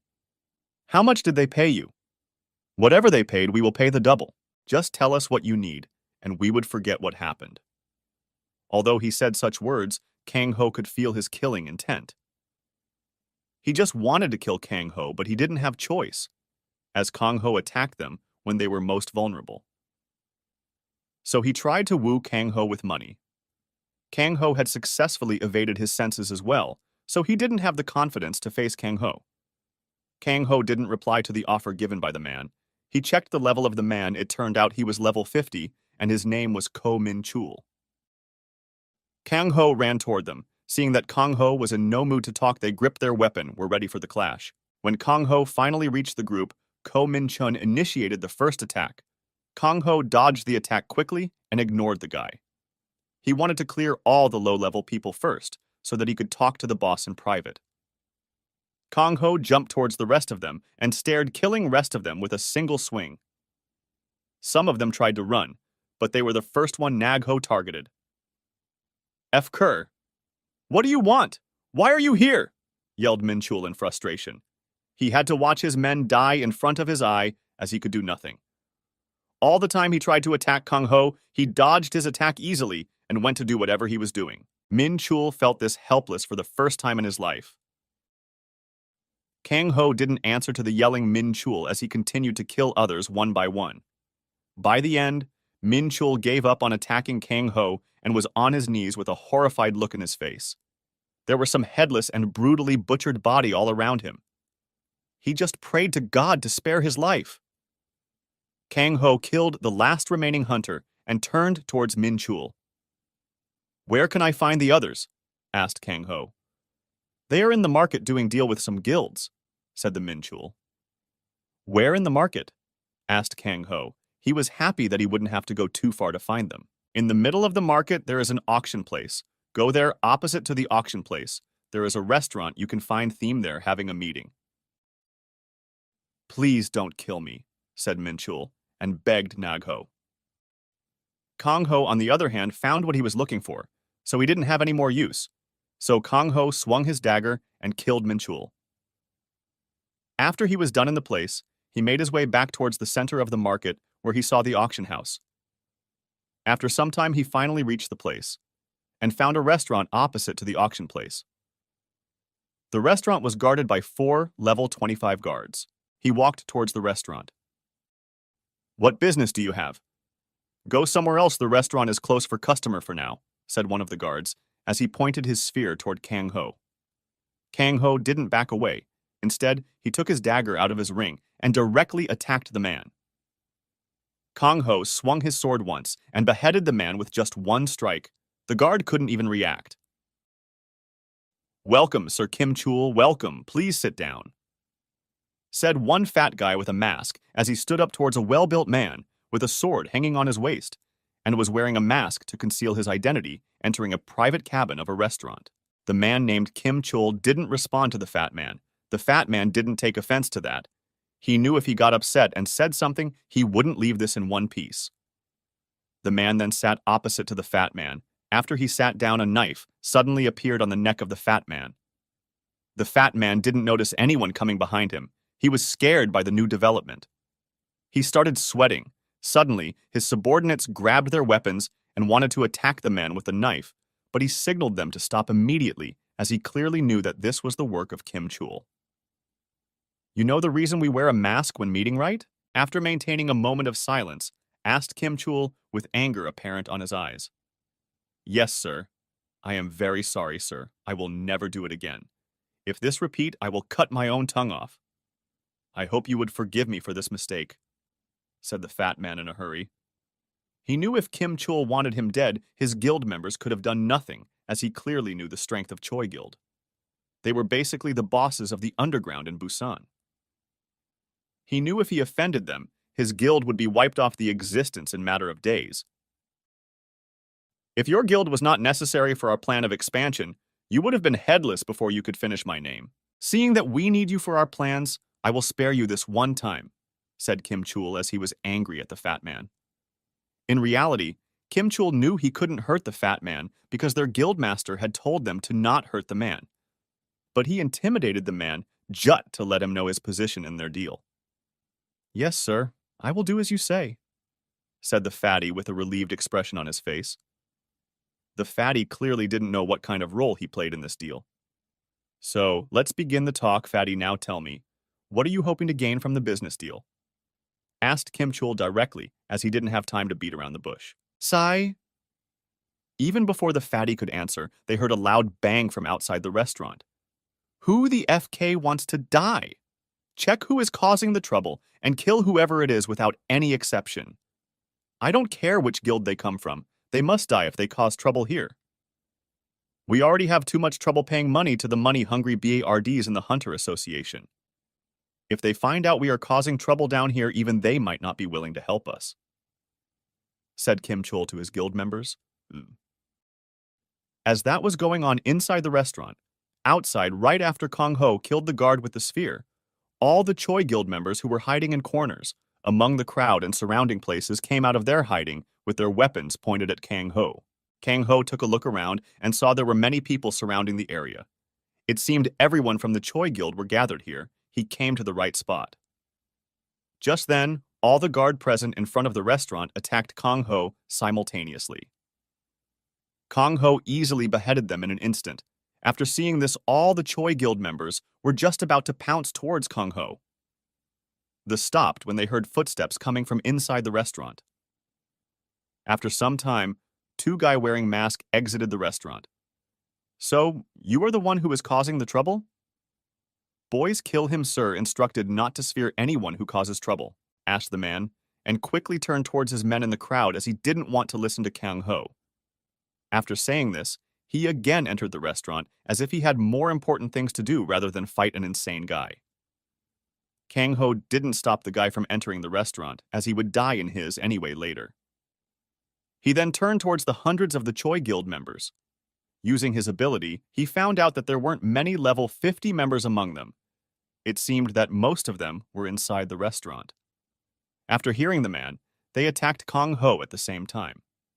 Kong Ho didn't just stand there like a statue to face them. He also ran towards them. After Kong Ho came face to face with a member of the Choi Guild, he was attacked by a sword.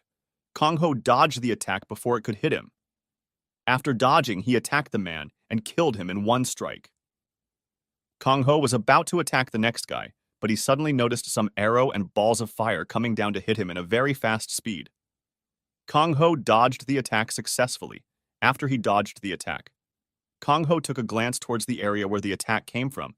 It seemed there were many ranged attackers gathered in one place.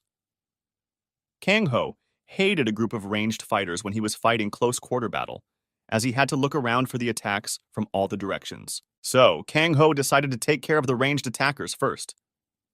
He left the guy he was about to attack and turned towards the ranged attackers and started running towards them. "Protect the ranged attackers! Don't let the FKR near them!" One of the masked men yelled towards other. After listening to him, some of the nearest people jumped in the way of Kang Ho and tried to stop him by attacking him. But they could not stop Kang Ho as he was dodging their attacks. After dodging, he attacked their vital parts and killed them in one attack. As Kang Ho was making his way towards the ranged attackers, he was leaving behind a trail of dead bodies. He killed everyone standing on his way. Seeing this, everyone present there in the scene started panicking. They couldn't believe a single person could do this on his own. As he was making his way towards the ranged attackers, they started panicking, as they didn't have much experience fighting a close battle. They just enjoyed hunting from behind the group. Now that was coming back to haunt them. Some of them even wanted to run away, but just then. "Focus on the target. He cannot hope to kill us if we attack him together. He is just afraid of us. He thinks we are a threat to his. That's the reason why he is coming to attack us, so just focus and keep attacking. He is not invincible," said one of the mages. The ranged attackers had their morale boosted after hearing the mage. He was a prominent figure in the guild, so they believed his words. They all once again focused their attention on attacking Kang Ho rather than running away. The ranged attacker felt as if their heart would pop out of their body any seconds. As they saw Kang Ho slaughtering his way through the close-quarter fighting hunters, their blood ran cold. After witnessing Kang Ho's power, even the level 50 mage was having trouble concealing his own fear. Slaughtering some more of the hunters, Kang Ho finally made his way to the ranged attackers. Some of the other hunters were trying to attack Kang Ho, but Kang Ho didn't attack them back. He just dodged their attack and went towards one ranged attacker after another. It was almost as if Kang Ho was playing games with them. He didn't even care about their existence. All that mattered to him now was to kill all the range attackers.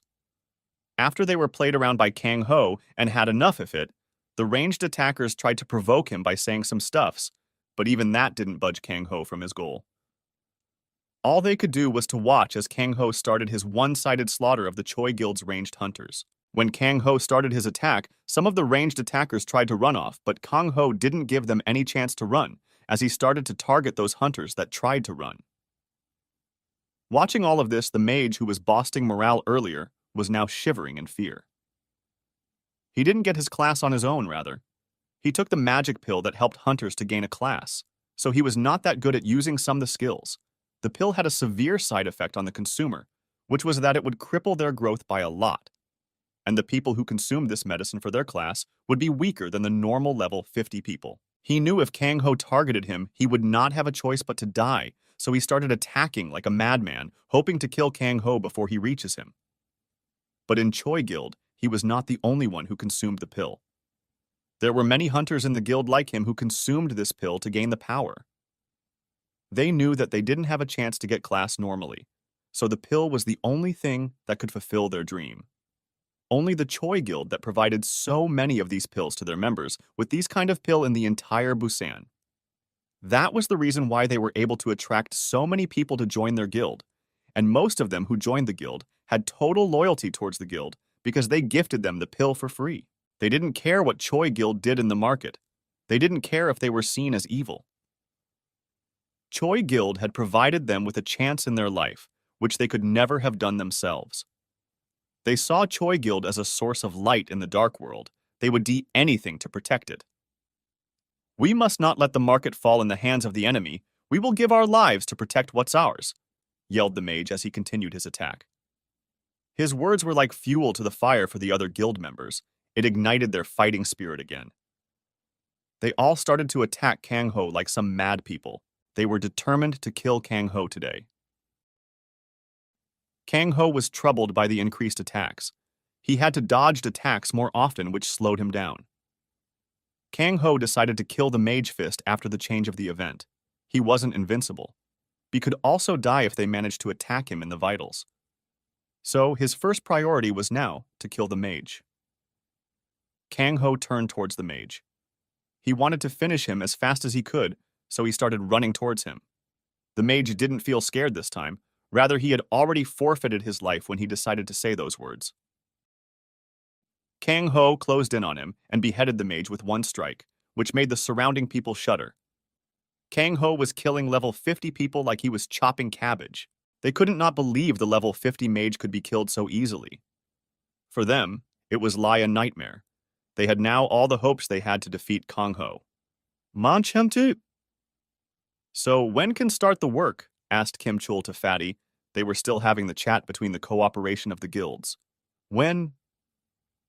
Fatty was just going to answer to the question that Kim Chul asked, but they heard one louder bang. Even after the meeting started, the noise continued, but this was enough. They had been talking for a while now, but the fight had not finished yet. They were getting irritated. What the HK is going on? Didn't you say there is just one person that is causing the trouble? Odd, you think this is a joke? You need so much time to subdue just one guy? Yelled Kim Chul. He had had enough of this. The noises were getting louder as time passed by. They couldn't have even had a peaceful meeting. This meeting was very important of the future of both the guilds, so this meeting was also very important. But the noises were just unbearable. I will go and check on the situation, said one of the men present there as he excused himself out of the room. This guy was become their headache. As he came out of the room, Fatty and Kim Chul continued their talk about the partnership. After the guy left to see the situation, there were not many noises. The entire place was silent. This gave them a little relief, but after just some seconds, they heard loud bangs on the door of their cabin. Is he gone mad? Why is he knocking the door like a madman? Said the Fatty, as he was annoyed by the noise after a moment of silence. Open and see who it is, said Kim Chul. One of the men opened the door. Right when they opened the door, the man from earlier who went to check the situation barged in. Fear was apparent in his eyes. His behavior seemed like he had just seen Ghost. Kim Chul was about to ask what happened, but before him the man said something which made them all stand up. There is a bloodbath outside. The single guy killed almost all of our forces outside, said the man with a very shaky voice. This is a joke, right? Asked the Fatty. The Fatty had sweats on his forehead. He knew the power PF the Choi Guild members stationed in this market very clearly. He couldn't believe one guy by himself could kill that many hunters in just some minutes. His head exploded with thousands of thoughts. You guys didn't provoke any high-ranking guilds, right? Asked Fatty, as he thought the explanation would be that the man came from high-ranking guilds. He could never imagine someone from Busan could accomplish this. Do you have SHT in your head? You know we don't even associate with the high-ranking guilds, let alone provoke them. We don't have time to think who it is we need to kill the Bass RD immediately. He shouldn't leave the market today in one piece. Let's go, yelled Kim Chul. This made Kim Chul extremely angry. He couldn't believe someone could just walk in their territory and kill most of their forces in just a span of 30 minutes. He had never heard of this kind of situation. The other explanation here was that someone from high-level guild came here and killed their members. He couldn't believe this explanation as well as he was one of the inner core members of the guild, and he knew most of the ins and outs of the guild. He knew that they had never offended any great powers. He also knew about the distance that Choi Guild went to please high-level guilds. Whenever Choi Guild came across a high-level equipment, they would always send them to one of the high-level guilds to please them. The guild master would do anything to please the high-level guilds. So, someone attacking from some high-level guild was impossible. The guild that Choi Guild supplied with high-level things protected them from other high-level guilds. Not many knew the fact that the high-level guild was the one who protected them from the Hunter Association. This was the most guarded secret only known by selected few. Of course, they paid some of the corrupt officials for that too, but they could never guarantee protection from the association. Only the high-level guild could ensure their safety. He was the one who ran all the markets, so it was obvious he would know about this fact. Right now he wanted to call Guildmaster to inform him, but he thought to make the call after he captures the culprit of kill him. The rage inside him was boiling. He wanted to kill the culprit. This was one of the most important days for the guild.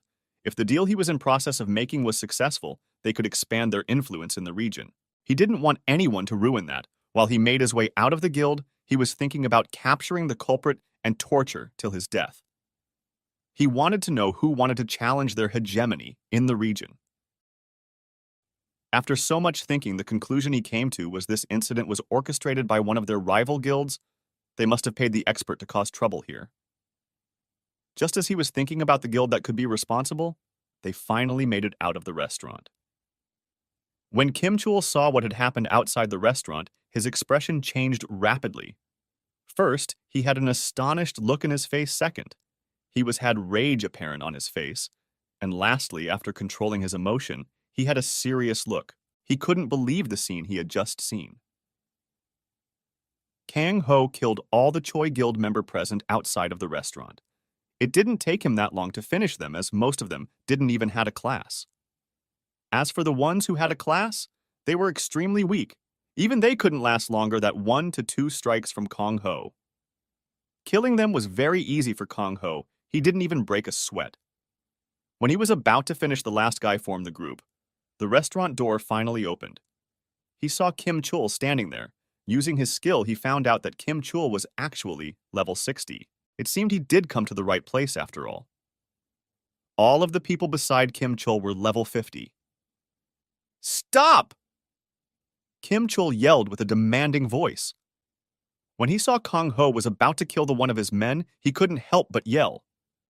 He was responsible for the people working in the market, so he couldn't let anyone in front of his eyes. Kang Ho didn't stop his movement. After hearing Kim Chul, he just turned towards Kim Chul. The hunter that was in front of Kang Ho thought he would be saved when he saw Kim Chul yell. He was extremely happy he knew Kang Ho wouldn't dare to offend Kim Chul, as he was one of the core members of the guild. But soon, his happiness turned into horror. Kang Ho just turned towards Kim Chul's direction. He didn't stop his attack. Kang Ho still swung his dagger and beheaded the guy immediately. Kang Ho killed the man while he stared towards Kim Chul, almost as if he was mocking the guy. Kim Chul first thought his yell intimidated Kang Ho, but when he saw him kill the man in front of the guy, he couldn't almost believe in his eyes.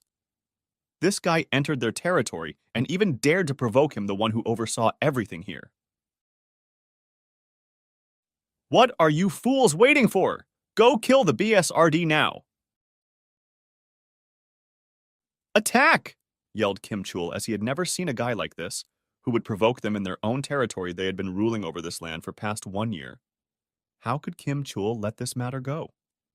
If they let this guy live after this incident, Choi Guild would be turned to a laughingstock for the entirety of Busan. This would be most embarrassing thing for them to be mocked within their territory. Kim Chul could never let this happen. Not while he was alive. He would never spare someone who played with the dignity of their guild. Kim Chul decided to skin this Bass already alive and hang him in front of the market. That would be a very clear message for their rivals. Choi Guild was not a pushover. Right after Kim Chul yelled, all the members of the guild ran towards Kang Ho to surround him from all the side. They were trying to block Kang Ho's escape route. Kang Ho didn't do anything as he stood there as they did that. Kang Ho didn't really feel threatened by their numbers, but Kang Ho would never be careless in such fights. He would be cautious while fighting them. He let them block him because if he really came into trouble, he could easily make a way for himself to escape. After they completely blocked Kang Ho's escape route, they waited for further instruction from Kim Chul. They had seen what Kang Ho did to the others, so they were also a little worried and afraid to face Kang Ho. They knew attacking without a plan was suicidal. They couldn't be careful to face such an opponent. "The FK are you waiting for? I said attack and kill the BSRD right now!" yelled Kim Chul once more. He had completely lost his Kim to rage when Kang Ho provoked him earlier. He had never been humiliated like that in his entire life. Everyone he met always either feared him or admired him. He now just wanted to kill Kang Ho. Normally, he would think things through before acting, but right now he was totally consumed by rage. After yelling, Kim Chul himself dashed towards Kang Ho after seeing his men hesitating in front of Kang Ho. He decided to be the first one to attack him and show his people that Kang Ho was just a pest. He quickly made his way towards Kang Ho, but before he could reach him, his men finally started their assault. After seeing their boss wanted the guy dead, they stopped hesitating as they believed in their boss completely. If their boss said they could kill the guy, they would kill him, without worrying for their life. Seeing this, Kim Chul was finally satisfied, as he had smile in his face and killing intent in his eyes. After seeing his men finally taking the initiative to attack Kang Ho, Kim Chul finally decided to stop where he was and see how things go from there. He wanted to just see the power Kang Ho had, as he had not seen him fight. He wanted to make sure he could handle the situation if push came to shove. Kang Ho was being attacked by all sides. He blocked some attacks which he couldn't dodge in time, and he dodged some attacks which he could dodge. Kang Ho also started his attack. After seeing that some of the hunters present there were weak, he decided to kill them first. They were all level 50, but most of them were very weak. It didn't take very long for Kang Ho to kill them. He just needed to hit them once or twice in their vitals, and they died instantly. Seeing Kang Ho kill his men, Kim Chul's anger was rising. He finally made his mind to attack. After seeing Kang Ho's battle, he suddenly realized something. Even he wouldn't be able to take care of Kang Ho alone. He knew he needed to attack with numbers if he wanted to take him down. He couldn't fathom Nag Ho's movement. Kim Chul realized in a one-on-one battle, Kang Ho would surely be able to dodge his attack easily. Bai Di would have a hard time to do the same as he wasn't as fast as Kang Ho. On top of that, he couldn't really see Kang Ho's attack coming, as he attacked very decisively and made it difficult for the opponent. In the end, his opponents always fell victim to Kang Ho's attacks. Seeing Kim Chul move, some of the other men who were hiding and waiting for Kim Chul's order also made their move. They were the member of Kim Chul's hunting group. Kang Ho finally saw all of the people decided to attack, so he finally let himself loose and stopped holding back. Kang Ho was holding back his power this whole time because he knew that those people hiding in the shadows were there to measure his power. They wanted to make sure they could handle Kang Ho by themselves.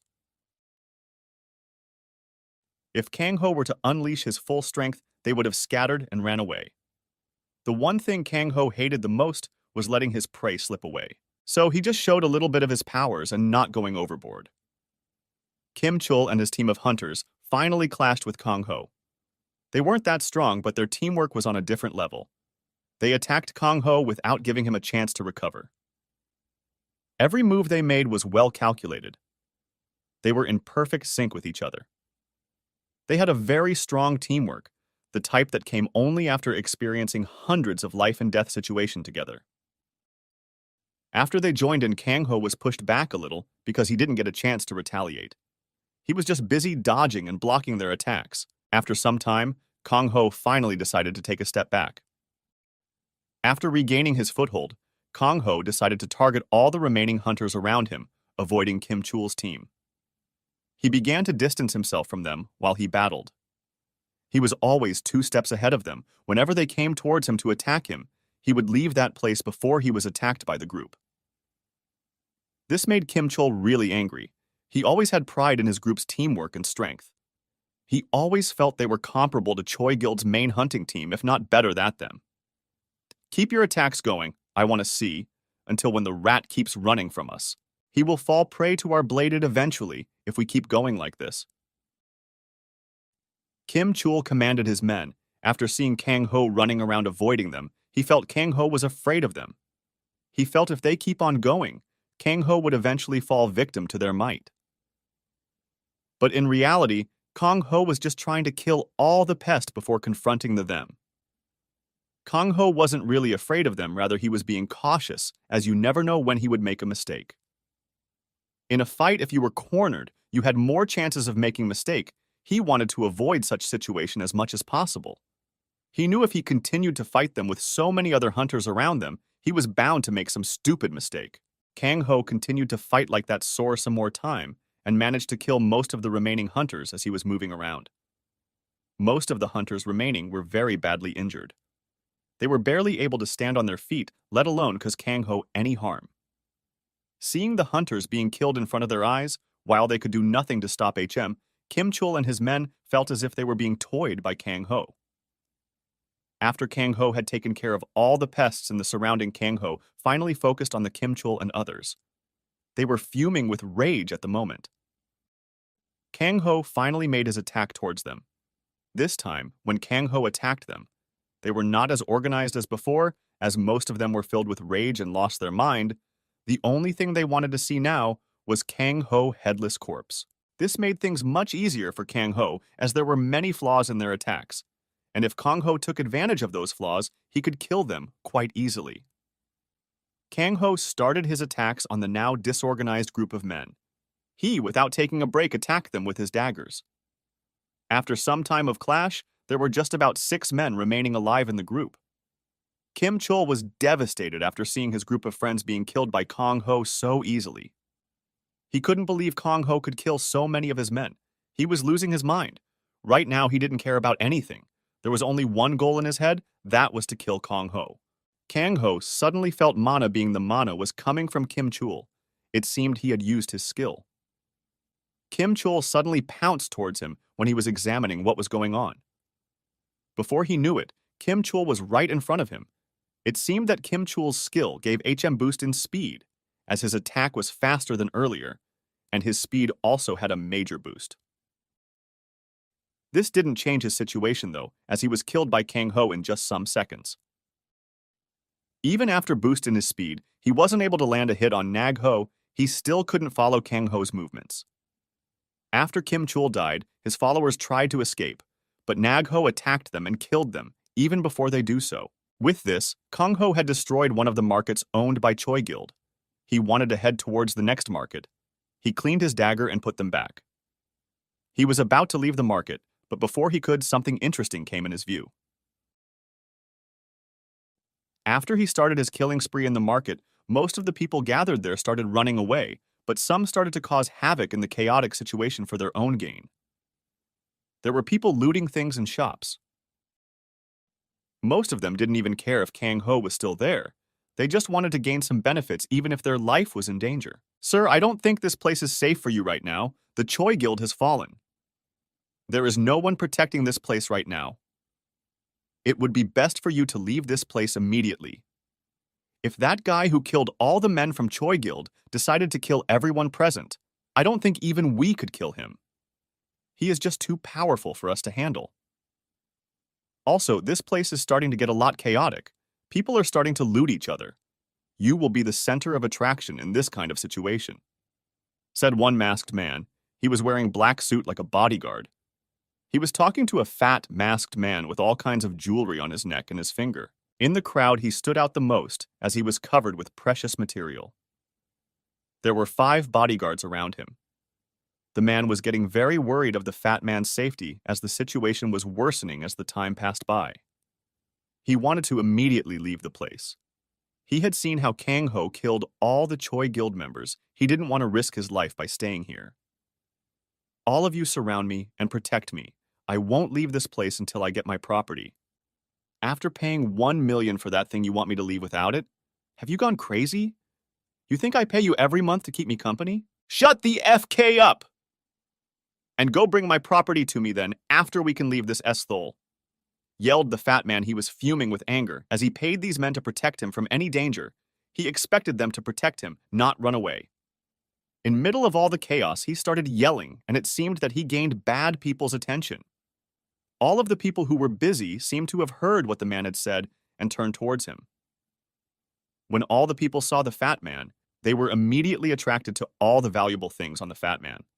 They immediately started running towards the man in hopes to reach him first and kill him too. Take all the valuables as loot. After seeing this bodyguard from earlier panicked, he knew the fat man won't move until H wishes were fulfilled. There were just too many people rushing towards them after hearing the man's shout. "Listen to me carefully. I will go in and bring the girl. You guys surround him and protect him at all cost. If he even has one scratch when I am gone, I will kill you all," said the bodyguard to his team with a commanding tone, as there were many people advancing towards them. "Bring my property safely. Make sure it is not harmed. If she even has one scratch, I will cut both your arms. I will make sure your life turns into living Hades," yelled the fat man. He was still thinking about his property even when people were running towards him to kill him. He didn't care. He knew he had a strong group of people protecting him. The man instead didn't say anything. He just nodded and left. After the man left, his team moved to protect the fat man. They were having a tough time as there were just too many people attacking at the same time.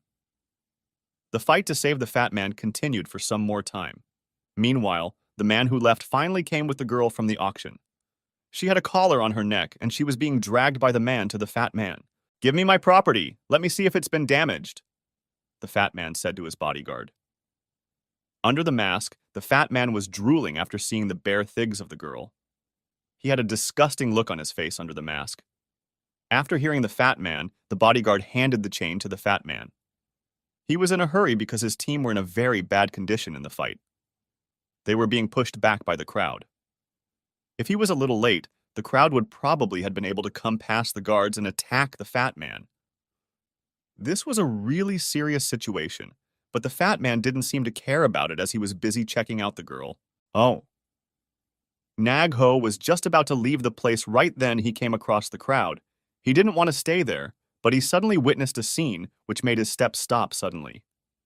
When the fat man was examining the girl took out the dagger that was hanging on the fat man's waist very skillfully. The fat man didn't realize that the girl had taken his dagger. He was still admiring the girl's beauty. He had to admit the girl was very pretty, he guessed. With just a bath, she would become more beautiful than a model. The girl, meanwhile, took the dagger and hid it behind her back. She was waiting for a best moment to strike. She was like a predator waiting for the prey to make a mistake. "Sir, I don't think we can handle this many people with just us. We need to eve this place immediately," the bodyguard yelled. Even after he joined in to push back the crowd, he hadn't managed to push them back. They were in a stalemate. The bodyguard knew if they stayed here longer, it would be bad. They might not be able to protect the fat man if some of the people managed to come near the fat man. "Kill them all, and let's leave this place!" The fat man turned around and yelled. He just ignored what the bodyguard told him just now. He was angry at the crowd for targeting him. He wanted to see them all dead. But right when the fat man turned around, the girl got her chance, and she jumped onto the fat man's back. She knew she couldn't win if she attacked the man front, so she decided to attack the man from the back. Her decision was very right, as just when she jumped on the man's back, he tried to catch the girl, but he was unable to, as he had a hard time to reaching his back. The girl didn't waste much time, as there were many bodyguards around. She took the dagger and made a cut from ear to ear on the man's neck. After doing so, she grabbed the man's hair and pulled his head backward. The blood started gushing out like a fountain. AAKK. AKHE. The Mad tried to say something towards his bodyguard, but he was unable to as his vocal was cleanly sliced apart. As the bodyguard were facing the other direction, they didn't realize what had happened behind their back. The girl didn't stop there after pulling the man's head by his hair. The head was bended backward in a bizarre way, and the bone of the man was visible. She took the dagger and started hitting the bone until it broke.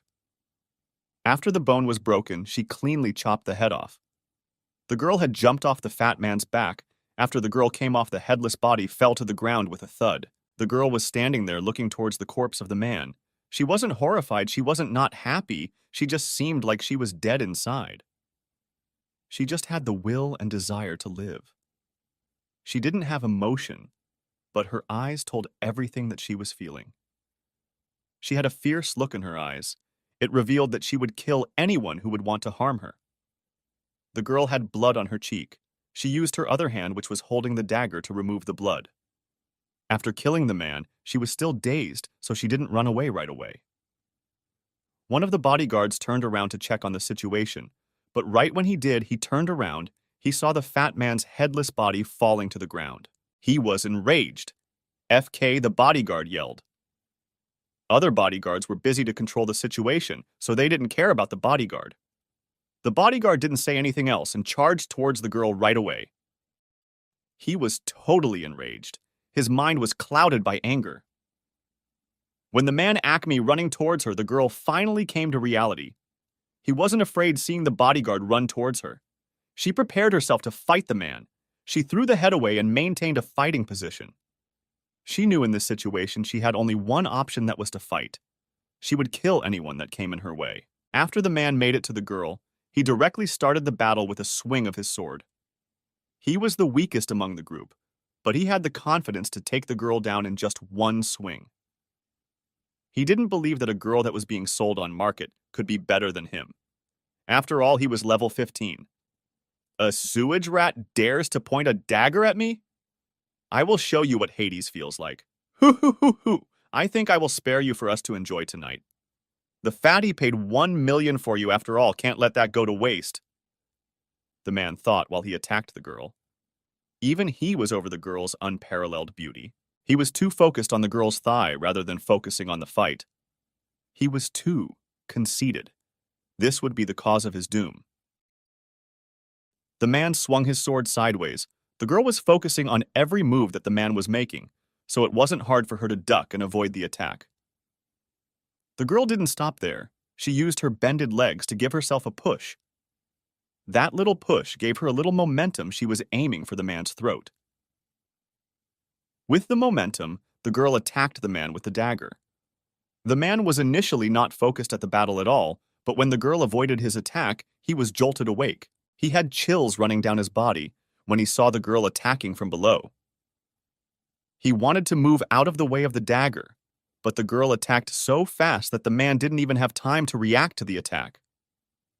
The dagger that came towards the man managed to pierce the man's neck. After the dagger entered the man's body through his neck, his sword fell from the man's hand. To him, it felt like he had lost all the strength in his body. He couldn't do anything.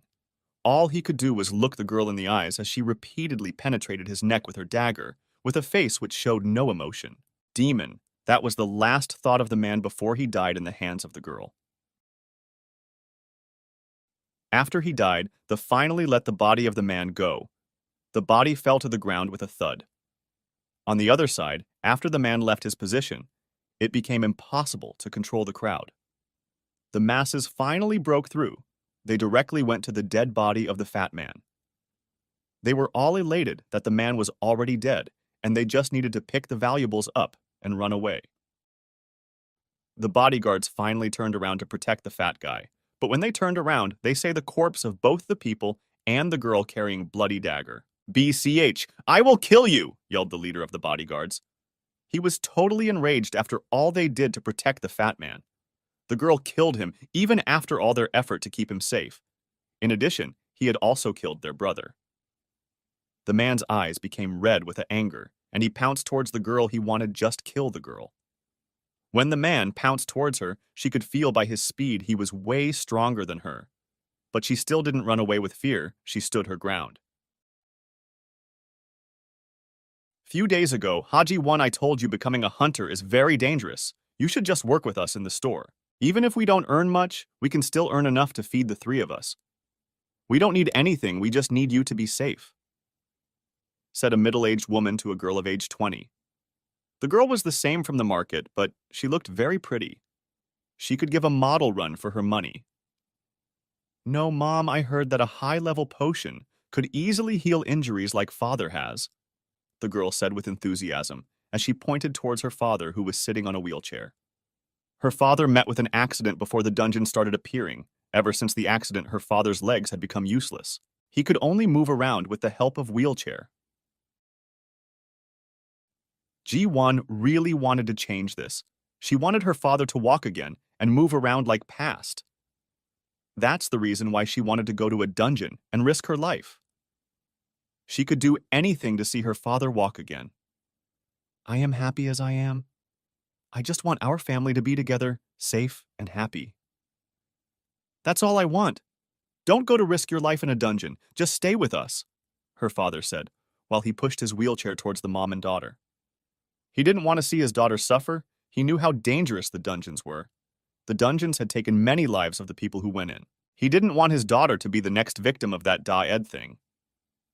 They tried their best to convince the girl, but it was like their pleads were going to a deaf ear. Ji-1 was determined to become a hunter. She didn't care about the risks. All she cared about was that she could someday heal her father's leg. Next day, Ji-1 went to the tutorial dungeon, even after all the warnings her parents gave her. She registered and entered the dungeon. She managed to clear the dungeon in the first try.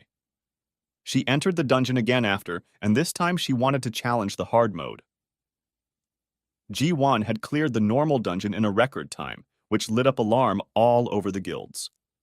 They wanted to contact right after came out of the dungeon, but unfortunately, she didn't talk to them.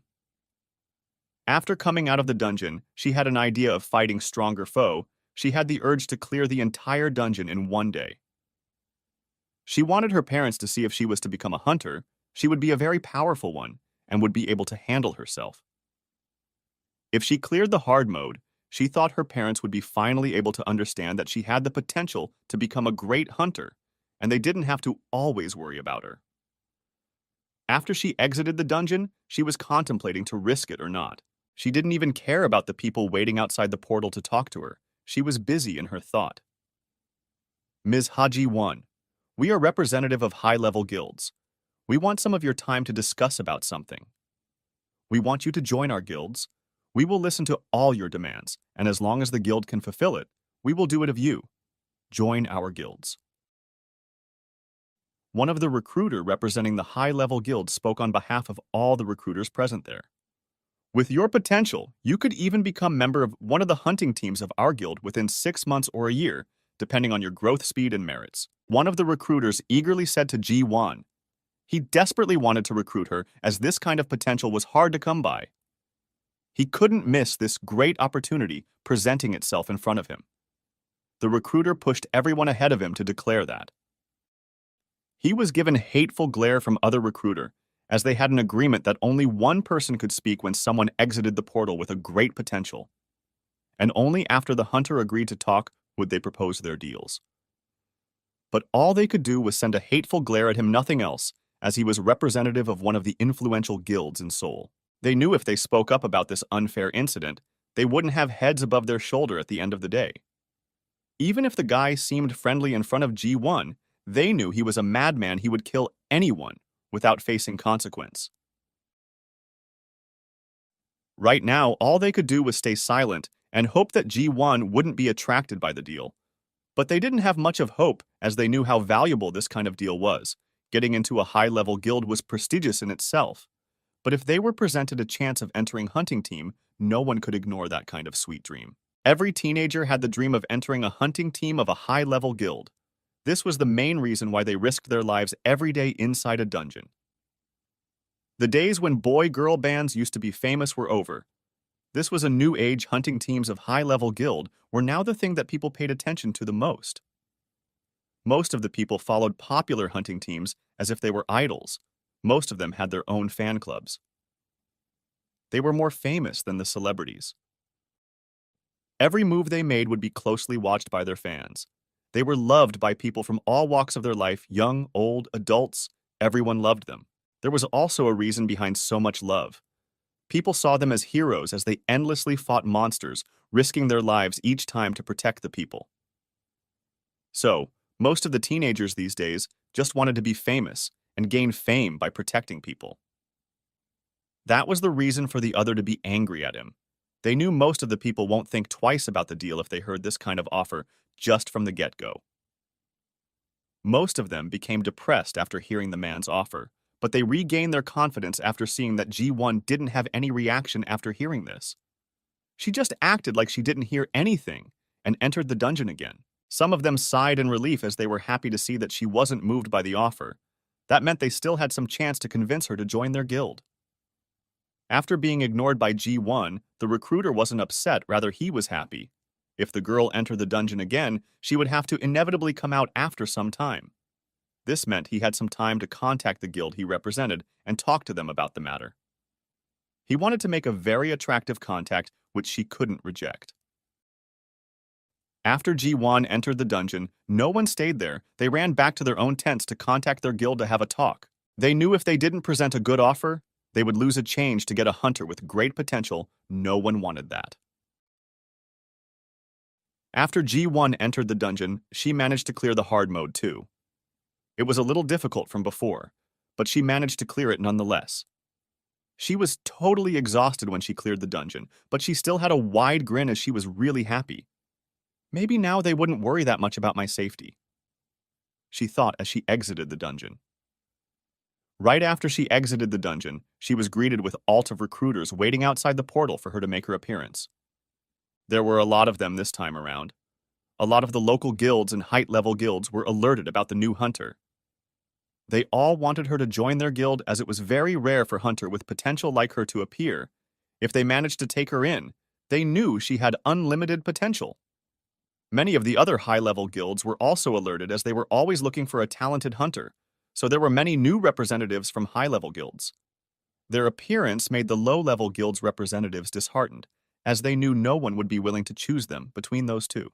This time when Ji-won was faced with this many people, she knew that she didn't have a way out.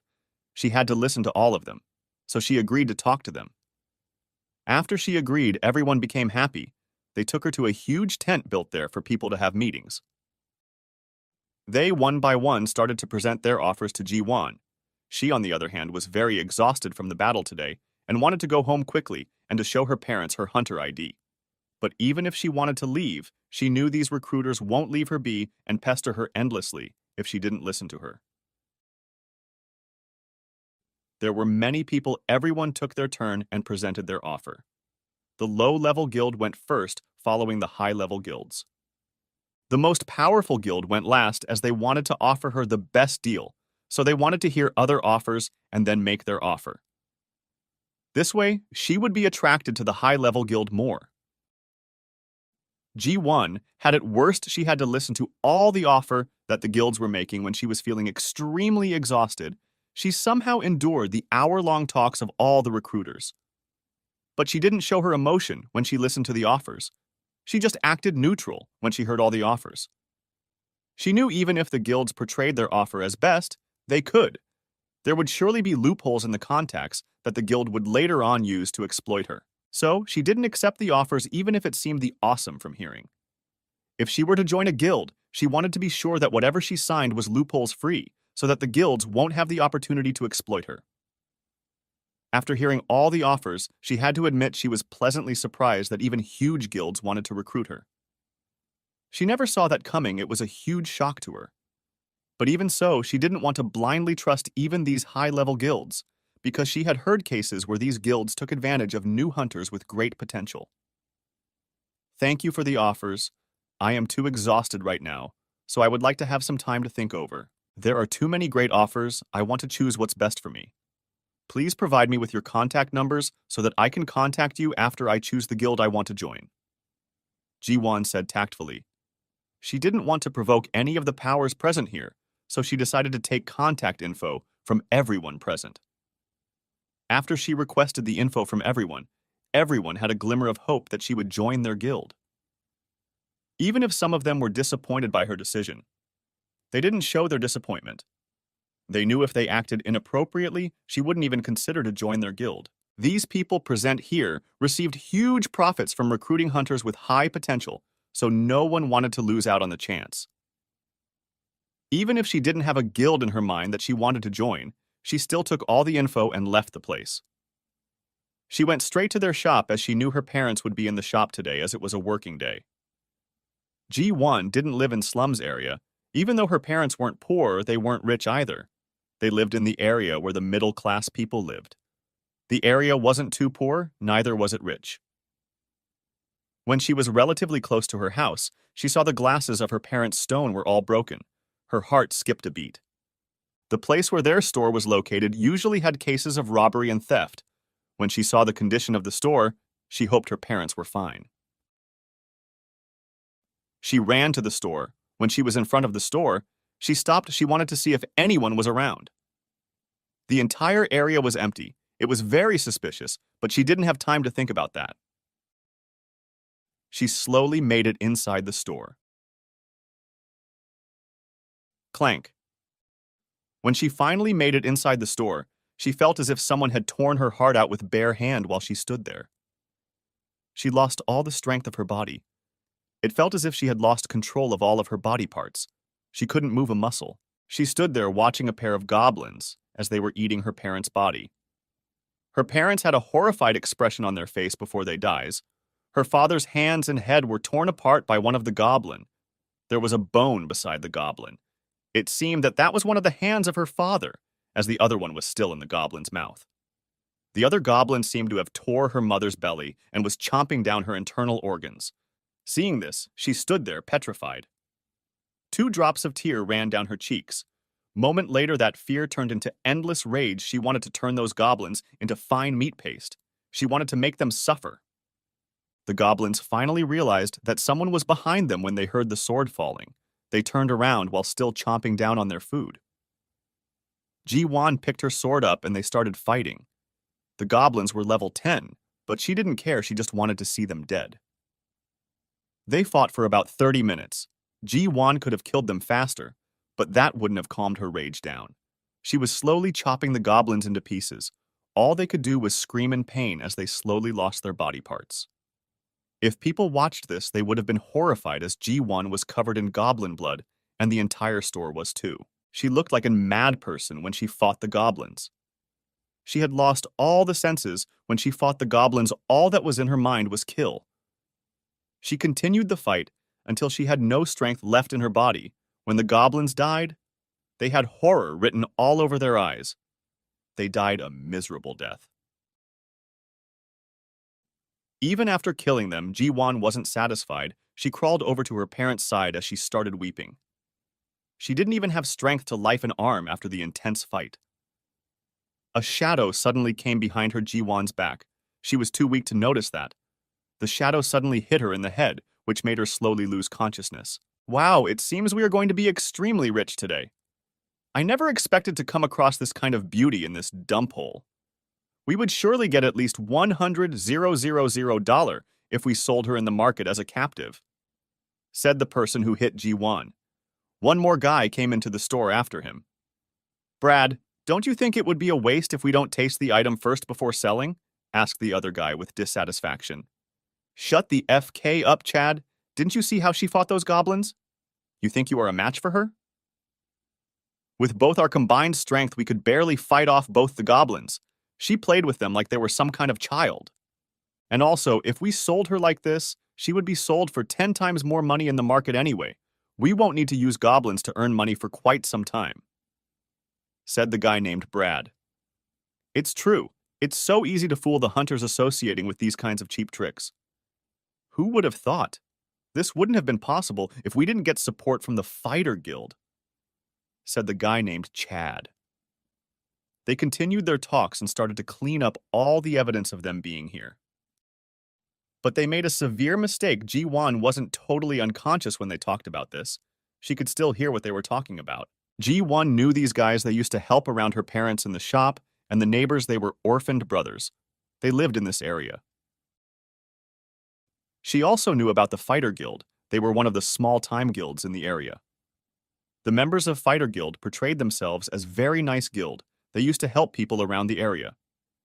The area they lived in was far more unlawful than now. A few months ago, there would usually be guilds fighting with each other every day.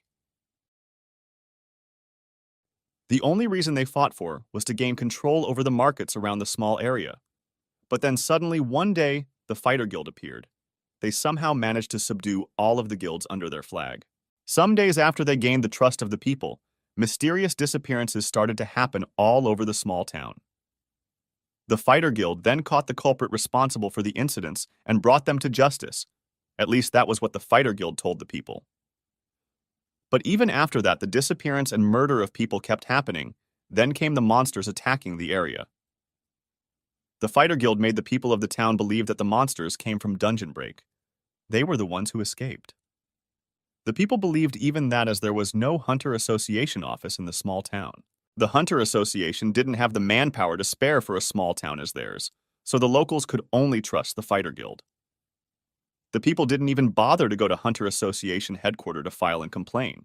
The innocent people living in the town wholeheartedly believed that as long as they had Fighter Guild protecting them, they were safe. But if that the two said was true, then that meant that the Fighter Guild were the ones responsible for all of the incidents in the town. Ji-won gritted her teeth and she finally lost her consciousness. When she woke up, she was in a cage, all chained up. She couldn't break free from the steel chains as she was only level 5 hunter. Power of level 5 hunter and an adult human didn't have much of a difference. Hunter were just a little bit powerful and faster than a normal adult human. While Ji-won was all locked up, she could only think of revenge. She waited patiently to make her escape. She just wanted one chance she would slaughter everyone in her path to freedom. all she wanted was to kill all the scums of the fighter guild. On the day of auction, she finally got her chance when she came face to face with Fatty. She didn't hesitate to kill the Fatty and the bodyguard that came after him. Next came the bodyguard leader. She knew she was not a match for the guy, but that didn't stop her. She didn't think twice. Running away was not an option, as she knew the man was faster than her. He would have caught up to her in just a moment. While he was making his way towards Ji-won, she was thinking of a way she could fight against that guy. She couldn't see herself winning in any condition, but she still wanted to give it a try. She wanted to get her revenge. If she fought, she would at least have a chance of 0.001% chance of surviving. If she didn't fight, there was no chance of survival at all. They were surrounded by many people. The bodyguard leader killed his way through the crowd to the girl in just few seconds. When he arrived in front of the girl, the both swung their weapon at each other. The girl was aiming towards his eyes with the dagger. She wanted to stab him in the eyes for a quick death. Seeing this, the man smirked under his mask. He just tilted his head and dodged the attack. He deliberately timed his attack so that his came after the girl's.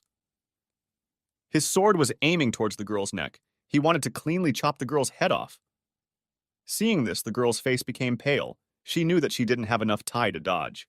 There was no way she could have dodged the attack from so close distance. This is how I die. No, I can't die like this. I still have to avenge my parents' death. That was what the girl thought when the sword was just few centimeters away from her neck. Suddenly, the man's hand stopped in place. The sword that was about to hit the girl was mid-air. His hand was suddenly grabbed by someone. What the...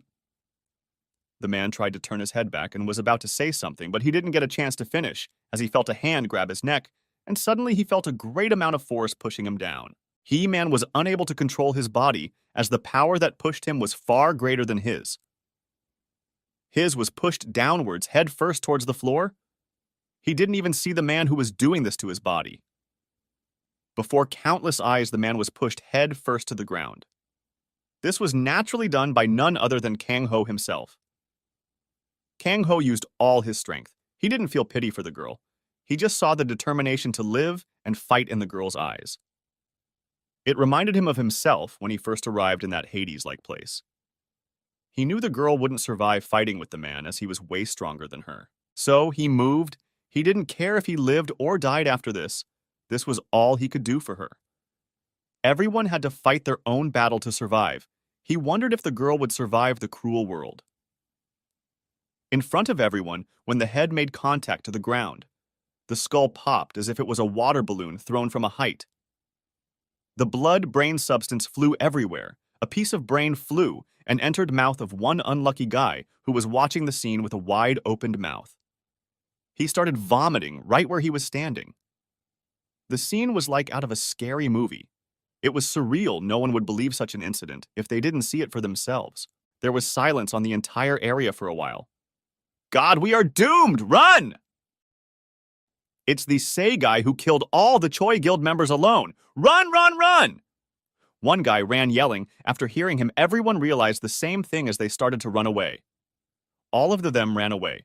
Only one bodyguard remained. He attacked Kang-ho, but he was just too weak. Kang-ho just took one of the daggers out of his ring and pierced the guy's heart. He died on the spot. He took the mask of the dead bodyguard and turned towards the girl. The girl just stared at him. She didn't have any words in her mouth to say after witnessing the event. She didn't know who the man was. She wondered why he saved her. Live in the embrace shadows until the world no longer dares to point its fangs against you, said Kang-ho as he threw the mask in his hand. The mask landed right in front of the girl. What? The girl finally snapped out of her trance after hearing Kang-ho and asked. But he repeats himself or explained himself. He just ran towards his next target. The girl thought of what Kang-ho said for a while, then picked the mask up and wore it. Thank you, I will. Then she mumbled to herself. After wearing the mask, the girl saw the sword that the bodyguard leader was using. She liked the sword, so she picked it up and left the scene. The girl was impressed by the sword, so she took it. After that, she one by one searched the dead people's pocket for some money. She would need some money to enter dungeon, She knew if she wanted to get her revenge, she had to get strong first. She got quite a bit of loot from the people there, especially the fat guy. He was totally loaded. After she was done, she left the scene. She didn't want to linger around that place longer. On the other hand, Kang Ho was making his way to the other market. The weather was also nice. It was just perfect for a bloodbath. The sky was becoming dark. The darker it got, the more advantage he would have. Today, after seeing the girl, Kang Ho was suddenly reminded of the Hades, specifically the event that happened just 1 week after he arrived at that place. It was nighttime in the Hades. You could hear loud howls and sounds of running. The night was especially scary because of the howls. If any normal people heard this kind of howl, they would lose the power to move. Kang Ho was now used to these kinds of howl. He wasn't that affected by it. But when he first arrived, he could not sleep because of these noises. He was too scared. Normally, Kang Ho didn't dare to venture out of the cave he found by chance after dark. He usually finished his work before dark and went inside the cave. The cave's entrance was little too small. He could barely get in, but the inside was quite spacious. The inside was quite big. It was bigger than a normal room. Because of the cave's small entrance, the predators outside didn't really care about the cave. This was the best place for Kang Ho to hide. This place kept him safe from the dangers outside. If I could have food delivered inside the cave, I would never leave the cave. Kang Ho always thought in the morning when he got hungry. He was too scared of the predators outside. They were huge. A normal wolf was even bigger than a bear found on Earth. What kind of logic was that? But fortunately, these kinds of predators only roamed in the dark. Nighttime was the best time for them to hunt, as they would become faster in the dark. Kang Ho knew if these kinds of predators were to run behind his back, he wouldn't even notice them. He had witnessed many of the monsters with his own eyes running around in the night through his cave hole. Whenever they passed by, they made no noise at all. It was as if they didn't wave any weight. It almost seemed like they floated in the air. The place he was living right now mostly had these kinds of wolves. It was as if they ruled the place, at night that is. Normally, he would see many different kinds of animals in the morning, but he could only see these wolves at night. Tonight, Kang Ho was too hungry. He didn't find food in the morning. He clenched his stomach and slept, hoping he would find something to eat the next day.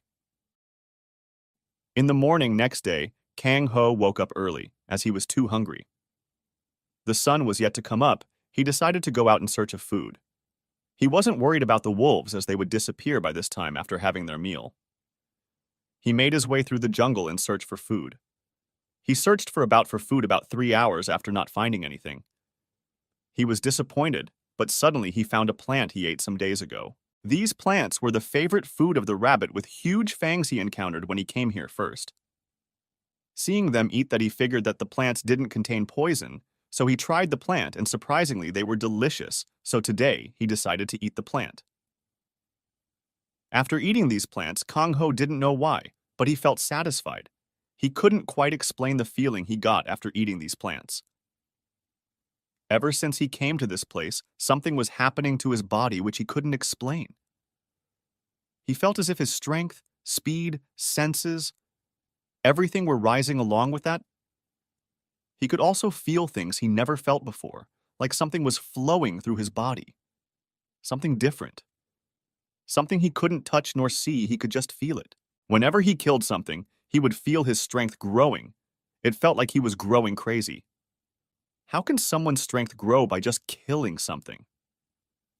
He felt like he had some brain issue when he thought that his strength was increasing by killing. The forest was eerily quiet today, as he couldn't find a single animal today. He thought that the wolves might have hunted a lot of the animals yesterday night. He hoped he could get his hands on some meat before night. He didn't think he would get the energy needed for daily work by just eating some plants. Kang Ho quickly came to the only river near his cave, ever since he came here. Kang Ho didn't venture far from his cave. He didn't want to risk his life, as he had seen the wolves.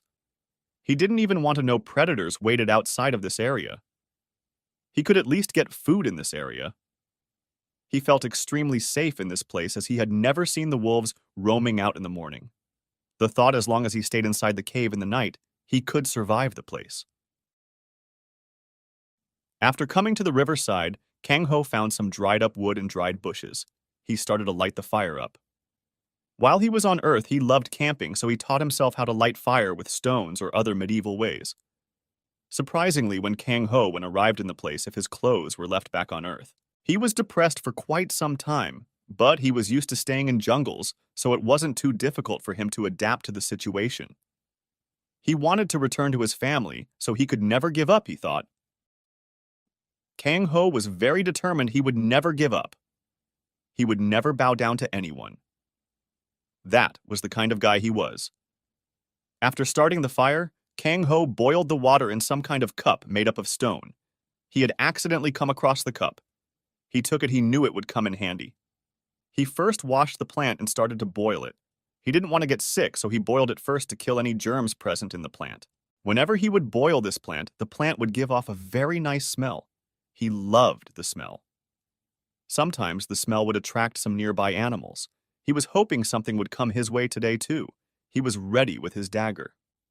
Right then, he hears rustle from the other side of the river. FK, why did it have to come from there? I can't get to it. I want meat, he thought. He was disappointed as he never went to other side of the river. He didn't want to risk it. Right then, he saw a head pop out of the bushes. It was a wolf. To Kang Ho, it felt like this was the end of his life. He knew he could never outrun the wolf. He had chills run down his spine. He regretted boiling the plant. He wished he could go back in time. He didn't want to die this early. It felt as if his entire body was paralyzed with fear when he saw the wolf. He wanted to run away, but was unable to. The wolf stared at him for a few seconds. Maybe he was making sure that the surrounding was safe. Kang Ho somehow gathered all his strength and turned around. He wanted to run away. Right then, the wolf howled. The howl made Kang Ho's blood run cold, and he staggered for a bit. Kang Ho started running. The wolf jumped across the river. The wolf didn't chase Kang Ho, rather it ate the plant. Kang Ho was relieved at least the thing didn't want to eat him, or so he thought. Right after the wolf finished the plant, his gaze turned towards Kang Ho. From the look it gave, Kang Ho was certain the thing was not full yet and wanted to eat him as well. I don't want to die yet, please. Kang Ho prayed in his mind. He was extremely fearful of these beasts. He had seen them hunt in the night. He could barely sleep because of the noises these things made in the night. They howled for the entire night. Kang Ho had seen one of the wolves tear down an entire tree with one strike from its claw. He knew if he was attacked by that claw, he would turn into meat paste instantly. He wanted to run to his cave, but the cave was on the other side of the forest. He was so scared that he started running towards the area he had never been to. When he realized that it was just too late to turn back. He didn't even have the courage to turn back now. After some distance, Kang Ho turned around and he didn't notice the wolf following him. He was relieved. He thought the wolf spared him. Right at that moment, he saw the wolf dashing towards him with blood-red eyes. It was as if the wolf wanted to shred Kang Ho into pieces. He could see the saliva dropping from its mouth. Kang Ho knew if he was caught up to by the wolf, there was absolutely no chance of fighting back. The wolf jumped towards Kang Ho from a distance of 100 meters. When Kang Ho saw the move, he was sure that he would die by the hands of this wolf. There was no way he could dodge the move. Kang Ho was just too scared to fight back for his life. He never wanted to fight these things from when he saw them trough the cave. Kang Ho knew that if he could make it to the cave, he would be able to save his life, as none of these wolves dared to come near the cave. Kang Ho didn't know why, but all the animals in the jungle were all very scared of the cave he was staying in. It was like a safe zone for him. But going to the cave was not an option as he was just too far. He made a very serious mistake. Now he would pay for it with his life, he thought. Kang Ho closed his eyes while still running. He didn't want to see the claw shred him to pieces. He thought if he closed his eyes, he would die without knowing how he died. At least he thought so. The wolf made it to Kang Ho and swung its claw at him right when the claw was about to hit. He felt as if there was no ground beneath his feet. Kang Ho opened his eyes when he fell. It turned out that there was a hole in the middle of the jungle. He tumbled down the hole. He was badly hurt when he fell. He broke one of his hand. The pain was unbearable. He had tears filled in his eyes. After tumbling down the tunnel, he fell in water. He tried to swim up with one of his hand. It was a little difficult for him to swim, but he somehow made it to the surface. When he came out of the water, he looked around the surrounding to see where the Hades he was. He had never been to this part of forest, so he didn't know where he was.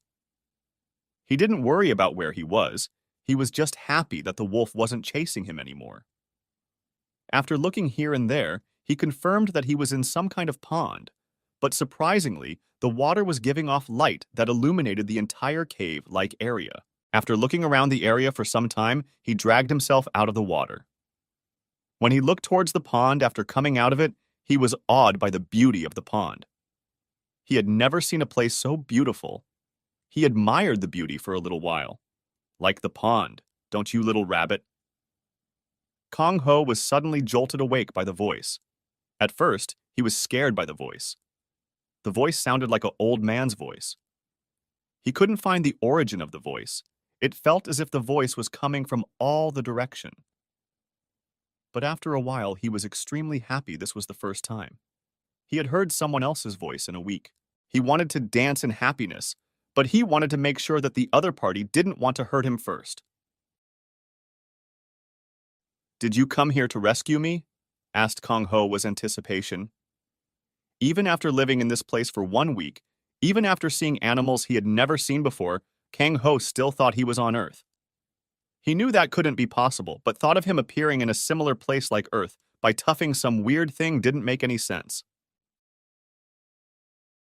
"Ha ha ha ha ha ha! What do you mean rescue you, little rabbit?" "Although I was very entertained by seeing you run for your life moments ago," said the voice while laughing. Kang Ho was stunned when he heard what the voice said.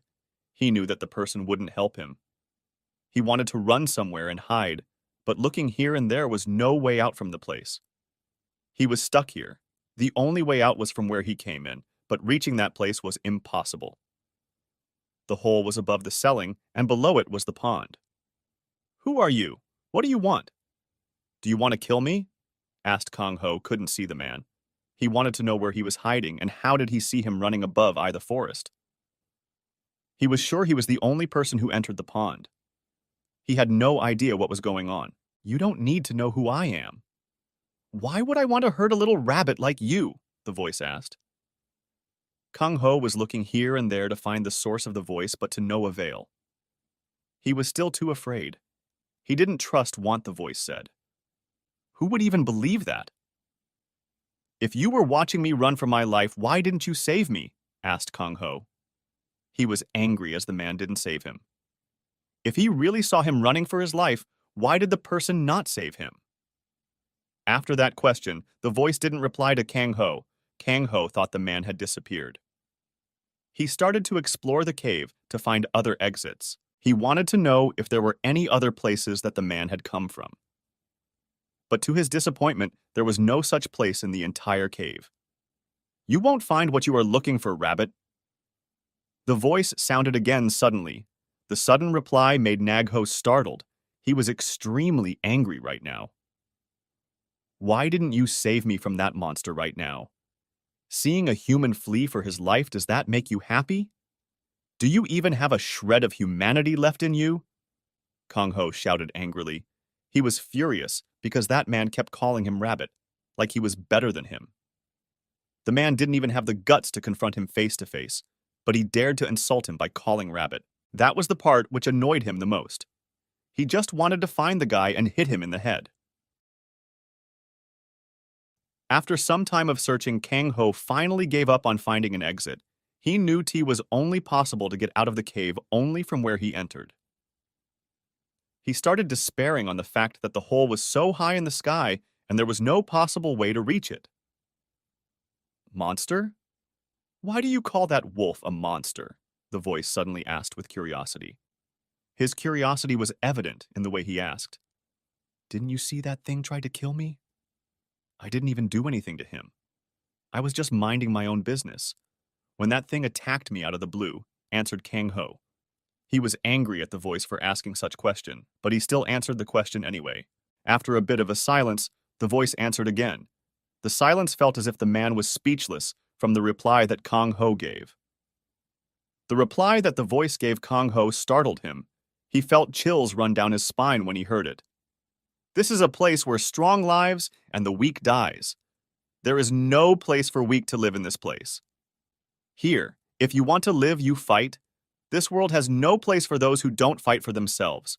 No one is going to fight you battle for you. You are the only one who will fight for your sake. If you don't fight for yourself, you will always remain as a prey in the eyes of strong. Everyone would prey on you. If you don't want to die as a prey, then fight for yourself, said the voice with extreme seriousness. Fight that thing? Did you see that monster? I don't think anyone can fight with that beast. Don't you see how weak I am? If I had the power to kill that thing, why would I run away? If you have the guts come in front of me and say that to my face, you don't seem to have a shred of humanity left inside of you, said Kang Ho, as reply to the voice. How could he fight that thing he thought? Anyone who dared to fight that thing would be turned to meat paste in no second, he thought. Ha ha ha ha ha ha ha. The man kept laughing for a while, but to Kang Ho it seemed like the Grim Reaper was calling him. Kang Ho could feel the anger in the man's voice. Kang Ho felt as if he couldn't move. It felt as if he was being constricted by chains and weight that was pulling him down. He could barely stand with the pressure that suddenly assaulted him. He barely managed to stand. After some time, the man stopped laughing. When he stopped laughing, the pressure disappeared as well. But Kang Ho was not relaxed yet. He was extremely fearful even after the voice disappeared. You think because that wolf attacked you, it is a monster? What about that wolf? Do you think he would survive without consuming food? Do you think you have more right to live than that wolf? He is fighting his own war to survive in this world, are you?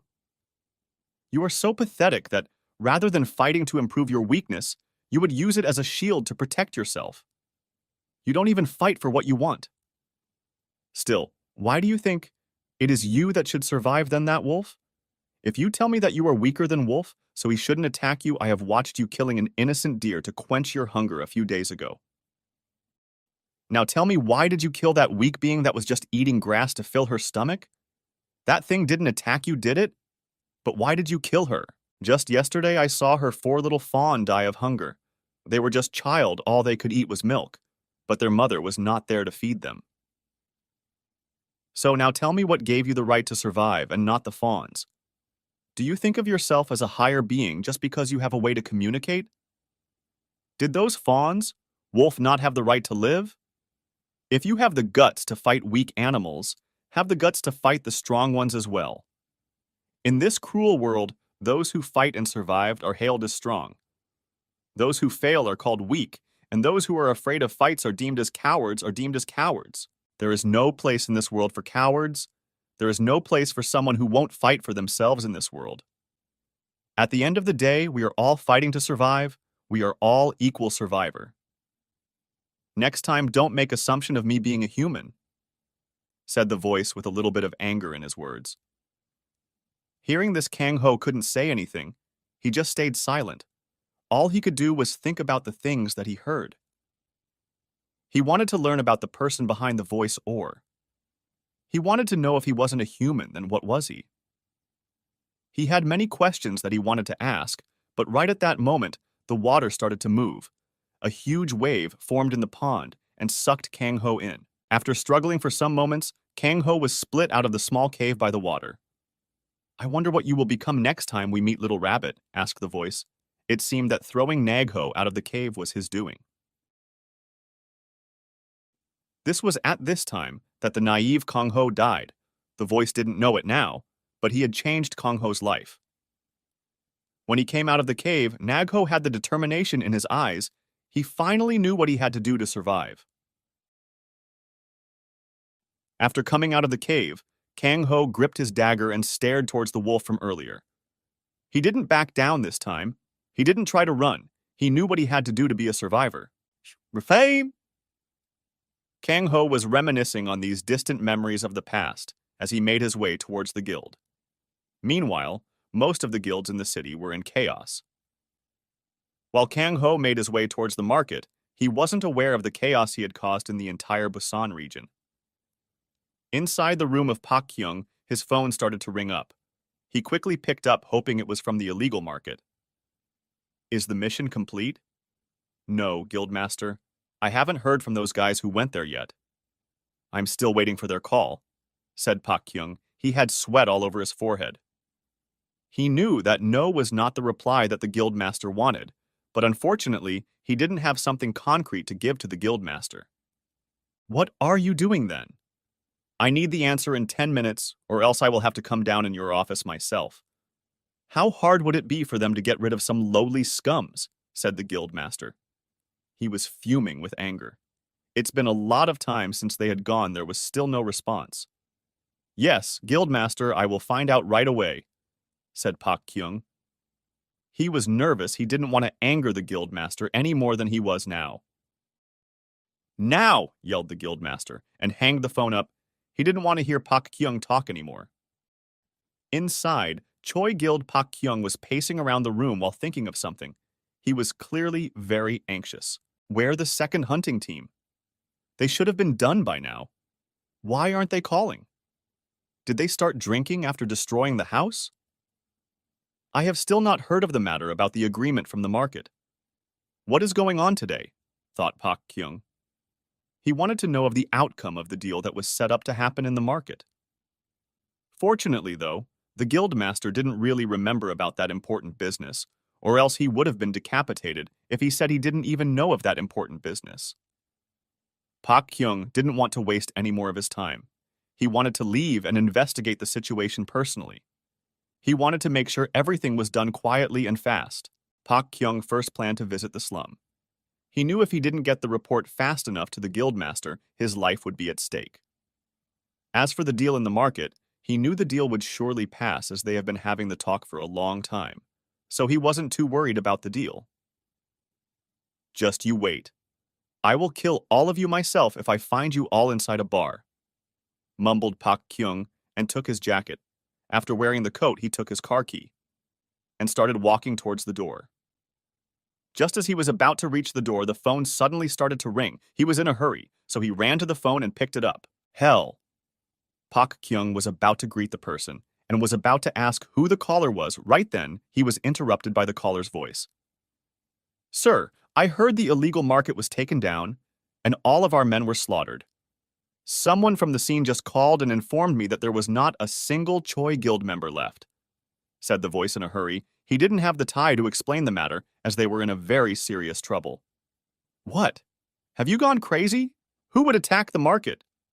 Even if our enemy guilds came together in Busan, they would surely feign in no time. Tell me the truth. If it turns out to be a prank, I will personally kill you. This is a very sensitive matter, said Pak Kyung. He was stunned from what he just heard. He couldn't believe what the man in the phone saying. He didn't believe that the market could be taken down so easily. Last time he had conversation with the market was about 1-2 hours ago. The market was still fine then. There was no disturbance reported. He didn't believe that the market would be destroyed in just about 2 hours. Even if they were attacked by the Hunters Association located in Busan, they still wouldn't be able to cause much harm to the market that was a face. No, sir, I am not lying. From what I heard, there was only one man who attacked the market. I think this is the work of the Hunters Association. I think they sent one of their elites to hunt us down. I think they finally came to know about our secret illegal market. This is very bad, sir. We don't have much time. We need to leave the city immediately. If we were caught by the expert, we might not live the next day. The expert must be a high-level hunter. Even though I didn't watch the incident with my own eyes, the person who told me about this mentioned that after killing many of our guild members, the person only had 1 or 2 cuts in his body. I would never dare joke about this kind of matter, said the man in all seriousness. His voice turned deep. After hearing that, Pak Kyung hanged up the phone. Even if he didn't want to believe such type of thing happening, he ignored it completely. He knew the risk involved in running such business. The world was still recovering from the dungeon appearance from 2 years ago. As the world recovered, the strength of Hunter Association as in rise as well. He knew it wouldn't be long before they came knocking at the doors of Choi guilds. So he didn't want to be too rash. He didn't want to confirm the news before acting. Pak Kyung didn't bother calling the guildmaster. He was too focused in killing his son's killer. Even if Pak Kyung told him about the situation, he wouldn't really care, so he decided to take care of the situation himself. Pak Kyung picked up the phone and called the market. After trying for 5-6 times, he gave up. It was sure something had happened to the market. He was really anxiously thinking about the party responsible of creating this mess. He wondered if it really was Hunters Association. Right then, an idea suddenly came to his mind. He picked up the phone and started dialing again. This time, he dialed a different number. "What is it?" "We told you only call when you have a huge problem. If it is nothing important, I will personally make a visit to Busan," answered a mechanical voice from the other side of the phone in a very threatening way. "Sorry, sir, but it seems someone has attacked one of our market. The report says only one guy came in and slaughtered all the members stationed there. Was it the doing of the Hunter Association? Did they find out already?" Pak Kyung answered very politely. He knew he couldn't offend the power. He knew his place. "No, it was not the work of the Hunter Association," said the mechanical voice. The voice was not worried about the Choi Guild at all. He just hanged up the phone after answering. After hearing the confirmation, Pak Kyung swiped away the sweat in his head. He was relieved because they still had a chance of survival. Pak Kyung started to think if it wasn't Hunter Association, who could it be? This was even more stressful situation because the enemy was unknown and with immense power. If the enemy was known, they could have formulated a plan to subdue them. But in this situation, it was like shooting in the dark. He couldn't be calm, even it wasn't the Hunter Association. The more pressing issue was, their hands were tied. If they were to move a big army, it would be like provoking Hunter Association. And if they didn't move a huge army, he knew for sure their guild would suffer a huge loss. While he was contemplating on what to do, the phone suddenly rung up again. "Who?" Once again, he was interrupted. But this time he had shock written all over his face. "Move all the people you have available. There's a huge storm brewing in Seoul.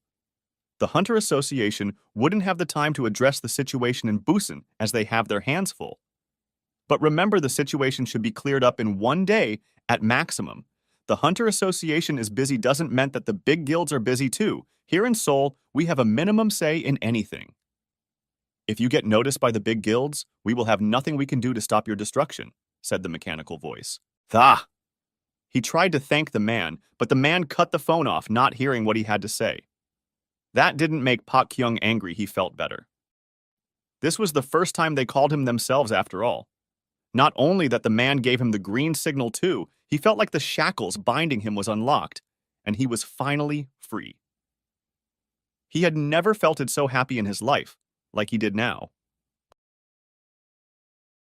Ha ha ha ha ha. He started laughing like a maniac, but even while he laughed, he had a very vicious look in his face. It was almost disgusting.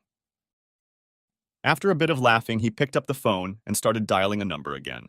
"Hello, where are the first hunting team right now?" asked Pak Kyung. "They are in the Blue Moon Bar right now," said the woman on the other side. Good, they are nearby. Call them and send them to the market located in the north. Tell them to reach the location as fast as possible. Tell them there is a war situation. The market will undercome attack any hour now. Tell them to be prepared and seal off the market for the situation. Also tell every available personnel to go to the market. No need to inform the guildmaster, it's straight order from him. The situation is dire. I want the results in minutes. Every available force should start moving right now," said Pak Kyung. As Blue Moon Bar wasn't too far from the market, he wanted them to move in the market quickly. He had no idea when the enemy would strike, so he wanted to be sure they had everything they needed to face the enemy. In the wartime situation, he had the right to make the decision, but he wanted to make sure no one called guildmaster in the situation, or else everything would get complicated. As for the guild HQ, he wasn't too worried. As for them, this building was temporary. They didn't plan to stay here for long anyway. They were doing illegal businesses, and they knew that one day they would eventually have to move if they caught the attention of Hunter Association. And as for his own safety, he wasn't that worried, as he had confidence in his strength. The most important thing for the guild was to protect the market. Markets were Choi Guild's lifeline. He knew without it, there would be no Choi Guild. "Yes, sir, right away," said the woman. She didn't have the right to ask questions, she had just one work to follow the orders, so she didn't delve in the situation. Also, call of our affiliated guilds and tell them to deploy troops as well. Tell them this is an order, and if anyone does not follow the order, their guild would be destroyed by tomorrow night, said Pak Kyung. He wasn't afraid of the retaliation from their affiliates, as he knew even if they came together, they won't be a match for the strength of the Choi Guild. After getting the confirmation from them, he also wanted to test the loyalty of the guilds under them.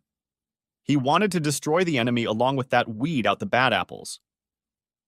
After saying all that, Pak Kyung didn't bother listening to response, he just hanged up.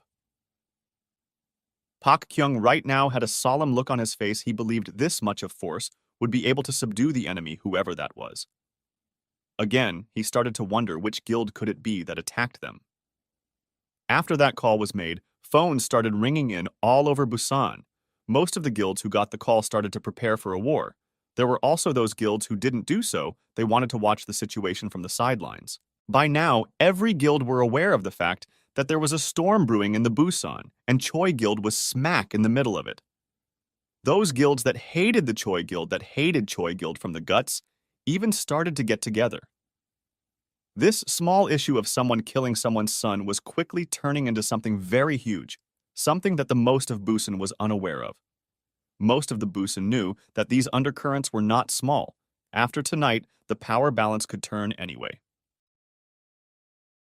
Every guild who were aware of the situation wanted to profit from this situation. Even those guilds that didn't align themselves with any sides until now started to have call with other guilds. This was for the first time there was such big undercurrents in the city of Busan. In the past, Busan was single-handedly ruled by the Choi Guild. The Hunter Association were not unaware of this fact, rather, even they had their hands tied. All they could do was send troops towards the said location and evacuate the area. All the non-hunter people were evacuated by the Hunter Association, Black Market, along with some of the local guilds, those who believed in the principles of Hunter Association. Meanwhile, all of this is happening, Kang Ho made a stop inside a restaurant and started to have some food. He was really hungry, and he didn't want to fight a battle with empty stomach. While he had his food, he wasn't really aware of the commotion he had created. While Kang Ho peacefully had his meals, most of the Busan's guilds started to arm their members from top to toe to prepare for a war. Every guild involved in this didn't spare any expenses and started to gear up every member of their guilds. I hope Busan isn't destroyed today. I have planned so much for the city, I hope it remains intact. A man was mumbled this to himself and started to laugh like a maniac. In the shadows, it wasn't that clear who the man was. Inside of the Hunter Association headquarters, one man was running while carrying a sword on his waist. He was completely out of breath. He seemed like he just ran a marathon. After some time of running, he finally made it to his destination. He stopped in front of the captain's office. After arriving, he stopped to catch some breath. After he was done, he knocked on the door. After he got the confirmation to enter, he entered the office. When he entered, he seemed like totally a different person. His back was straight. He was in attention position. He didn't dare to breathe loudly. "Sir." He bowed and greeted the man who was smoking while sitting on a chair. It seemed like he was very relaxed from afar. But if someone looked closely, one could see the seriousness in the man's eyes. The man was none other than Jin Q. "What's the situation on the ground? Any new update on the situation? Is the evacuation over?" asked Jin Q with a serious tone. The tone of his voice gave the other man chills. He had never heard the captain talk in that way. "The evacuation is over. Every non-hunter has been relocated to a safe place until the situation calms down in the North District. They will be in full supervision of our troops. Their every need would be taken care of. We were successful in deploying the essential supplies and made a temporary encampment to house them. We will make sure no one suffers." On the update about the situation on the market of Choi Guild, there seems to be huge movements going around. There are two major factions, one led by the first hunting team of the Choi Guild, and the other seems to be led by Crow Guild. They managed to gather up a lot of troops. It seems they are about to clash any minute. There are many guilds supporting the Crow Guild. It seems that this fight is going to be a big one, as every guild have sent most of their fighting strength. Both of the factions are face-to-face right now in the market. They have not started the fight yet. I think the Crow Guild are waiting for our confirmation. I think they will start after all the civilians are evacuated, said the man carrying the sword. Maybe, maybe not. They might even be waiting for the masked man. We can't be sure of the fact. Anyway, call the Crow Guild and inform them of the situation. Have you found out about the man who destroyed the South Market? Were you able to find out which faction the man belongs to? Asked Jin Q in a very serious tone. One man managed to destroy Choi Guild's 30% of fighting strength in just some hour. This was a very big news. There were many possibilities of the man's origin. One, he could be an expert sent from Seoul to destroy the Choi Guild, which was unlikely. Jin Q knew what the people from Seoul felt about places like Busan. It was very unlikely that they would have any interest in this type of place. Usually the maximum level of dungeon found in Busan was limited to 3. There would sometime appear higher-level dungeons, but the chances were below 0.1%. So, Jin Q was confident that the possibility of high middle-level guilds being involved in this was very, very slim. Tisk, let alone dungeon, this place doesn't even have those things, thought Jin Q disheartened. The second possibility was that there was a new power rising inside of Busan under his own eyes. Normally, Jin Q would not believe in such possibility, but his recent encounters made him think twice. Jin Q wanted to bet his money in this possibility, as he would be rewarded if he managed to recruit such highly talented hunter. He might even get a chance to join the HQ in Seoul. He wanted to find out the origin of the masked person and try to make him join the Hunter Association. No, sir. It seems the man appeared out of nowhere. No one has any information on the guy, not even the black market. It seems he had hidden his identity well. We don't even know what the man looks like. The only thing we know is that the man might have connection with the man who cleared the hidden dungeon today. Even that is not proven. It's just a speculation, said the man with a fearful face. He knew that Jin Q didn't want to hear this kind of response. Even so, this was his job to inform him of this. Sigh. Jin Q sighed and continued. Keep searching, don't give up. Why are there so many masked Bayard roaming around the city? Said Jin Q in disappointment. He didn't have the strength to scold the man. Sir, are you sure this is a right choice? If we don't interfere in the fight, it is very difficult to estimate the damage Choi Guild would cause today, asked the man with a serious expression, questioning Jin Q. The order is straight from above. I don't have a say in this matter. It seems like they have started to start trouble in the capital, so the Hunter Association doesn't have time to deal with these small disputes. All we can do is watch from sidelines for now at least. After situation gets calm out there, we might have a city-wide purge in the Busan, said Jin Q with a very vicious smile on his face. If another person saw his face now, anyone would think he is a lunatic. Just make sure none of the civilians are hurt in this. That's all, you may go now, said Jin Q, after which the man bowed and left the office. After the man left, Jin Q once again started to think about the stuffs that were ongoing. In the North District, the houses were empty. There was not a single person in the place right now. It seemed like the place was deserted.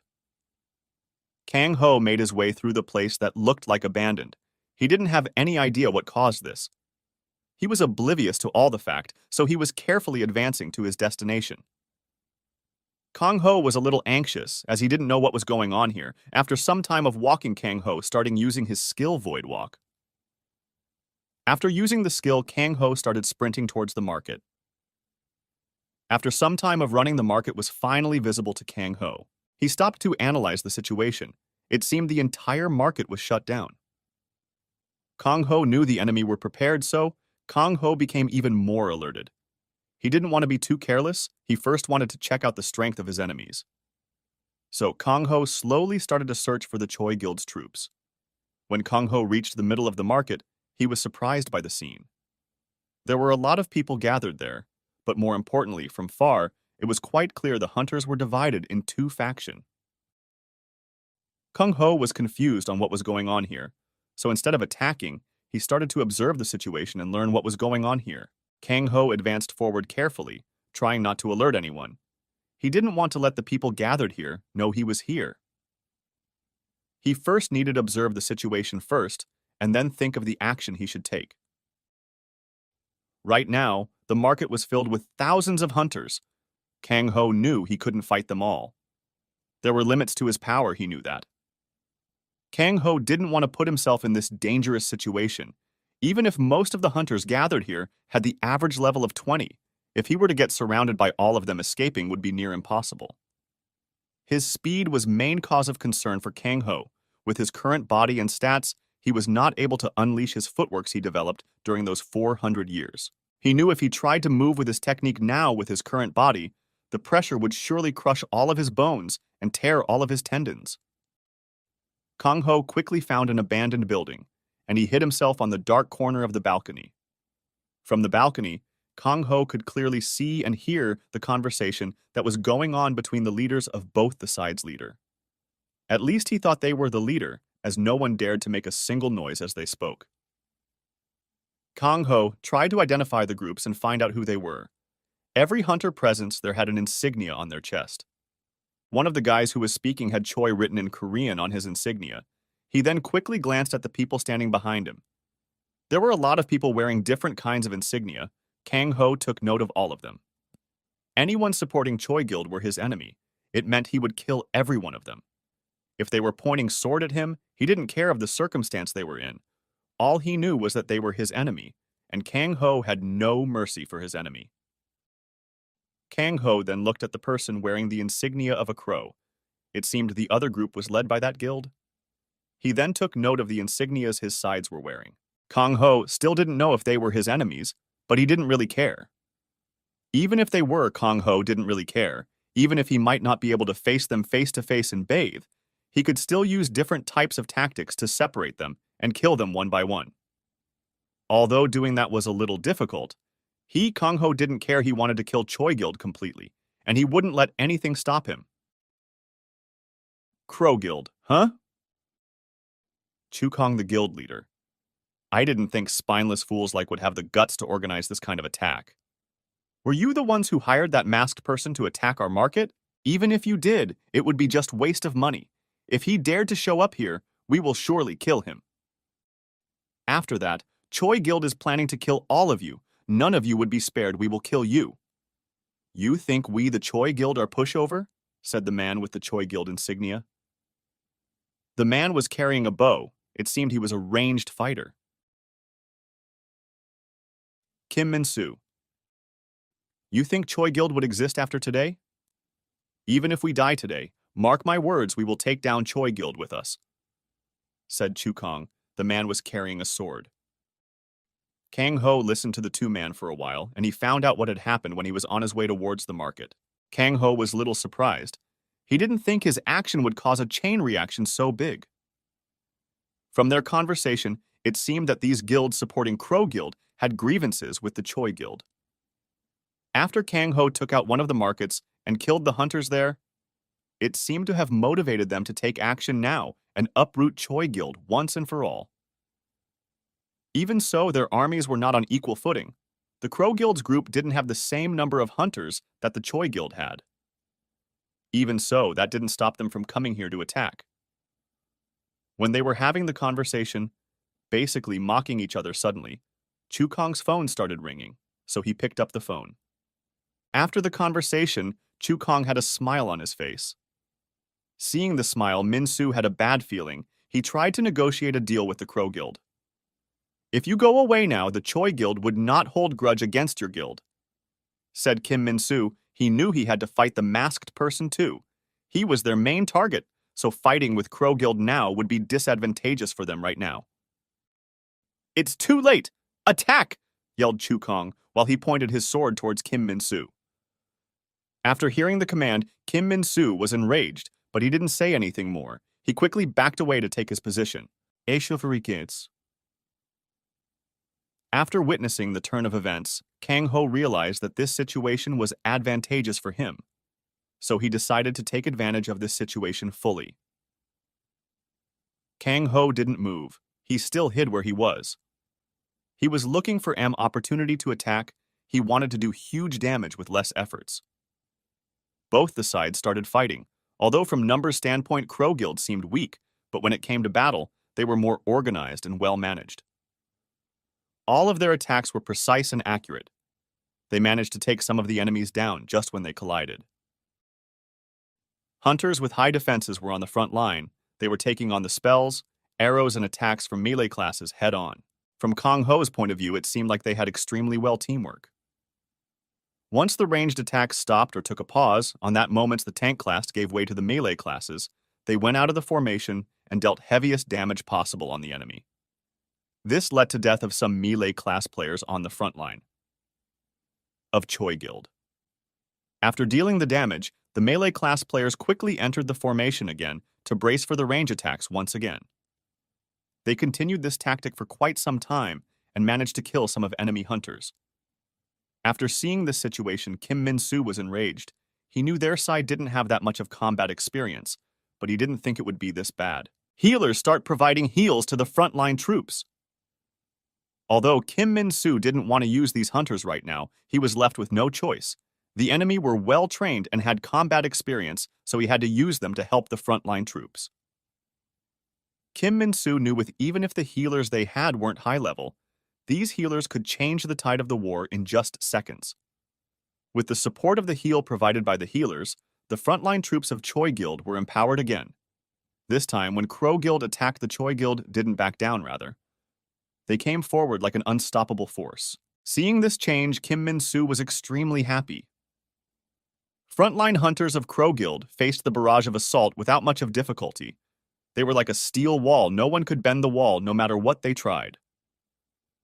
After the attack stopped, the melee hunters once again took the chance to attack the Choi Guild hunters, but this time, they were very unsuccessful. Those hunters that they managed to hurt, they were quickly healed by the healers. This gave major morale boost to the Choi Guild frontline hunters. Choi Guild used hunters from other guilds as the frontline soldiers. For the Choi Guild, they were like meat shield. Using the hunters from other guild wanted to protect their main force to face the greater threat. Kim Min-soo was holding onto his cards for the real threat. They continued the fight for some time. Both sides seemed to be on equal ground. Kang Ho found a perfect opportunity to weaken the Choi Guild troops. He carefully went to behind the Choi Guild hunters. Kang Ho was looking to kill off the healers first. He wanted to weaken the strength of Choi Guild. If Kang Ho managed to take down the healers, it would deal a huge blow to the Choi Guild faction. The tides of war would turn quickly. The healers were placed in front of the mages to protect them from all the sides. Kim Min-soo was way ahead. He was commanding the front lines, so he was behind the frontline troops giving them the instructions. Kang Ho noticed that whenever mages attacked, they needed to take a little break to resume the attacks. Rather than break, they seemed to be like mumbling to themselves. Kang Ho thought that they were chanting spells. That was the only possible reason he could think of. Kang Ho soon reached another building near the healers and hid himself there. He was waiting for that pause to happen. Kang Ho didn't have to wait too long as the pause happened, just after they finished attacking. Without a hesitation, Kang Ho came out of the shadow and pounced towards the healers as if they were his prey. Kang Ho quickly dashed towards the nearest healer and swung his dagger. Before the guy could reach, Kang Ho left a deep cut on the man's neck. Blood quickly started flowing out of the wound like water. The healer tried to say something and tried to use his own magic to heal himself, but all of that was futile. The wound was just too deep and lethal. On top of all of that, the poison that Kang Ho used made it impossible to heal the wound back. In just seconds, the man fell to the ground while holding his wounded neck. His body remained twitching. Everything happened so fast that even those people watching the situation were dumbstruck. They couldn't believe what just happened. Those who saw the event remained silent, not knowing what to do. Kang Ho, on the other hand, didn't stand around there anymore. He had some more healers to kill. Kang Ho soon pounced towards the other healer who was showing his back towards him. The healer didn't even know what happened behind his back just now. He was busy healing the troops at the front line. "Watch out!" Someone who saw Kang Ho attacking the healer from the mage regiment yelled. Unfortunate for the healer, he was just too busy, so he didn't even pay attention to the yell from the mage. Kang Ho didn't hesitate and stabbed at the back of the man's neck. Kang Ho's dagger pierced the man's neck completely. The end of the dagger popped out of the man's neck. When the man saw the bloody dagger which pierced his neck, he was horrified. He wanted to scream, but he collapsed even before he could open his mouth. The masked man has appeared. He is sneak attacking the healers. Protect them, yelled one of the mages. This time, all of the hunters present there. Notice the sound. They all turned their attention towards the healers. What they saw terrified them. Kang Ho had managed to sneak in the middle of the healers. On top of that, he managed to kill 2 healers. This was impossible. They felt like they were jolted awake by electricity. They all felt chills run down their backs. This is impossible. How can that guy bypass us and attack the healer without us noticing? Attack him now. Take the guy down. Now, said Kim Min-soo. His face lost all of its color. This was bad losing healer while facing the Crow Guild, and the masked man at the same time would be disastrous. He quickly ordered the troops to attack Kang Ho. This is bad. We need to take care of the Crow Guild as quickly as possible and kill that guy. We can't afford to fight both of them at the same time. We are still unclear on what extent does the masked man's strength goes, thought Kim Min-soo. The worry was clearly written on his face. He was clearly disturbed by the situation they were currently in. 3rd, 4th, 5th hunting team attack the frontline troops of the enemy. Take them down as soon as possible. Kim Min-soo gave out orders in desperation. He was unsure on how much strength Kang Ho had, so he had to take down the other threat first. Later, he could kill Masked Man by ganging up on him. Kim Min-soo believed that even if the man was strong, he wouldn't be able to withstand attacks of entire Choi Guild at once. After all, he was just one man. Flowing his command's troops began to move towards the battle with Crow Guild. Meanwhile, Kang Ho continued his attacks on the healers. While Kim Min-soo was busy giving out his orders, Kang Ho was busy killing the healers. His hard work paid off. Before the Choi Guild members made it to him, he managed to kill 40% of the healers that the Choi Guild brought. Kang Ho was still not satisfied with the numbers. He wanted to kill all of the healers, so when the troops showed up, he didn't back down, rather continued his attacks. Kang Ho was very fast on his feet. When the mages prepared their spells and shot it towards Kang Ho, he moved fast. He dodged every attack that the mages made. Some of the attacks were hard to dodge as a result. He was hurt a little, but none of the injuries were able to hit his vitals. Kang Ho always protected he would rather sacrifice an arm than get hit by a sword in his chest. Fights were unpredictable. If you didn't manage to protect your vitals, your winning chances would go down by 80%. The fight continued for a while. Kang Ho managed to kill all of the healers. The level of the healers present here weren't that high. Most of them were around level 50, so one swing of dagger was enough to take care of them. "Kill him!" yelled one of the hunters, chasing Kang Ho. The hunters who came to kill Kang Ho were very angry at the situation. Only mages were able to hurt the guy a little while they couldn't even make a scratch on him. So, they attacked Kang Ho with all they had. Kang Ho, on the other hand, had managed to finish his objective that he came for. Kang Ho quickly ran through the crowd. He went through the gaps quickly, as he was really fast on his feet. The people following him couldn't follow his movement. After losing them, Kang Ho quickly made it back to a hiding spot away from the crowd. Once he was out of the crowd, Kang Ho once again used his skill and hid himself. "This is bad, we lost him," informed the captain immediately. "That guy was just too fast," said one of the hunters pursuing Kang Ho. He was very angry as he knew what kind of mistake he made. Kang Ho had already significantly decreased their strength by killing all the healers. On the other side of the battlefield, the fight was going on. Crow Guild were being pushed back. After the Choi Guild hunters showed up, they dominated the battlefield. Crow Guild lost half of their frontline troops after they appeared. They were just too strong for the Crow Guild to handle. Their Choi Guild hunters, unlike the past hunters, were extremely powerful as well as well-trained. They moved in teams and dominated every battle they fought. For Chu Kong at first, he was extremely happy when Kang Ho took care of the healers for them, but later when the Choi Guild troops joined, his headache began. He knew if he didn't do something, their frontline won't last long. The Crow Guild didn't have the best of the mages in their guild were mediocre, and melee hunters were the same, So if they lost the frontline troops, they were sure to lose the battle. Let's go. We need to support the frontline troops and push back their forces. The frontline won't be able to handle this for much long, said Chu Kong to the people around him. After hearing his order, they all took their weapons out and charged towards the front line. Sir, we lost that masked guy. He was just too fast for the team to follow. Along with that, we also lost all of our healers. One of the hunters reported to Kim Min-soo. With the tone of the man's voice, it was evident he was very afraid of delivering the news. Swish, after hearing the news, Kim Min-soo became extremely angry. He was focused on the battle with the Crow Guild. He believed that with the hunters going after Kang Ho, even if they couldn't kill him, they could at least make him busy for some time. But when he heard that not only were they not able to block him, they even let him escape, he couldn't hide his rage anymore. He attacked the man who brought the news using his bow. The arrow went straight through the man's eyes, killing him instantly. The man couldn't even dodge the attack. What made Kim Min-soo even more mad was the place where Kang Ho appeared. That place was far back on the battlefield. There were some disadvantages of being an archer, although the class was considered as one of the ranged attackers like the mage. Unlike mage, archer's range was far less than the range mage has. Unlike mages, the archers had to rely on their raw strength to shot arrow in far distance, whereas mages didn't have those kinds of problem.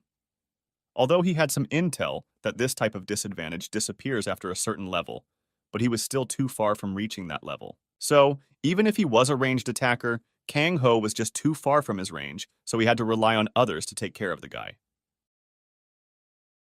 Even after killing the man, Kim Min-soo wasn't satisfied. He wanted to shoot one more arrow at the man, but right then, he saw something which made him halt his attack. He saw Chu Kong arriving at the front line with his troops and attacking the Choi Guild hunters.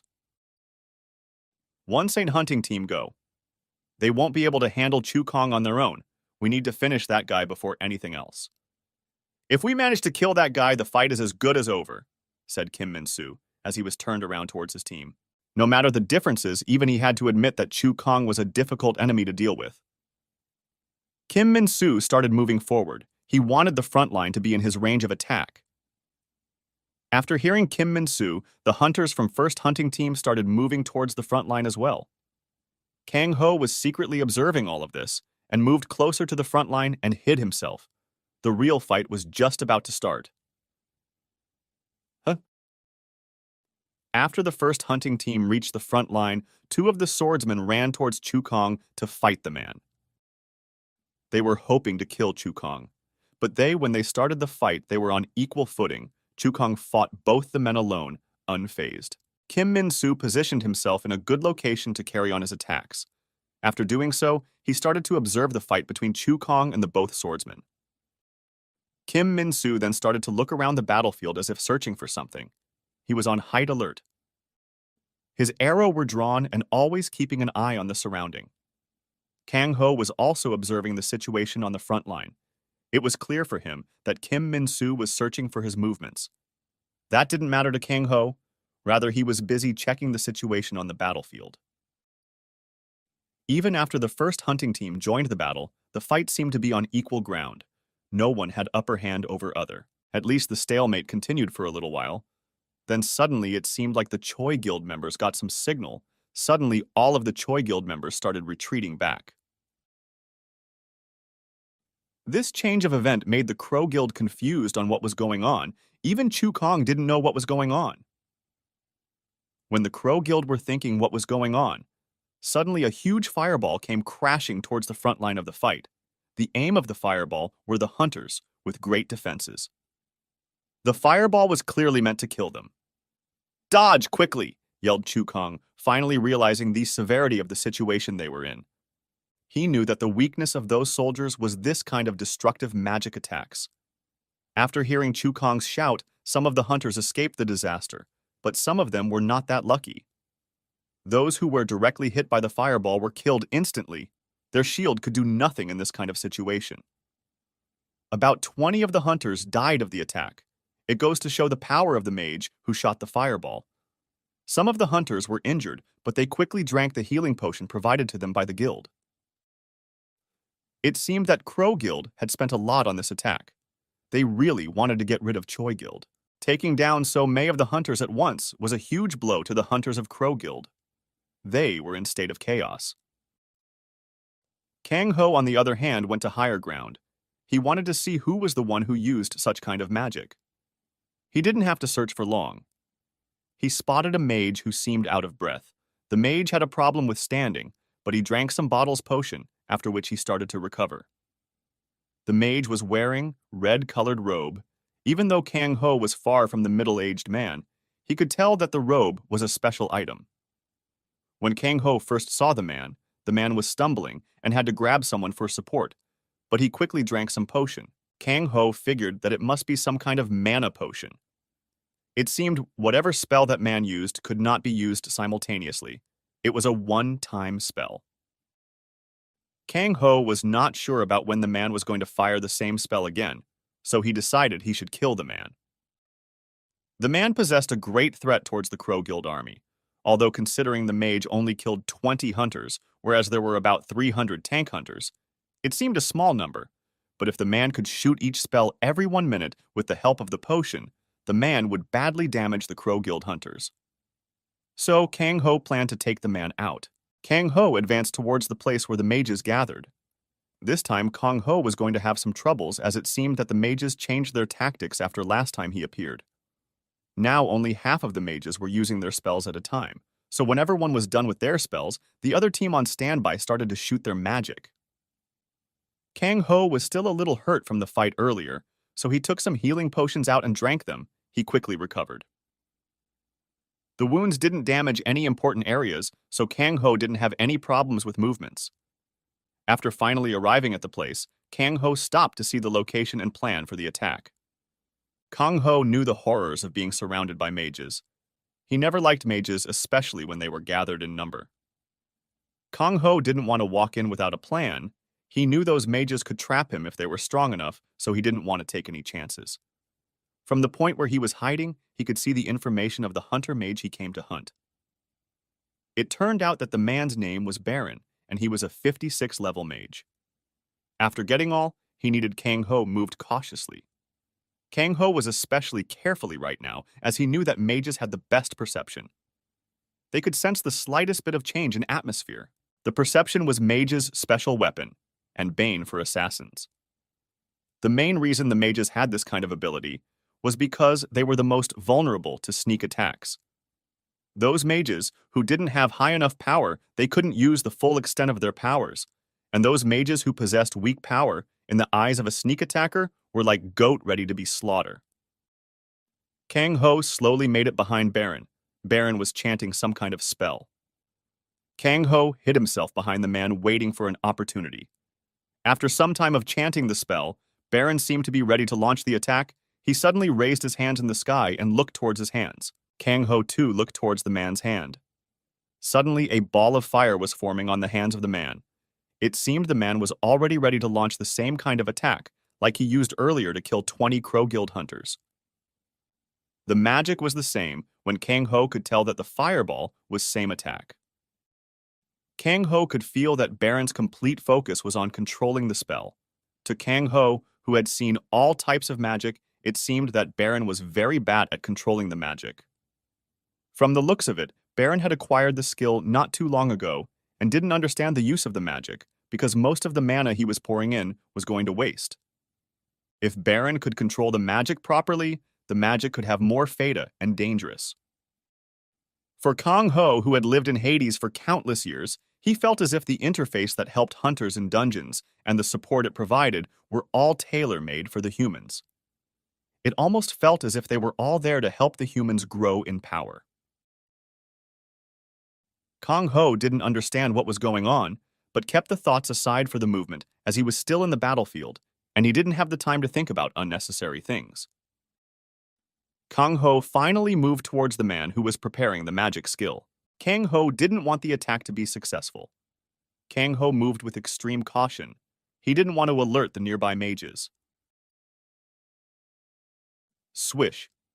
After arriving at the back of the man, Kang Ho swung his dagger downwards towards the back of the neck of the man.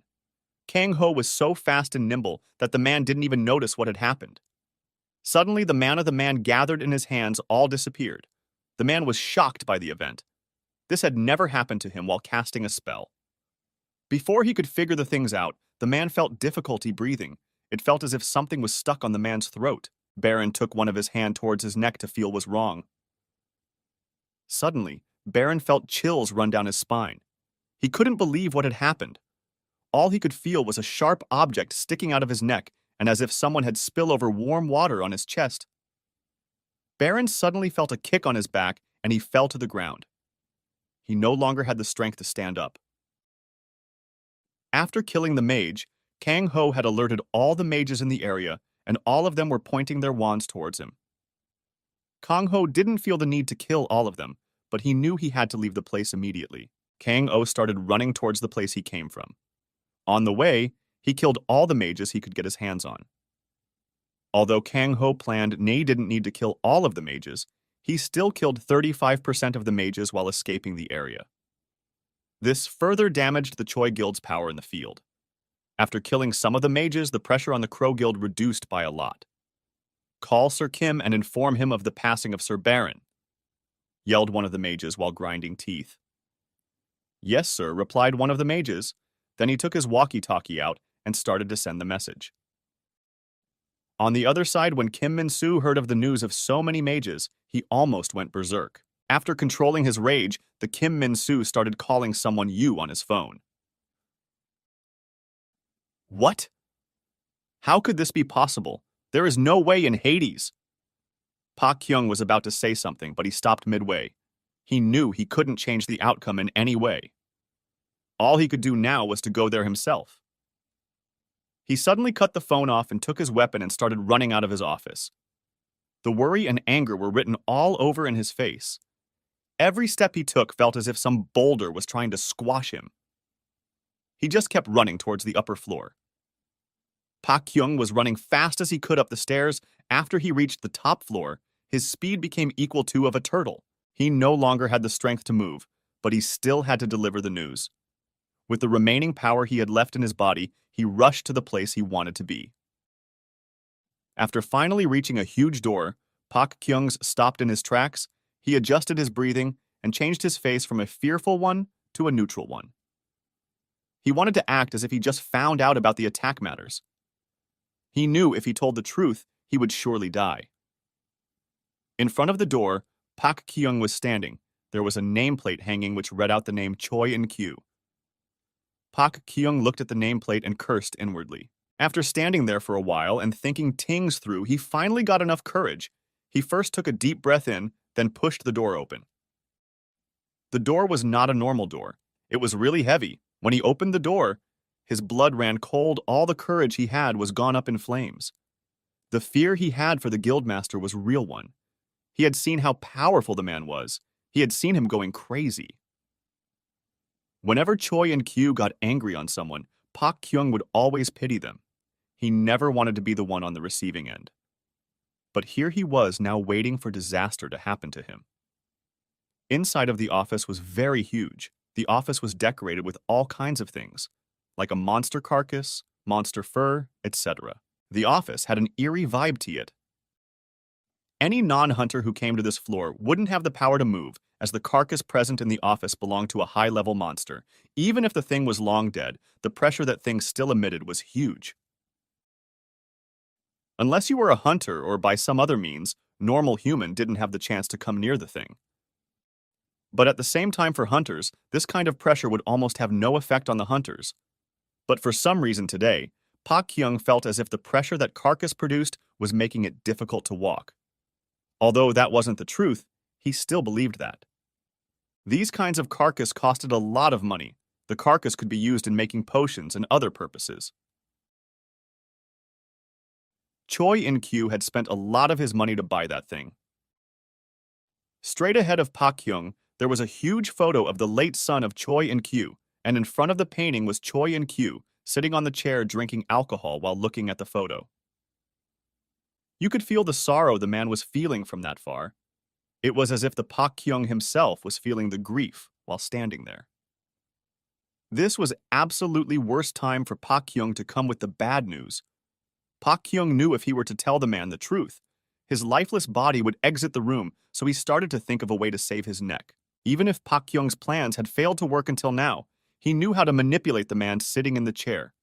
First of all, Pak Kyung kneeled on the ground and then bowed towards the man. No words came out of Pak Kyung's mouth. He was too afraid to speak. Are his family? After hearing no words from Pak Kyung, Choi In-kyu opened his own mouth and was about to say something right.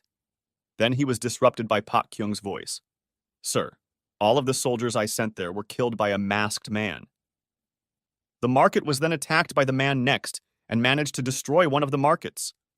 There is still a war taking place on the other market.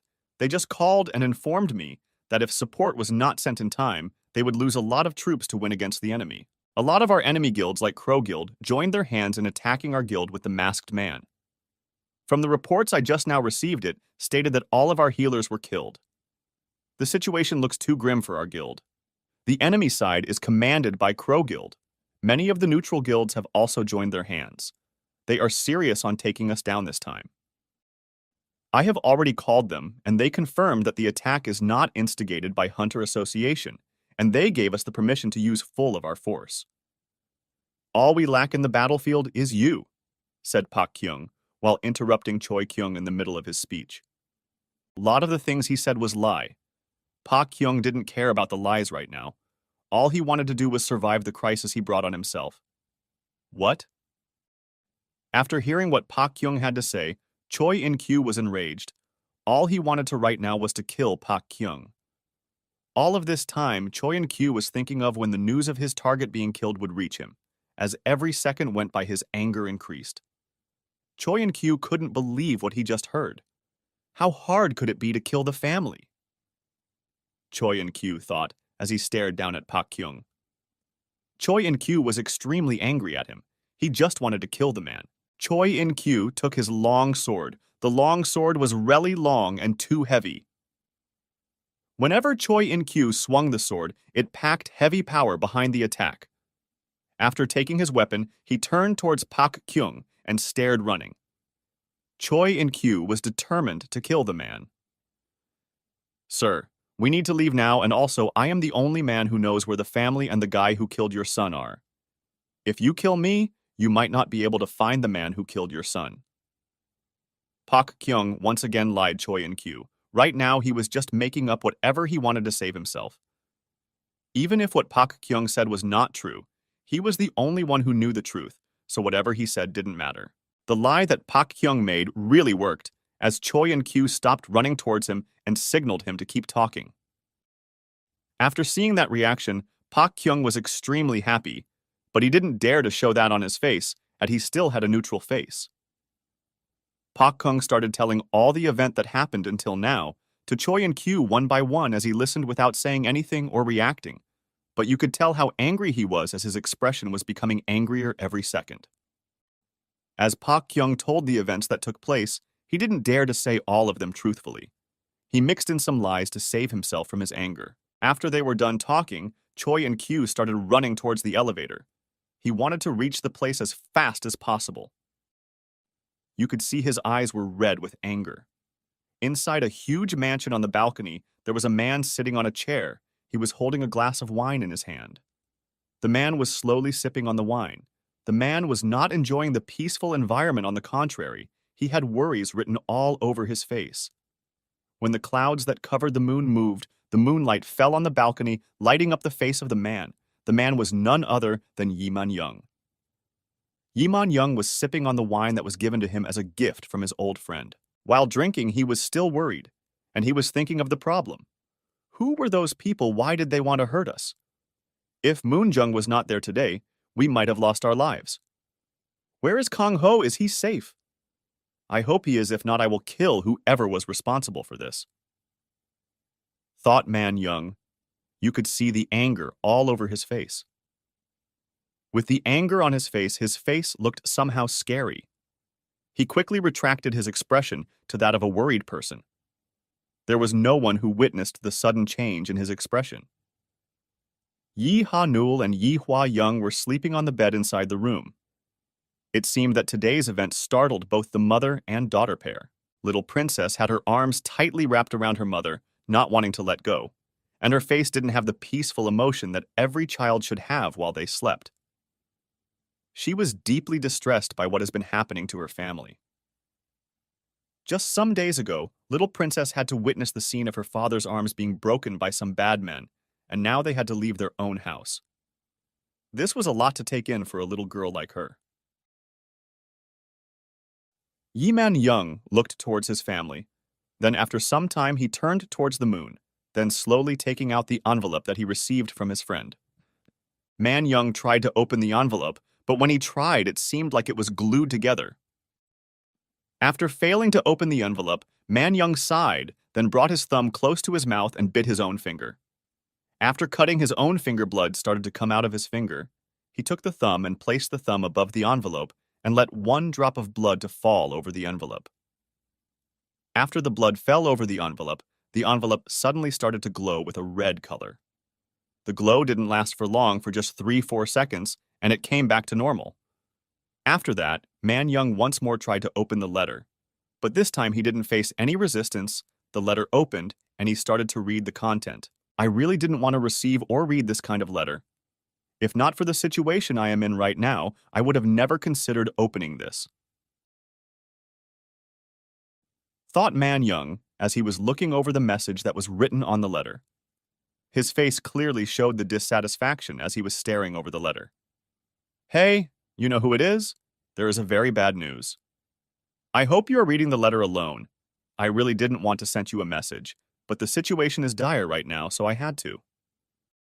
Sending message is the safest, as I don't trust any other means of communication right now. Make sure there is no one beside you, then turn the age to other side. This was the message that was written on the first page of the letter. Right after reading this, Man Young expression became grave. His brain was in a turmoil after reading the letter. His hand stopped moving for some time. He was just staring at the message for the time. After a little bit of thinking, his hand finally moved and turned to the next page. The capital is in a very big turmoil. They have started to move again this time. They have gathered a lot of strength. As the situation stands, no place in Korea is safe. Not a single one, not even the capital.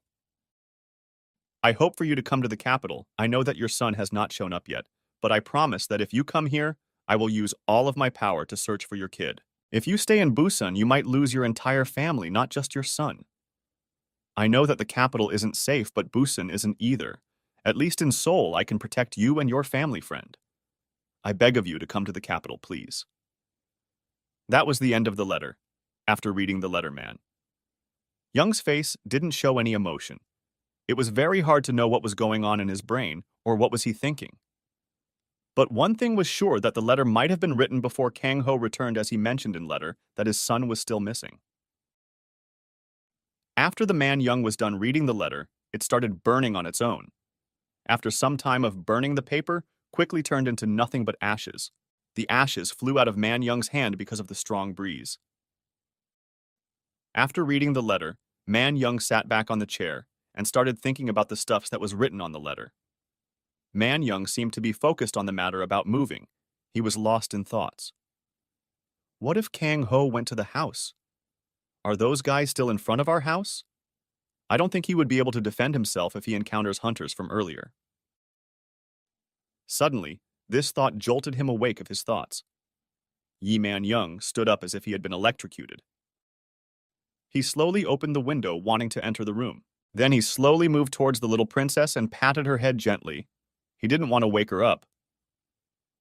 After being patted by a warm hand, the expression on the little princess's face changed to that of peaceful.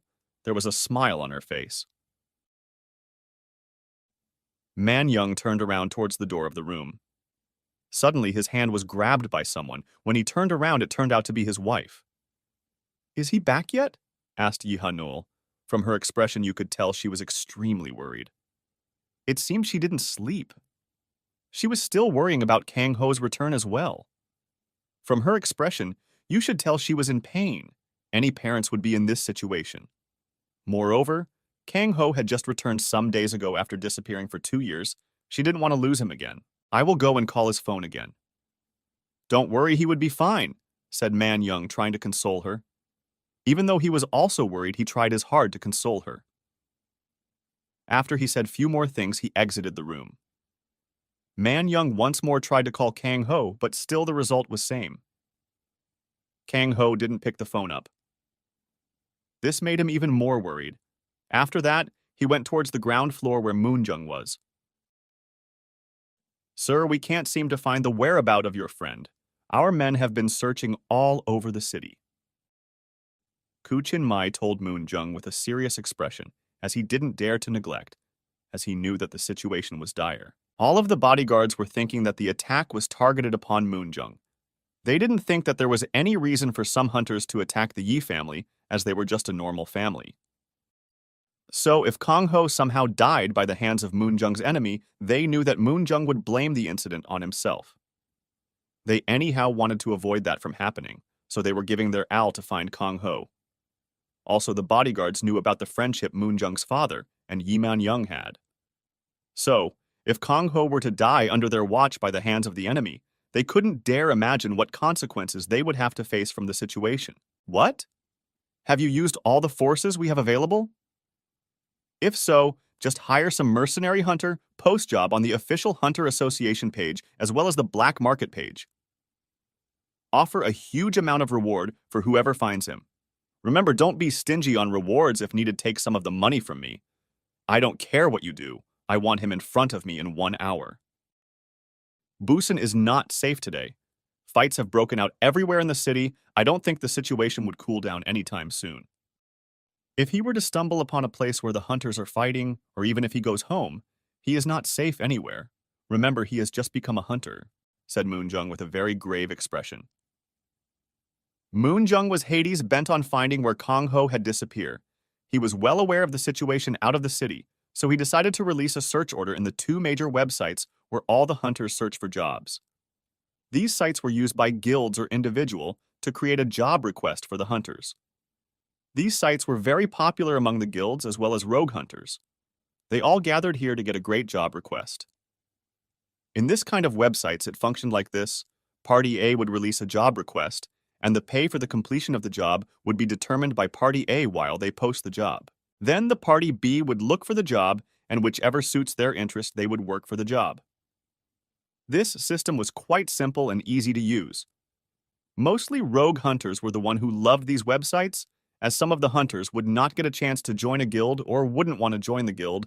They would use these websites to gather party for dungeon hunting and others.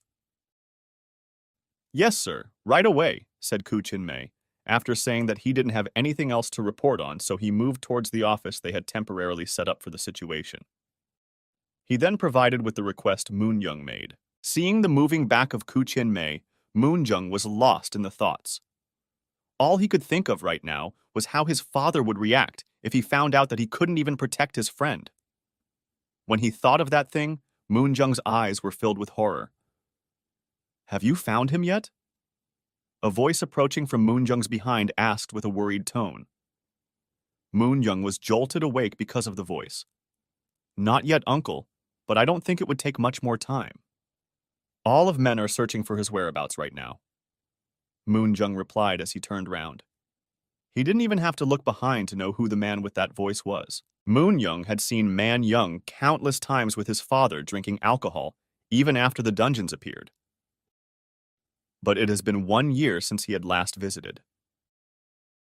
Moonjung didn't know why he had not visited in a long while, but he never dared to ace directly to his father. Moonjung was well aware that their meeting should be secret, and he shouldn't have known about the meetings, but one day while playing, he had accidentally seen Man Young and his father having drinks as they discussed about some things. He had that day eavesdropped on their conversation, but he never dared to speak about that in the pubic or anywhere, as he knew how serious the meeting was. There was an emotional change on his face when he saw Moonjung walking towards him. He suddenly had awe written all over his face, but he immediately changed the emotion to that of a neutral one. Whew, that was close. Moonjung sighed and thought inwardly. I hope we can find him soon. Man Yang was too worried on his son's situation. He didn't notice the emotional change on Moonjung's face. All he could think of right now was the well-being of Kong Ho. Nothing else mattered. Man Young slowly made his way towards the minibar. There was no bartender, so after he went there, he started to prepare himself a glass of alcohol. Moon Young just watched him while he did so.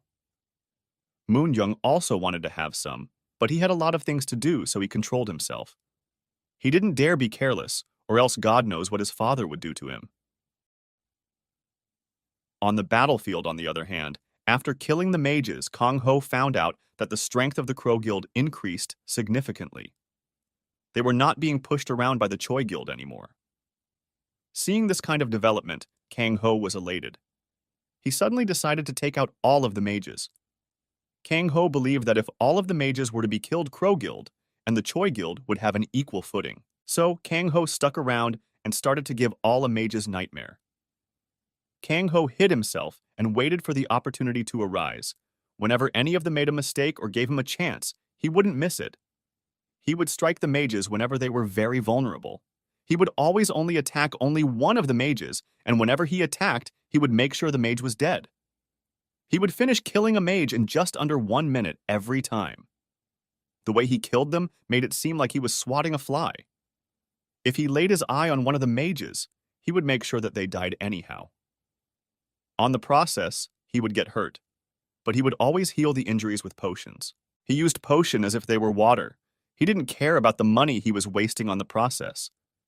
Kang Ho followed the same rules when he attacked any of the mages. First, he would attack the vulnerable. Second, he would kill them quick.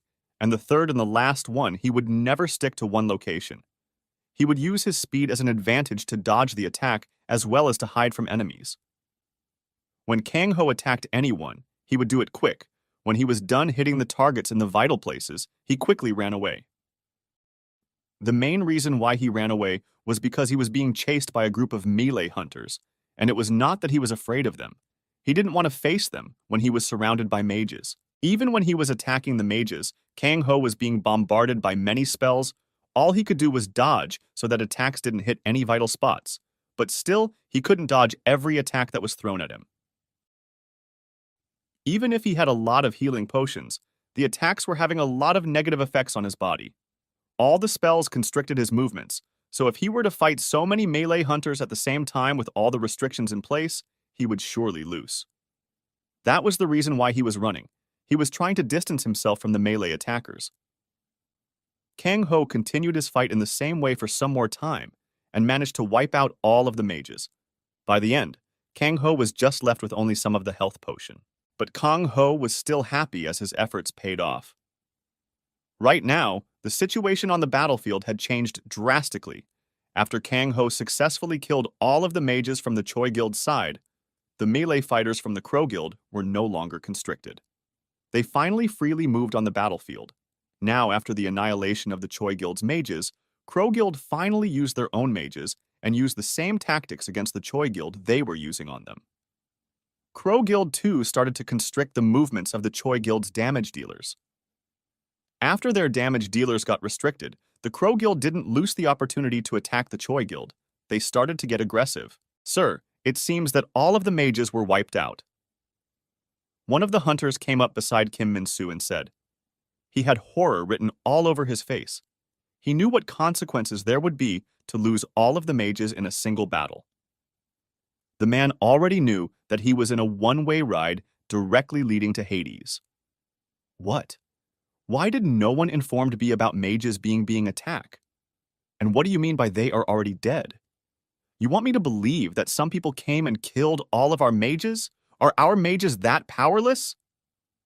Kim Min-soo kept rambling like this for quite some time, but even after hearing all the questions, the man didn't give a single response. The man just stood still, not daring to answer recklessly. He knew that his lie depended on the words he used. The one responsible for reporting to you on the development on the battlefield was killed by you just some time ago, so I had to let you know of the situation, said the man after a lot of thinking. He didn't know what he's to say.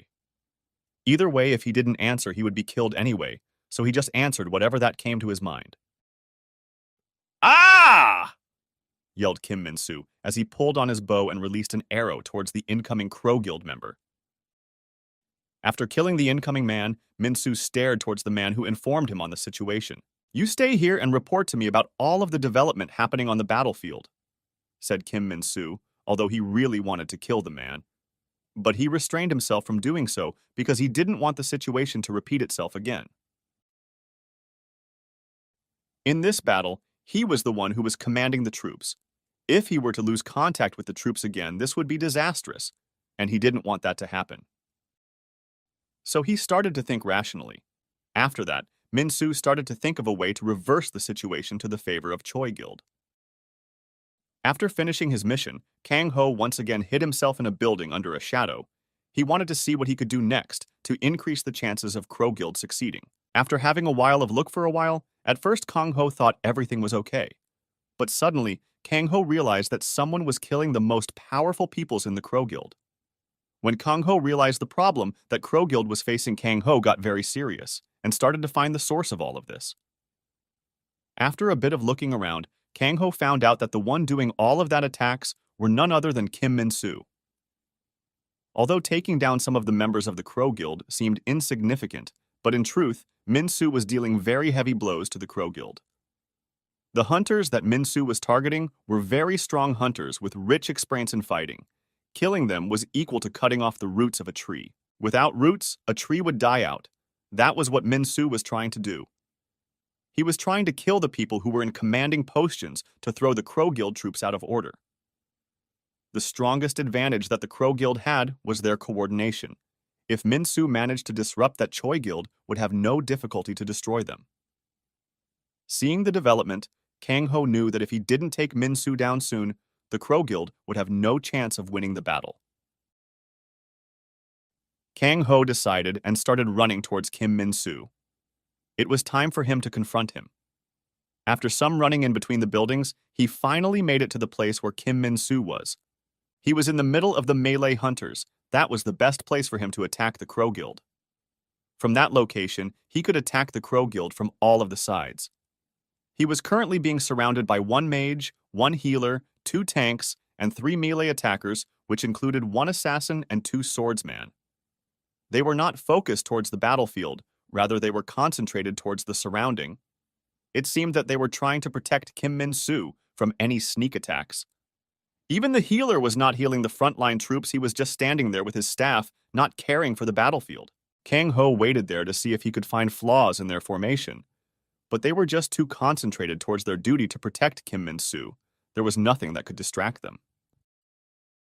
So, after some time of observation, Kang Ho decided that he should attack directly. There was no other way. The levels of the people surrounding Kang Ho wasn't that high. Most of them were just level 55, only the healer was 50. After contemplating for a little bit of time, Kang Ho decided to attack the healer first. Kang Ho sneakily moved in the battle. Not many people noticed Kang Ho as he was in a battlefield, and everyone were fighting for their life. And for those who noticed, they couldn't keep their eyes on him as he was moving too fast in the middle of a huge crowd. Kang Ho quickly made it to the group by running in middle of the crowd. Kang Ho didn't want to wait there to attack because everyone present there were extremely alert. They all were on lookout for a possible enemy sneak attack. So, Kang Ho wasted any time. He would be in a very bad disadvantage. He would run into the risk of being discovered. Kang Ho moved fast. He quickly, like a lightning, came behind the healer first. He had decided to attack the healer first because he always thought they were too troublesome in some situation. Although Kang Ho always aimed to attack the enemy fast and kill them, but sometimes when fighting in groups in some situations, healers proved to be very big headache. So, Kang Ho targeted the healer first. After Kang Ho got behind the healer, he raised his dagger and stabbed the healer behind his neck. The healer, on the other hand, was absolutely not aware what just happened to him. When felt sharp pain in his neck area, he felt some kind of hot liquid was on his neck. The healer brought the same hand in front of his face to see what it was. To the healer's horror, his hand was covered in blood. After seeing the wound, the healer wanted to scream, but no sound came from his mouth. The healer abruptly fell to the ground after losing the strength on his feet. Everyone in the group turned towards these sounds. What they saw made them angry to no end. At the same time they were horrified, Kang Ho was able to escape all of their senses. and at the same time successfully launch a sneak attack on Healer and kill him. How is it possible? I didn't even sense him when he was this close to me. Just what is his level? Kim Min-soo thought while he stared at Kong Ho, who was standing in front of the corpse of the healer. What terrified Kim Min-soo the most was the unknown background of the enemy. All they knew about him was he wore a mask and he used a pair of daggers as his main weapon. You could clearly see the reluctance to fight in Kim Min-soo's face. It seemed like Kong Ho killing the healer right under his nose made him extremely nervous. After all, unknown enemy is very dangerous. You wouldn't know their weak points, attack patterns, etc. FK, it's that guy, sir. I think you should leave. We will handle the guy for you. You should focus on the war, yelled the mage. The mage saw the reluctance on Kim Min-soo's face as he was right next to Kim Min-soo. The mage was a good friend of Kim Min-soo, so he wasn't too afraid to talk to Kim Min-soo. Even though the mage himself didn't have the confidence to beat Kang Ho himself, but he believed if Kang Ho were to face his team, they would be the winner. After hearing what the mage just said, Kim Min-soo felt as if he had woken up from a dream. He shook all of his emotions out of him. He didn't want to appear weak. Kim Min-soo was a very prideful man. He was angry at himself after showing a sign of weakness in front of his guards. Shut up and focus on the battlefield. We would need to work together to take then Bassardi down. I don't need you to tell me what to do and what not to do, said Kang Ho with anger all over his face. Kim Min-soo felt as if he had lost his face after showing weakness just now. He wanted to skin Kang Ho alive and kill him, but he controlled his rage. Everyone attack! Yelled Kim Min-soo. After seeing that Kang Ho was in no mood of making the first move, Kim Min-soo ordered his guards to make the first move first. On the other hand, after seeing the enemy attacking Kang Ho didn't move towards them, rather, he moved a little backwards. A little distance from where Kang Ho was standing there was a little open area. Kang Ho was moving towards the exact location.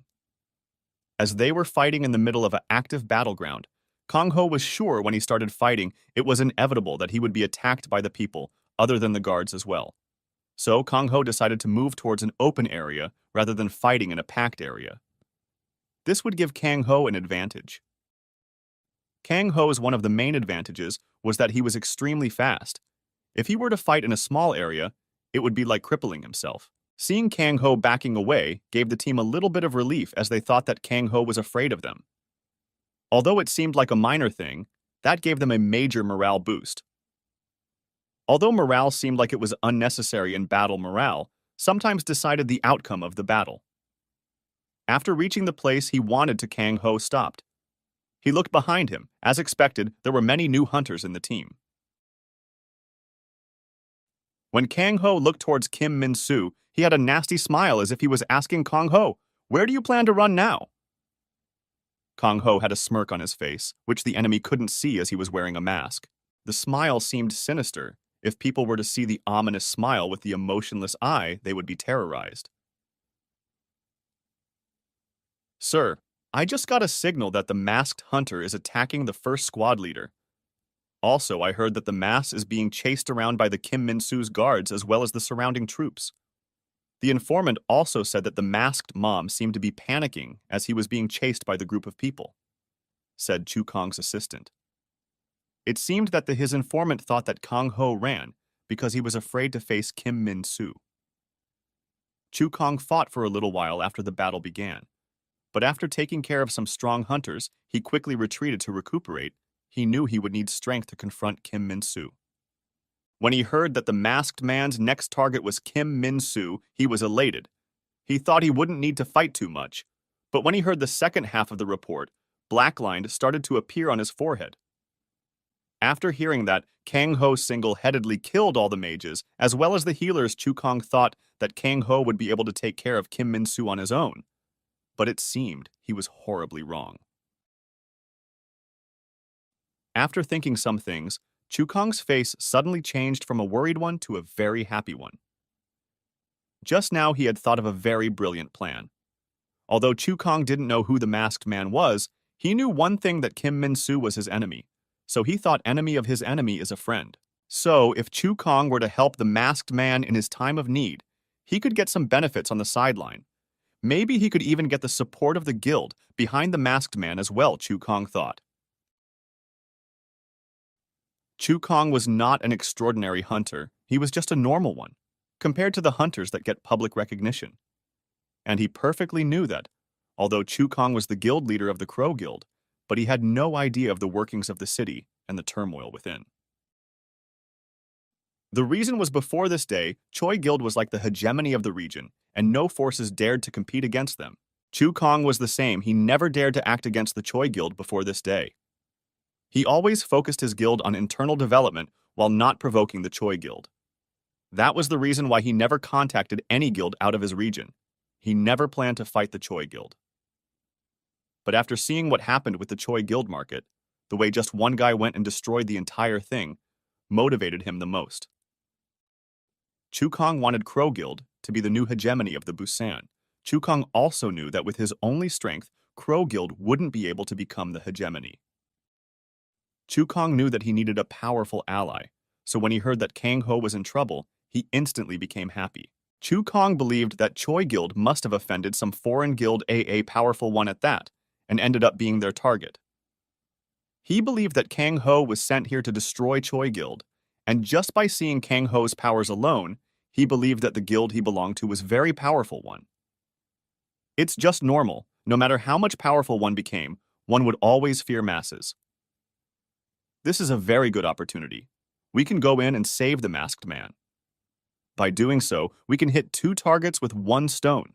For one, we can make the masked man have a favorable opinion of us. On the other hand, we would hopefully be able to gain the support of the guild he belongs to. Said Chu Kong, he wanted to make connection with a powerful guild as it would enable his guild to become hegemony in the Busan region. But sir, we are surrounded by many enemies. Reaching that place would be extremely difficult, the hunter said, expressing his concerns over the plan. He was right though, the position Crow Guild were in would make their advancement very difficult, if not impossible. Call the first hunter team and all the elites we have. If we charged in with enough force, we can easily make a hole on the enemy formation, Chu Kong said as he knew that this was a once-in-a-lifetime chance. He knew that if he missed this golden opportunity, he would always regret his decision till the day he died. After hearing Chu Kong's order, the hunter finally moved. He knew no matter what he said would make no difference as Chu Kong had made his decision. He quickly did what was asked for him to do. After collecting all the hunter, he once again went to Chu Kong. After meeting, they didn't move immediately. Chu Kong told them about his plan, and after a little bit of discussion, they finally moved.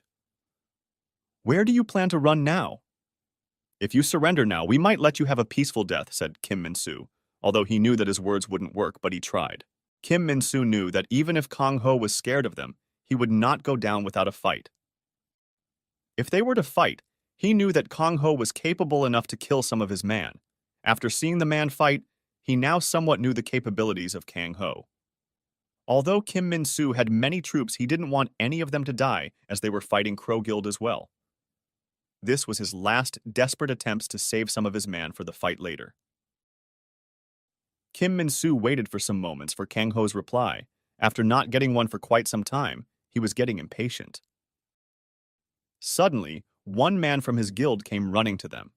Everyone's attention was shifted to the man who came running. Bad news. Chu Kong has started to make his move. He is currently heading this way along with the elites of the Crow Guild. Their target seems to be here. They might be heading here to help the masked man, said the man who came running. He was covered in sweat and blood. The man was covered in wounds. It showed just how fierce the battle between both the guilds was going on. Hearing the bad news, Kim Min-soo was enraged. He knew that facing both the opponents at the same time would be very difficult. You, go and take some of the man, form the forces, and try to block their advancement for as long as possible. Remember, you don't need to kill them, just block them, that would be enough, said Kim Min-soo, as he knew that he just needed some time to deal with Kang Ho. Kim Min-soo pointed at one of the tanks and melee hunter that were guarding him. After hearing the order, they didn't ask any other question. They went straight towards the direction from where Chu Kong was advancing. They knew that after hearing the order, they could not delay the process as every second counted. The longer they could hold off Chu Kong, the more chances they had of winning the battle. Attack! yelled Kim Min-soo. Even after he sent some of his people to block the advancement of Chu Kong, he didn't feel relieved. He knew the men he had sent would surely be slaughtered by Chu Kong, as he knew what strength Chu Kong had, so he was in a hurry to finish Kang Ho as soon as possible. After yelling, Kim Min-soo started the battle first, as he shot his arrow towards Kang Ho. After he attacked the mage by his side, also started his own chant. Hearing Kim Min-soo's command, all of the low-level hunters rushed towards Kang Ho. All of them were melee-classed. Some of the elite hunters of the guild remained back with Kim Min-soo. They had not seen Kang Ho fight properly, so they first wanted to see Kang Ho in action. Swish, the arrow that was shot towards Kang Ho by Kim Min-soo, came with the speed of lightning. Kang Ho didn't panic being under attack by the arrow. Rather, he was cool. He was already prepared from the moment the arrow left from Kim Min-soo's hand. Kang Ho remained still until the arrow came really close to him. When the arrow was just some feet away from Kang Ho, he suddenly moved his body. His movement was as quick as lightning. With the sudden change of position, he managed to dodge the arrow, which was aimed straight at his throat.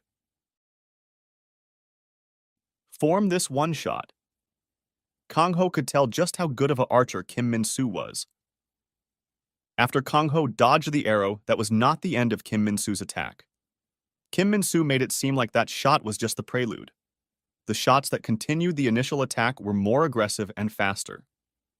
After dodging the first shot, Kang Ho didn't stop his body. He instantly moved his body to avoid the fireball from the mage beside Kim Min-soo. Right after Kang Ho dodged the attack, though what followed was constant firing of arrows. The arrows were extremely fast and accurate. Although Kang Ho tried his best to dodge all the attacks from the duo, the place he was at was not so good for his movements. After dodging most of the attacks, Kang Ho was unable to dodge one of the arrows which pierced his leg. Although the speed of the arrow was extremely fast, the arrow still didn't manage to pierce through his leg. It seemed that the reason behind arrow being fast was because the arrow was too light. Kang Ho didn't waste time and took the arrow out of his leg. From the looks of it, the wound didn't seem that threatening. Even so, Kang Ho still drank a healing potion. Holding the arrow in his hand, he understood just how light the arrow was. It seemed to increase his attack speed. Kim Min-soo gave up on his damage. That explained why Kim Min-soo's attacks focused only on his vital points. It seemed that Kim Min-soo must have trained his skills in using a bow to an extreme level. Kang Ho threw the arrow and braced himself for collision with the melee hunters. Attack! One of the hunters carrying sword yelled as he ran towards Kang Ho. The sword in the hand of the man was ready to strike Kang Ho at any moment. After coming close, the man swung his sword towards Kang Ho. The man used all the strength on his body to make this attack. Veins were popping out of the man's arms as he swung his sword. The man seemed like he wanted to finish Kang Ho's life in just one attack. Kang Ho didn't have to do much. He lifted his hand and blocked the sword that was heading towards his head using his dagger. After Kang Ho blocked the attack, he quickly stored the dagger he was holding on his free hand. After emptying one of his hand, Kang Ho swiftly grabbed the man by his neck. All of this happened so fast that man didn't even know what just happened. Kang Ho lifted the man by his neck and saw the man's eyes. He clearly saw the surprise and horror written all over his face. It felt like his eyes were asking, how is this possible? Kang Ho didn't stare just after having a glance accidentally. Kang Ho lifted the man by his neck. Kang Ho moved the man's body as a rag doll. His body swayed back and forth. Kang Ho was using the body as his shield against the barrage of the arrows that Kim Min-soo just showed. While Kang Ho was fighting the melee hunters, Kim Min-soo once again increased his attack speed. While Kang Ho was fighting all the melee hunters gathered around him, he couldn't keep track of every attacks Kim Min-soo made, so it was getting difficult for him to fight. If Kim Min-soo was not enough, there was even a mage who attacked Kang Ho constantly. All the attacks that was heading towards him from those two were extremely fast and accurate, so Kang Ho decided to use one of the hunters as his own shield. Kang Ho's gamble worked for a while, but after some time, as a result of carrying a body on his one hand, Kang Ho's mobility was affected. After some time, Kang Ho was having trouble to deal with the hunters that were surrounding him from all of the sides. Kang Ho's body was full of small wounds from the attacks that Kang Ho couldn't block, although the wounds were not that deep.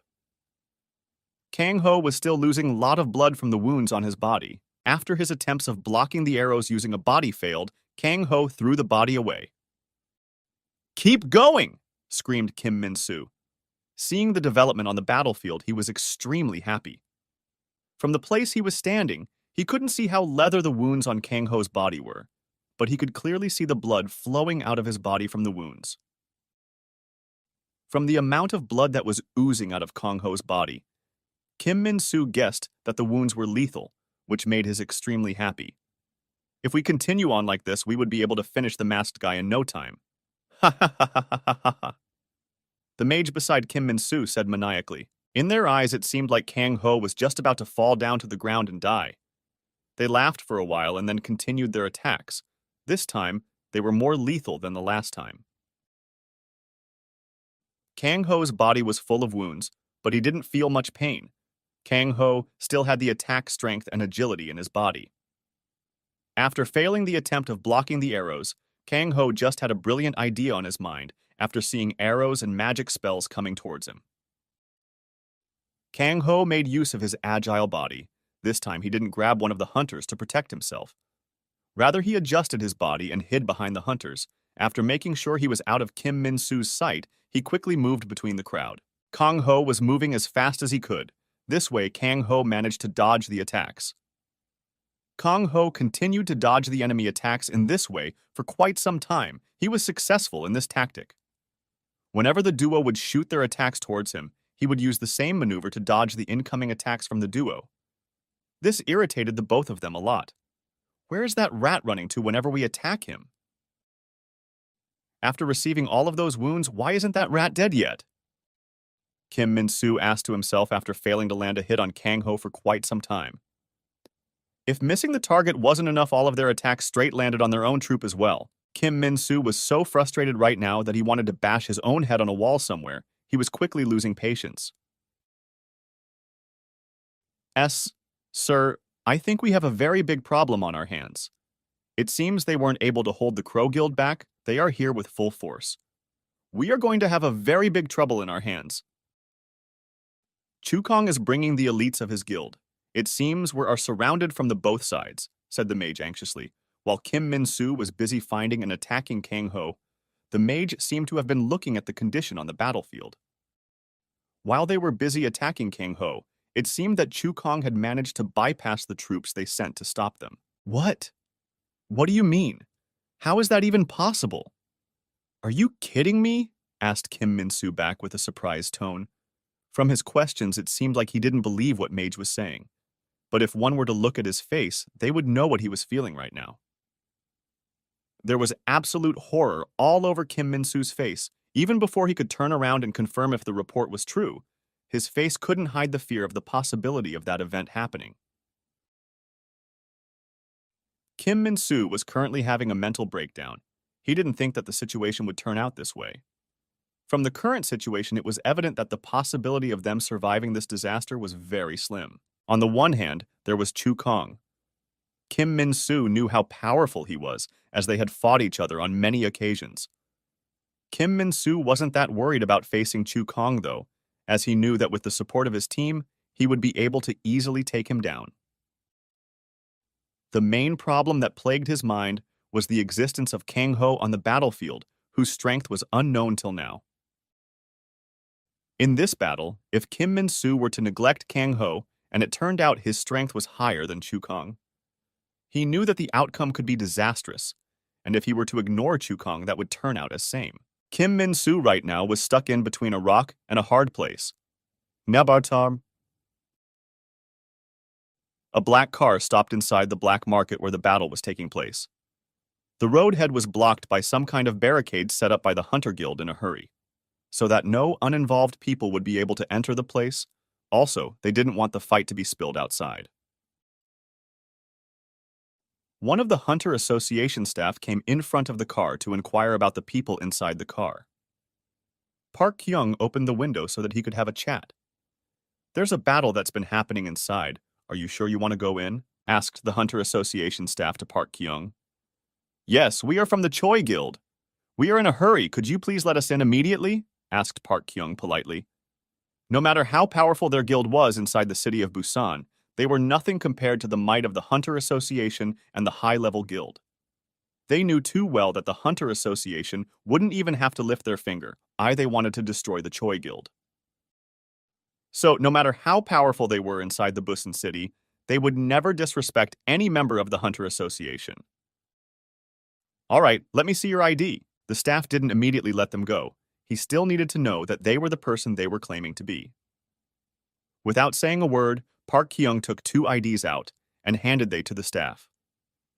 After getting the ID, the staff scanned the IDs with a device. After making sure the IDs were okay, the staff handed the IDs back to Park Kyung, who still had a fake smile on his face. Seeing the fake smile, the staff snorted coldly. Park Kyung didn't take offense from what the staff did. She still maintained the fake smile he had on his face and took the IDs back. Right when they were about to drive away and leave the place to go inside, the staff leaned in the window of the car. Watch out. Be careful about what you are doing. If there is even one report of civilian dying, we have been told that one of the low-level official from the guild would show up here to get rid of all the filth plaguing the city. Warned the staff with a sinister smile on his face. Hearing the words of the staff, all the hairs on the 2 people's body stood up at the same time. Even the guildmaster Choi In-kyu, who was indifferent till now and didn't have any emotions on his face, had a horrified expression. Both of the people inside the car knew the meaning hidden in the staff's word. They knew that the words were directed at them. They also knew if one Hunter Association were to send one of their officials in Bosun to clean up, they would leave no stones unturned if that were to happen. If Hunter Association truly sent people to clean up the first one, who gets wiped out would surely be the Choi Guild. Both of them knew that in their heart. And if that were to happen, they would have no way of turning things around. They knew that the people helping them would also disappear if that were to happen. The main thing that was clear in their mind was to finish the battle as quickly as possible. They knew that the longer they stretched the battle, the more there would be chances of killing a civilian. After saying those words, the staff didn't waste his time on the 2 men who were still contemplating. The staff moved away from the car. Park Kyung had some questions to ask, but he knew that even if he were to beg, the staff wouldn't come back to talk to them. So, he silently started the car and went inside the barricade. After they were a little farther away from the Hunter Association people, Park Kyung finally broke the silence inside the car. Sir, if he said is true. Should we call them? Asked Park Kyung with a stern voice. He had a solemn look on his face, not daring to do something that would offend Choi In-kyu. No, if we were to inform them about the situation now, they would wipe us out of existence even before the Hunter Association does. Even if they don't kill us all, they would surely sever all ties. That links us together, and in the end, all the blame would come unto us, and we would be killed by the Hunter Association. On both the cases, we are sure to be killed. Don't inform them, it would only bring destruction. Drive fasted, we need to kill those who dared to enter our city and dared to be so brazen. Said Choi In-kyu, the encounter with the staff seemed to have woke him up from the madness. He no longer behaved like a madman. He finally spoke like a guild leader, and this time his main goal was to keep his guild safe. But sir, they told me, we would have any problem with the Hunter Association. What if we called them and they had the solution to solve the problem? Park Kyung asked with a stern voice. He couldn't believe that they couldn't help them in a difficult situation after working for them. You don't even know who they are and still dare to depend on them for safety? I know who they are, and I know what they do to those who they don't need anymore. They would push us under the bus if they don't need us anymore. Keep that in mind. Go, we don't have the time to waste it here, yelled Choi In-kyu. He was totally enraged after hearing what Park Kyung had to say. Although it seemed like he was angry when Park Kyung saw his face, he just saw fear, not anger. After seeing Choi In-kyu's fearful face, Park Kyung knew that Choi In-kyu knew something that he didn't, so he didn't say a single word and kept driving. After some time, they finally arrived in front of the place where the fight was happening. After reaching the place, both got out of the car. equipped themselves with their weapons, and were ready for the battle. Park Kyung and Choi and Kyu made their way towards the temporary outpost their guild had created to look over the battle. They wanted to know what was the situation on the ground. When they entered the outpost, it seemed that the situation was not so good. Even though they had expected that the situation was not that good for the guild, but still, they had hard time believing the reality. Up until now, no guild dared to go against the might of the Choi Guild, fearing their might. But right now, they couldn't believe that their guild members would be pushed to the back foot. Inside of the temporary outpost looked packed with people. All of the people inside the outpost were high-level members of the guild. They were looking over the ground situation through the monitors that was set up. All of the monitors were showing different situations on the ground. The members present there were instructing their forces through their communication device. On all the monitors, it showed that Choi Guild and the Crow Guild were evenly matched. If the guild members posted on the other market weren't dead, we could have swatted these Crow Guild's hunters like bugs, yelled Park Kyung after hearing and looking at the situation on the ground. Up until now, Choi Guild had been looking over the Busan city like overlord. He couldn't believe their forces would not be able to push these Crow Guilds back. Sir, the main problem here isn't the Crow Guild. If we are able to take out that masked man out of the picture, then these guilds are nothing. We could be able to wipe them all out in just an hour. Wherever that guy went, he massacred our guild members. All of our healers are dead. Our mages are dead. If this battle continues and the masked man isn't dead, I am sure we would lose this battle, said one of the hunters present with them. After those words left his mouth, no one said a word, but everyone present in that outpost nodded their head in agreement. Park Kyung also silently nodded his head as he was watching the monitor which showed the masked man. He was currently killing hunters left to right whenever his hands moved. He killed hunters. He was killing hunters ace if he was chopping onions. None of his victims knew what hit them before they fell to the ground.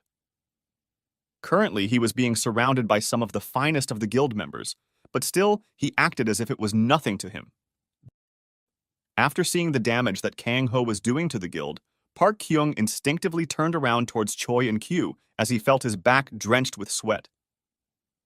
It felt as if someone was holding their weapon against his neck. He wasn't the only one who turned to Choi. In Kyu, all of the hunters present inside the room turned their eyes towards Choi and Kyu, who was silently watching the monitor which showed Kang Ho. They all knew what was going on Choi. In Kyu was knowingly or unknowingly letting out his killing intent. Killing intent was manifestation of one's desire to kill. Only those hunters who were above level 50 could have killing intent. That didn't mean that every level 50 hunter would have killing intent. Only those hunters whose soul was strong enough and who had been too many battles could have killing intent. From what they knew about the killing intent, they knew that killing intent could not be used for offense. From what they had witnessed from Choi and Kyu, whenever let go of his killing intent, they just felt a certain coldness spread through the surrounding and nothing else. I will go kill him. You stay here and update me on the field situation, said Choi and Kyu, after a long moment of silence. After saying so, he didn't wait for a response as he made his way out of the outpost.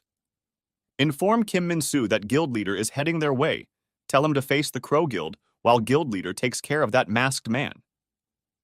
Park Kyung started to give out orders after Choi and Kyu left the outpost. He knew that it was his duty to turn the situation around for their guild. Everyone listened to his orders. No one said a word as they knew that Park Kyung was the best when it came to strategies. Meiki. Everyone focus on the Crow Guild. Guild leader will arrive here at any moment. He will kill the masked man. After receiving the call from the outpost, Kim Min-soo was finally relieved. He knew that they were saved after receiving the call. Up until now, he was having a hard time as he was being surrounded from both the sides. He didn't have the confidence to win the battle. Finally, hearing Kim Min-soo's voice, all the hunters regained their courage. Up until now, they had no confidence on winning the battle. But after hearing the arrival of the guild leader, they got the much-needed morale booster. In their eyes, their guild leader was invisible. No one could match his power. They knew that they would win the battle for sure after his arrival. Kang Ho, on the other hand, was happy as well. as he didn't have to go to another place to hunt for Choi Guild leader. His prey was coming to him on his own. What more could he wish for? Suddenly, killing intent flashed on his eyes. He had a smile on his face. Kim Min-soo, on the other side, moved towards the incoming Crow Guild members. Kang Ho didn't pursue them, as he knew that he would have a lot of time to kill that guy after he killed Choi In-kyu. Kang Ho continued fighting the hunter-s surrounding him while he was on the lookout for a possible sneak-out by the Choi Guild leader. The fight continued for some time. Meanwhile, the fight between Kim Min-soo's forces and the Crow Guild forces seemed as if they were on the equal ground. While Kang Ho was fighting the forces surrounding him, he suddenly noticed a movement not far from him. From what he noticed, there was a man hiding not too far from the man had just arrived, and had no idea that Kang Ho was well aware of the man's presence. Kang Ho didn't want to make the first move. He would have to cut through the encirclement to make the attack. So, Kang Ho decided to let the man make the first move. Kang Ho waited for the man to attack. He didn't let the man know that he was well aware of the man's presence as he continued his slaughter. After killing some more of the men present there, Kang Ho could feel killing intent pointed at him coming from the direction of the man. Kang Ho sneered inwardly as he was amused by the attacker. Kang Ho was laughing from the inside, as he had never seen someone so foolish as the man. He was trying to sneak attack him at the same time letting his killing intent out. What is this guy? Thought Kang Ho. There is really no point in sneaking behind your enemy if you don't even have the control over your own killing intents, Kang Ho thought. While Kang Ho fought the enemies in front of him, his attention was always focused on the enemy hidden in the shadows. He knew the enemies he was fighting at the moment wouldn't be able to make a single scratch in his body. The only one he should be worried about in this battle was the leader of the Choi Guild. Hidden in the shadows, he was waiting for the perfect opportunity to strike. So Kang Ho focused all of his undivided attention towards him as he was unaware of the cards the man was holding in his possession. Some time passed, but the Choi Guild leader still didn't make a move, so Kang Ho decided to do something himself. Kang Ho moved a little while fighting. Now Kang Ho's back was facing Choi In-kyu. After that, Kang Ho just waited for him to bite the bait. Got you, BH Choi In-kyu inwardly as he made his move. He wanted to kill the masked man in one shot. That was the reason why he waited for so long to attack. Choi In-kyu suddenly jumped out of the shadow and swung his long sword towards the wide open back of Kang Ho. As Kang Ho was well aware of the attack that was coming towards him, he jumped and leapt out of the way. Kang Ho thought of counterattacking after dodging the attack, but he suddenly heard a sneer coming from Choi In-kyu's direction. Suddenly, chills started to run down his back. He had a bad feeling. After that, Kang Ho felt something pulling his leg, and he was dragged towards Choi In-kyu. You think you can escape me that easily? I don't care who sent and why they sent you, but one thing is sure, you are not leaving this place in one piece. Ha ha ha ha ha ha, said Choi In-kyu and started laughing maniacally. He retracted his left arm, and now was swinging his sword with just his right arm. It seemed like he had no problem swinging his sword with only one arm. Phantom chain, mumbled Choi. In-kyu and extended his left arm. Out of thin air, transparent green-colored chain came out of his hand and extended towards Kang Ho. The chain spread towards the leg of Kang Ho and wrapped around his ankle, after the chain attached itself to Kang Ho Choi. In-kyu tugged the chain towards himself. Kang Ho tried to free himself from the chain, but no matter how much he pulled, it made no difference. The chain had tightly gripped around his ankle. After failing the attempt, Kang Ho swung his dagger towards the chain, but no matter how much he hit the chain, there were no scratches on the chain. After dragging Kang Ho with his chain, Kang Ho was right where Choi In-kyu wanted him to be. Without wasting any time, Choi In-kyu swung his sword with his right hand. He used all of his power on his strike. He wanted to cut Kang Ho in half in that one strike. Only then would his anger subdue. You forfeited your life right when you decided to show up on my territory. Blame yourself for being too cocky, said Choi In-kyu with smug on his face. It was as if he knew that masked man will be dead with his one strike. Kang Ho didn't like to have chit-chat during battle, so he just kept quiet and focused on the sword that was approaching him. Looking at the speed at which the sword was approaching, Kang Ho knew that he didn't have the time to dodge the attack. Even though Kang Ho was at a tough spot, he didn't panic. Kang Ho rolled around with a sudden jerk. Now the sword was coming for his body. After he was in position, Kang Ho used his right hand to block the incoming sword attack. Kang Ho managed to block the attack, but unfortunately the attack was too powerful, and the sword slipped over the dagger and landing straight into the shoulder of Kang Ho. Fortunately for Kang Ho, he managed to slow down the sword substantially. The sword did cut Kang Ho in the shoulder, but fortunately the cut wasn't fatal. Kang Ho didn't waste any time and retreated some steps back to face the enemy. Kang Ho started to think on how he could break the chain. It seemed that physical power alone wouldn't cut the chain. If Kang Ho didn't find a way to counter that chain fast, he would be in trouble. Boss is here. Boss can defeat this masked coward with the flip of his hand. Attack the masked man, we can take him down easily with Boss present here, said one of the Choi guild member surrounding Kang Ho. Attack! Shouted all the Choi guild members surrounding Kang Ho. After the battle cry, it seemed like the people who were afraid of Kang Ho until now were no longer afraid of him. They started to see Kang Ho as a juicy piece of meat. Whoever kills it first, get reward. Pests will only get in the way, said Choi In-kyu and swung his left hand around and cut everyone surrounding Kang Ho into half. It was true horror. Choi In-kyu managed to kill that many people with just one swing of his chain. Not all of them were killed. 2-3 people were still alive. Those alive were begging for mercy. Run away fast if you want to live, said Choi In-kyu with an angry tone. Thank you, boss. Thank you, said the survivors and started to run away. They knew if they stayed there any longer, they would die. They all saw how the others died. They didn't even know what hit them. The chain sliced them, like slicing hot knife through butter. Not one person was able to scream when they were killed with the chain. At the moment when Choi In-kyu swung the chain, Kang Ho saw something that no one else could with eyes. Kang Ho saw that the chain materialized through mana, and he made an estimate that Choi In-kyu can't make the chain longer than 2 meters, as those who didn't die were outside of 2-meter radius from him. Kang Ho had a smile of his face after knowing all the details about the skill. Once the place was clear, Choi In-kyu walked closer to Kang Ho. Kang Ho didn't walk away, as he was confident that he could face anything that came his way. Hey, ay, yai, yelled Choi In-kyu, and swung his left hand towards Kang Ho. This time, the chain seemed different from when the chain captured him. The chain this time had a sharp edge like when Choi In-kyu killed his guild members.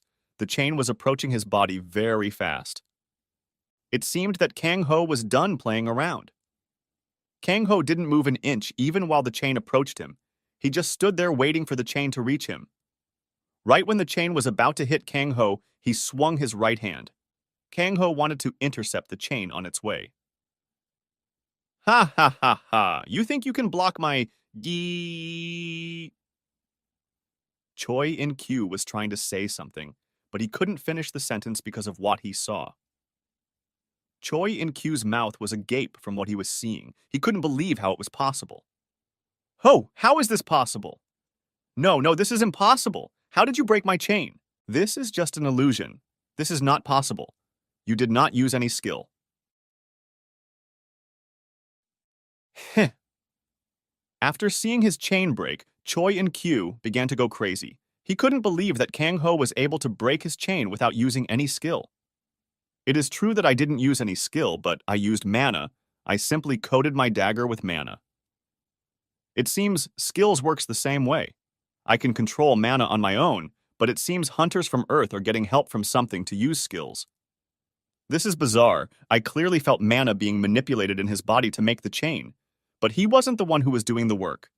I need to investigate this more.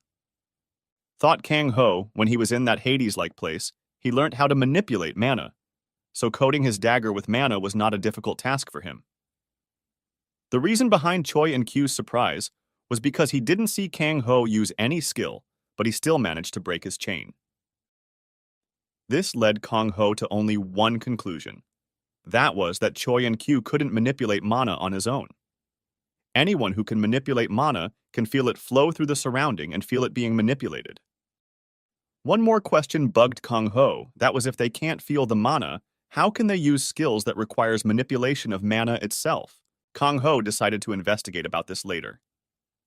After breaking the chain, Kong Ho moved forward without giving any explanation to Choi and Q. He just wanted it to be over as soon as possible. "Don't come near me, or else I will kill you, stay back," yelled Choi and Q after loosing his chain. He was at loss. He didn't know what to do next. Right now, all he wanted to do was to run away. This is bad, thought Choi and Q. This was the first time facing this kind of situation. In panic, he started to backstep.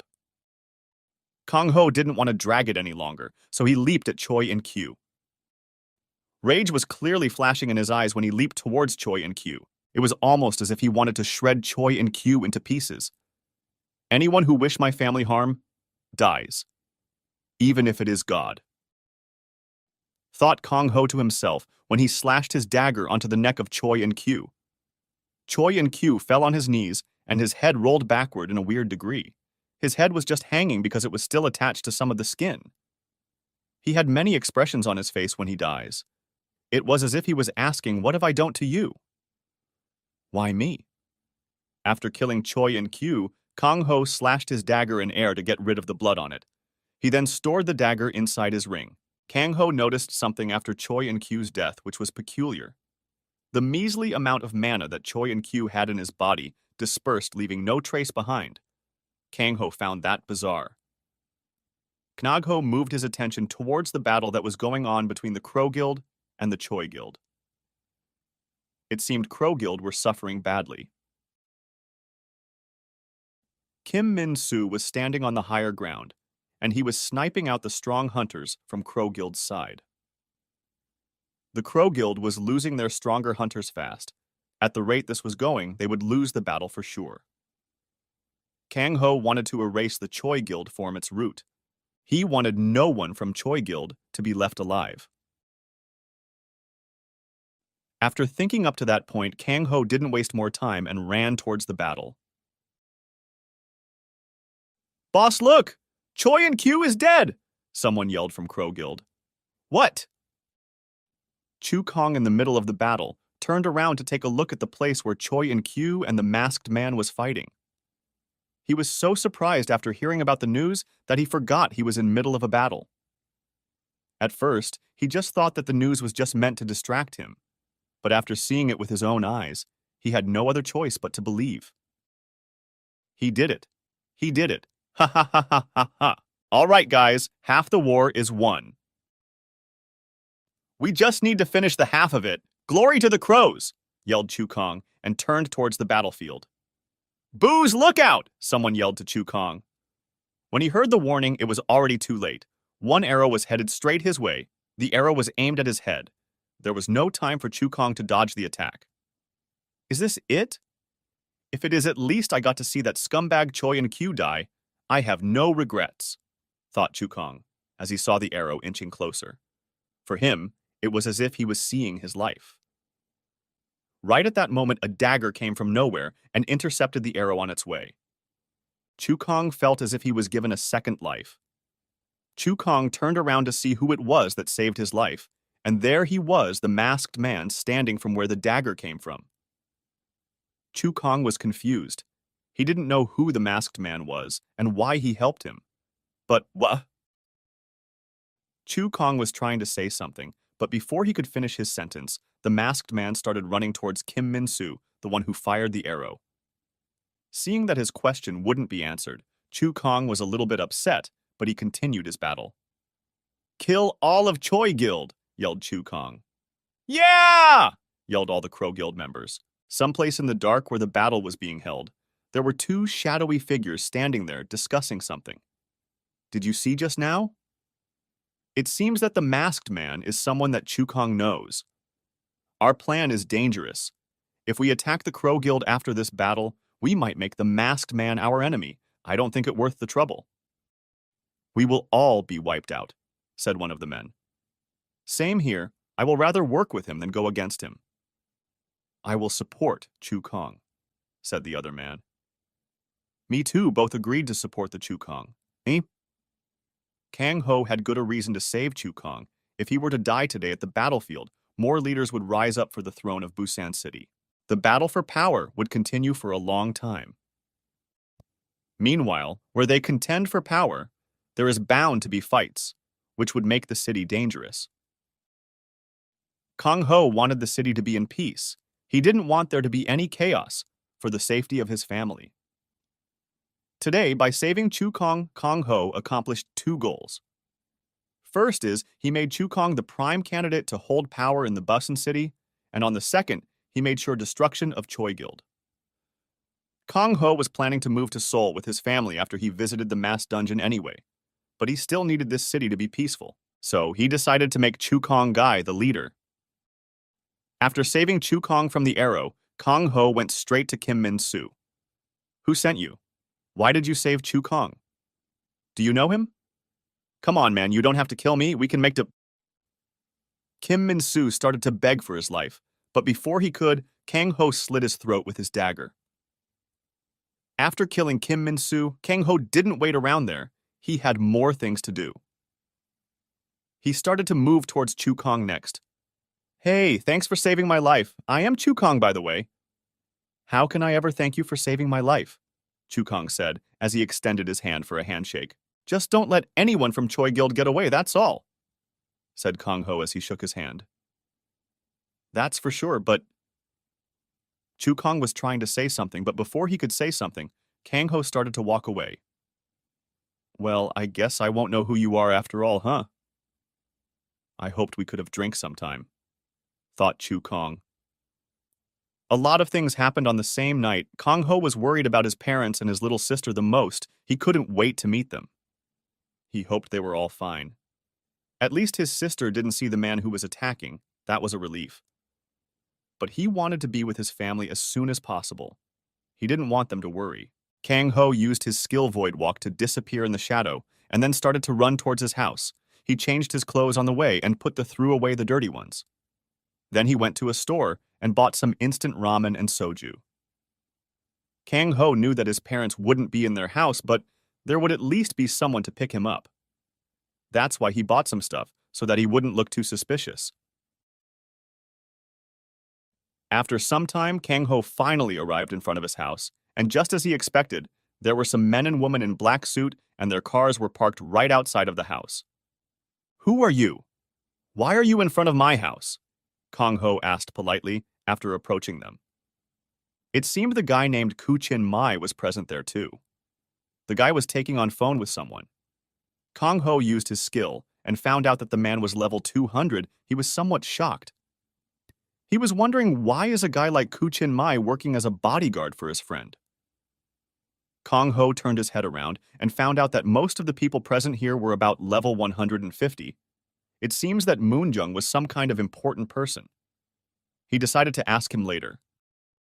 Please, sir, your friend will explain everything, said Ku Chin Mei as he gave his phone to Kang Ho. Kang Ho took the phone and answered. Hello, said Moonjung. Moonjung, what's going on here? Why are your bodyguards here in front of my house? Asked Kang Ho with a worried tone. I visited your house this evening to give the gift I forgot to bring the last time. When I reached your home, 2 guys tried to kill me. We managed to scare them away, but I thought your parents won't be safe there, so I brought them with me to my house. I am sorry for putting your parents at risk. Please follow my bodyguards, they will bring you here, said Moonjung with an apologetic tone. Why would anyone want to harm you? Are you and my parents okay?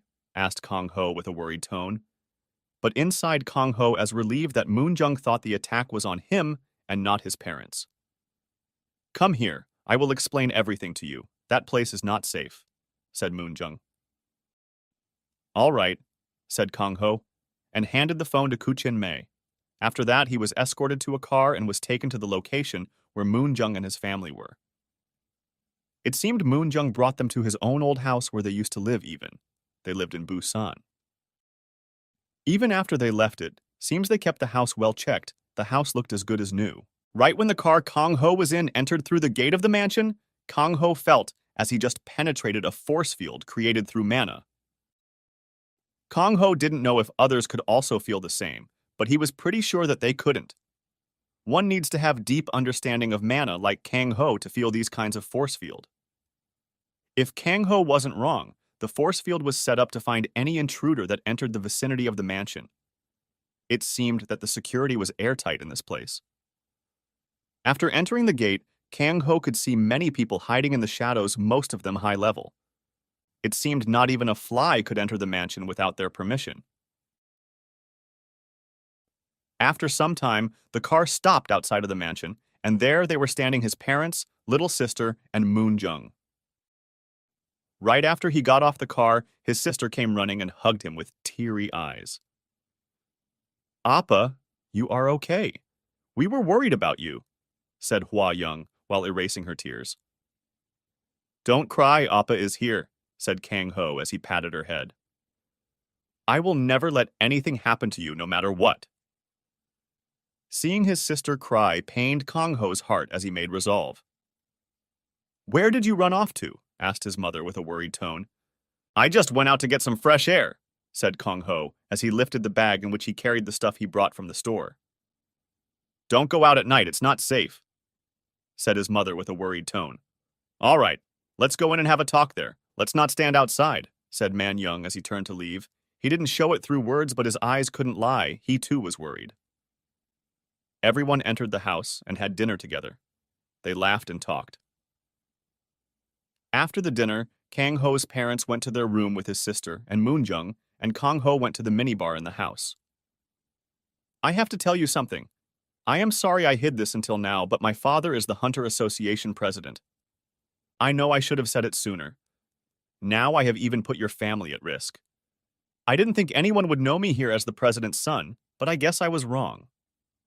"Please forgive me," said Moon Jung with a very apologetic tone. "What Hunter Association president?"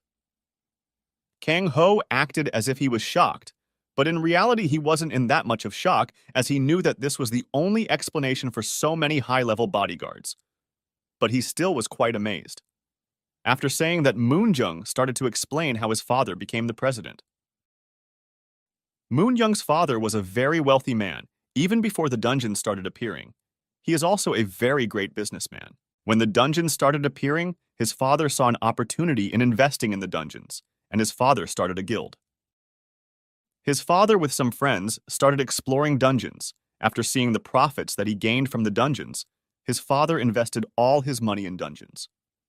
Everything was going great until the government decided to take all of the profits for themselves. They started to use all the military forces to guard the dungeons, and they took all the dungeons for themselves, leaving independent guilds like Moon Jung's father with nothing. Everything was going great for the government for a while, but everything changed when a mysterious group appeared. The group massacred half of the government officials in one night. The group started a civil war. After that, there was only chaos.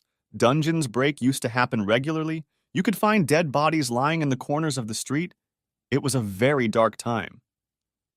But then independent guilds like Moon Jung's father and some others decided to join hands and started to fight back against the tyrannical group. After days of fighting, they finally managed to send that group into hiding. After everything was over, the remaining government officials tried to start things over. They were willing to give some of the benefits to the guilds. But by then, the ordinary citizens had lost all their trust over the government. People started rioting for the government to be removed and the hunters to run the country. There were so many people wanting the same thing that government in the end had to give up and accept the public demand. When the government stepped down, the guilds that were there to subdue the mysterious organization united and created the Hunters Association. As for the representative who would lead the Hunter Association, every guild chose their own candidate for the position. From Moon Jung's father guild, he was chosen. After that public vote started, and Moon Jung's father was appointed as first ever president. That is the reason why people support and love the Hunters Association so much, because they were there to protect innocent lives when none cared for the non-hunters. Ever since the Hunter Association was formed, there has just been peace. People are happy, and everything is orderly. I think it's not safe for you guys in Busan anymore. Why not move with me to Seoul? Don't worry about the money, you can pay me back anytime, said Moonjung, although he wanted to offer help by providing Kang Ho with a place to live, but he knew that Kang Ho would reject the offer right away. So, he suggested for Kang Ho to pay back later. Yes, I will move, but you don't need to worry about anything. I can manage on my own. Recently, I have been earning well enough to support my family through dungeons, said Kang Ho, as he didn't want to involve Moonjung too much in his life. Oh, that's great news. What's your level? Asked Moonjung with surprise. Level 20, I found a very nice group who helped me level up and gain some experience, said Kang Ho. Cool. Let me know if you need any help on the matter of dungeons. I can hook you up with some friends of mine. They will be of great help. Just know that I am there for you, friend, said Moonjung while we patted Kang Ho's back. Of course I will, said Kang Ho. Let's toast to friendship, said Moonjung. He was rather happy after having some drinks. To friendship, said Kang Ho as they drank the cup of soju they had in their hand. Friendship, huh? I owe you a great debt for saving my parents today. I will always be there for you whenever you are in trouble. You are the only one who I can call a friend, thought Kang Ho as he stood up from the chair he was sitting in and going out. Hey, where are you going? Done already? I can fight with you more. I can drink more than you, said Moonjung. He was obviously too intoxicated he could barely talk. Sir, I think you have had enough. I think you should rest. We also have a dungeon appointment tomorrow. It's best if you have some rest, said Kuchin Mai as he was worried about Moonjung. No, I don't want that guy to win once more, said Moonjung as he tried to stand up of the chair, but he fell down. He knocked himself out. Haha. Seeing all of this, Kang Ho couldn't help but laugh. After that, he went to his room for sleep even. He had some things to do tomorrow. The mass dungeons event was coming closer. He needed to prepare himself for that. In the morning, Kang Ho's parents insisted on going back home. They wanted to open the restaurant. They didn't care if anyone was after their life. They just wanted their life to go back to normal. Moonjung, on the other hand, was totally against the idea of going back there. He was persistent on making them stay. After they talked, Moonjung lost and had to let them go, but on one condition.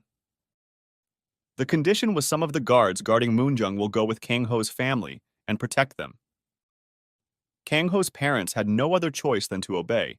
Moonjung left them no choice. If they didn't agree, Moonjung himself would have followed them back. So, they finally came to an agreement. Although having high-level hunters around the house, it would make it harder for Kang Ho to move. But considering yesterday's incident, Kang Ho also realized that his family needed protection. As for the guards, Kang Ho was confident he could make some way. Kang Ho's family bided farewell to Moonjung and headed their home. Returning to home, the first thing they did was to eat breakfast, and then Kang Ho's parents and his sister went to the restaurant. Kang Ho just stayed at his room.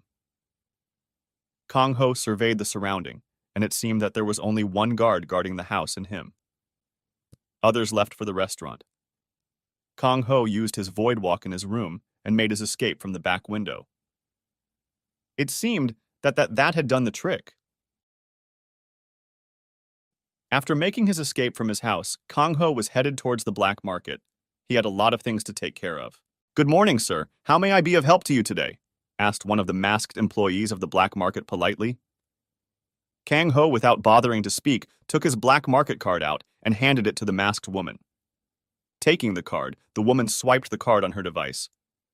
Please, this way, sir, said the woman as she escorted Kang Ho to a private room. Please have a seat. Someone will be here shortly to attend to you, sir. Do you want any refreshments, sir? Asked the woman politely. No, thank you. Kang Ho declined the offer, as he just had his breakfast, and he was wearing a mask after all. Kang Ho waited for a little while. After some time, the same woman came who had done all his transaction with. Although Kang Ho couldn't see the face of the woman, but he could tell she was the same one through the way she smells and the way she walked. Sorry for the wait. How may I be of help to you today, sir? Asked the woman as she sat opposite to Kang Ho. I am here about the dungeon I last cleared, said Kang Ho. Yes, of course, sir. One moment, please. Are you going to sell the energy store to the black market with tax, or are you going to sell it elsewhere? As she said that, she took her tablet and started doing something. I will sell the energy stone to the black market, said Kang Ho. Just a moment later, someone came in with a book in their hand and placed it on the table in front of Kang Ho. Here in this book contains all the items you can buy from black market today. If you're interested in something, please let me know, said the woman. Kang Ho picked the book up and started to peruse through the contents of the book. After looking through the book, Kang Ho didn't find anything particularly interesting. The miners got 1,012 Class 2 energy stones from dungeons, so after deducting the Hunters Association's tax and black market tax, you get 931.04 energy stones. After converting it to money, you get $186,208. Please check the contents of the ring to verify the number of stones yourself, said the woman after she handed the ring to Kang Ho. Yes, that's okay, and also I want to sell all of my monster cores too, said Kang Ho as he handed the woman the pouch containing the monster core. The woman checked the contents of the pouch and found out that it was 8 Class 1 and 6 Class 2 monster cores. This will be $200,000, and after the black market tax, it will be $184,000. Altogether, you get $370,208. Please hand me your black market card so that I can complete the transaction, said the woman as she extended her hand. Kang Ho took his card out and handed it to her. After some time, the woman handed the card back to Kang Ho. Is there anything that you want from the list of items I provided you with, sir? Asked the woman. No, but I am interested in something that is not on that list, said Kang Ho. Oh? And what would that be, sir? Asked the woman, and she leaned forward. I want 1 permit to the level 3 mass dungeon that has appeared nearby, said Kang Ho with a serious tone. Please wait 1 moment, sir. I need to talk to my superior, said the woman as she started to call someone. She seemed little agitated after hearing about the mass dungeon. Kang Ho wondered why. Someone entered the room Kang Ho was in after some time, a masked woman. It seemed that she was superior to the girl Kang Ho was talking to, until now, as she stood up and bowed to the woman that just entered.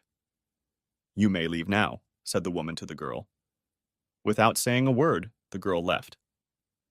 So you know about a top-secret dungeon that even I was unaware of until some hours ago. So, tell me, how did you come to possess the knowledge? Asked the woman. Kang Ho stayed quiet. He didn't even bother to talk to her, as he just wanted to know if the black market is selling the permit or not. All right. I know you don't want to reveal your identity. Sorry for asking.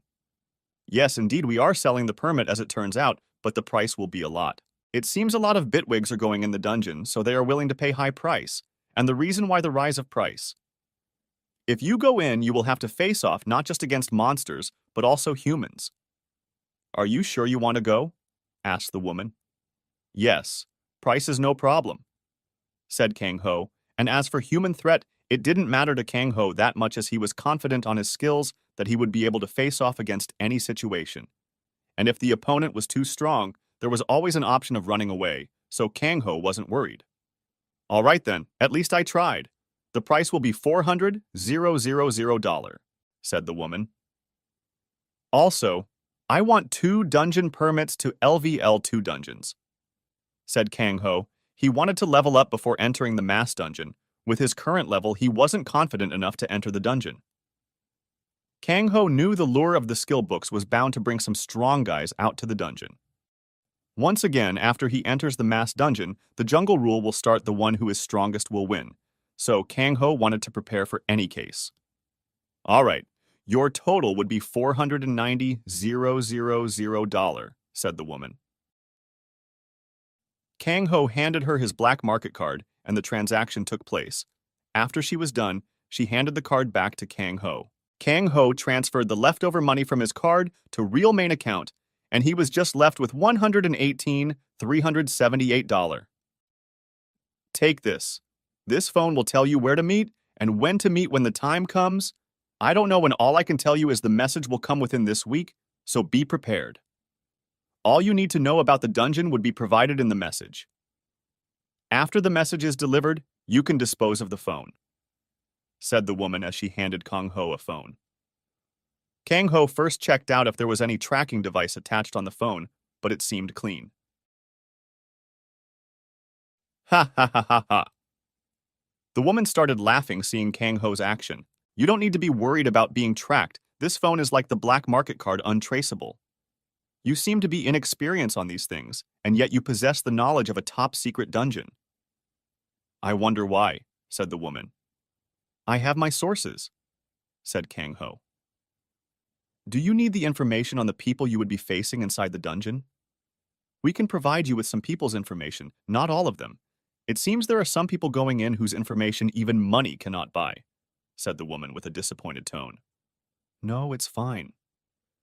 Kang Ho didn't care who else was entering the dungeon. Anyway, Kang Ho at the moment needed money the most as he was planning to move his family to Seoul. So, spending money for some information seemed meaningless. Kang Ho was done with everything, so his next destination was his house. He used his void walk to enter his house and then he exited from the front door and was headed to the restaurant. He did so because he didn't want the guy guarding the house to be suspicious. If Kang Ho was not seen for too long, he might get suspicious.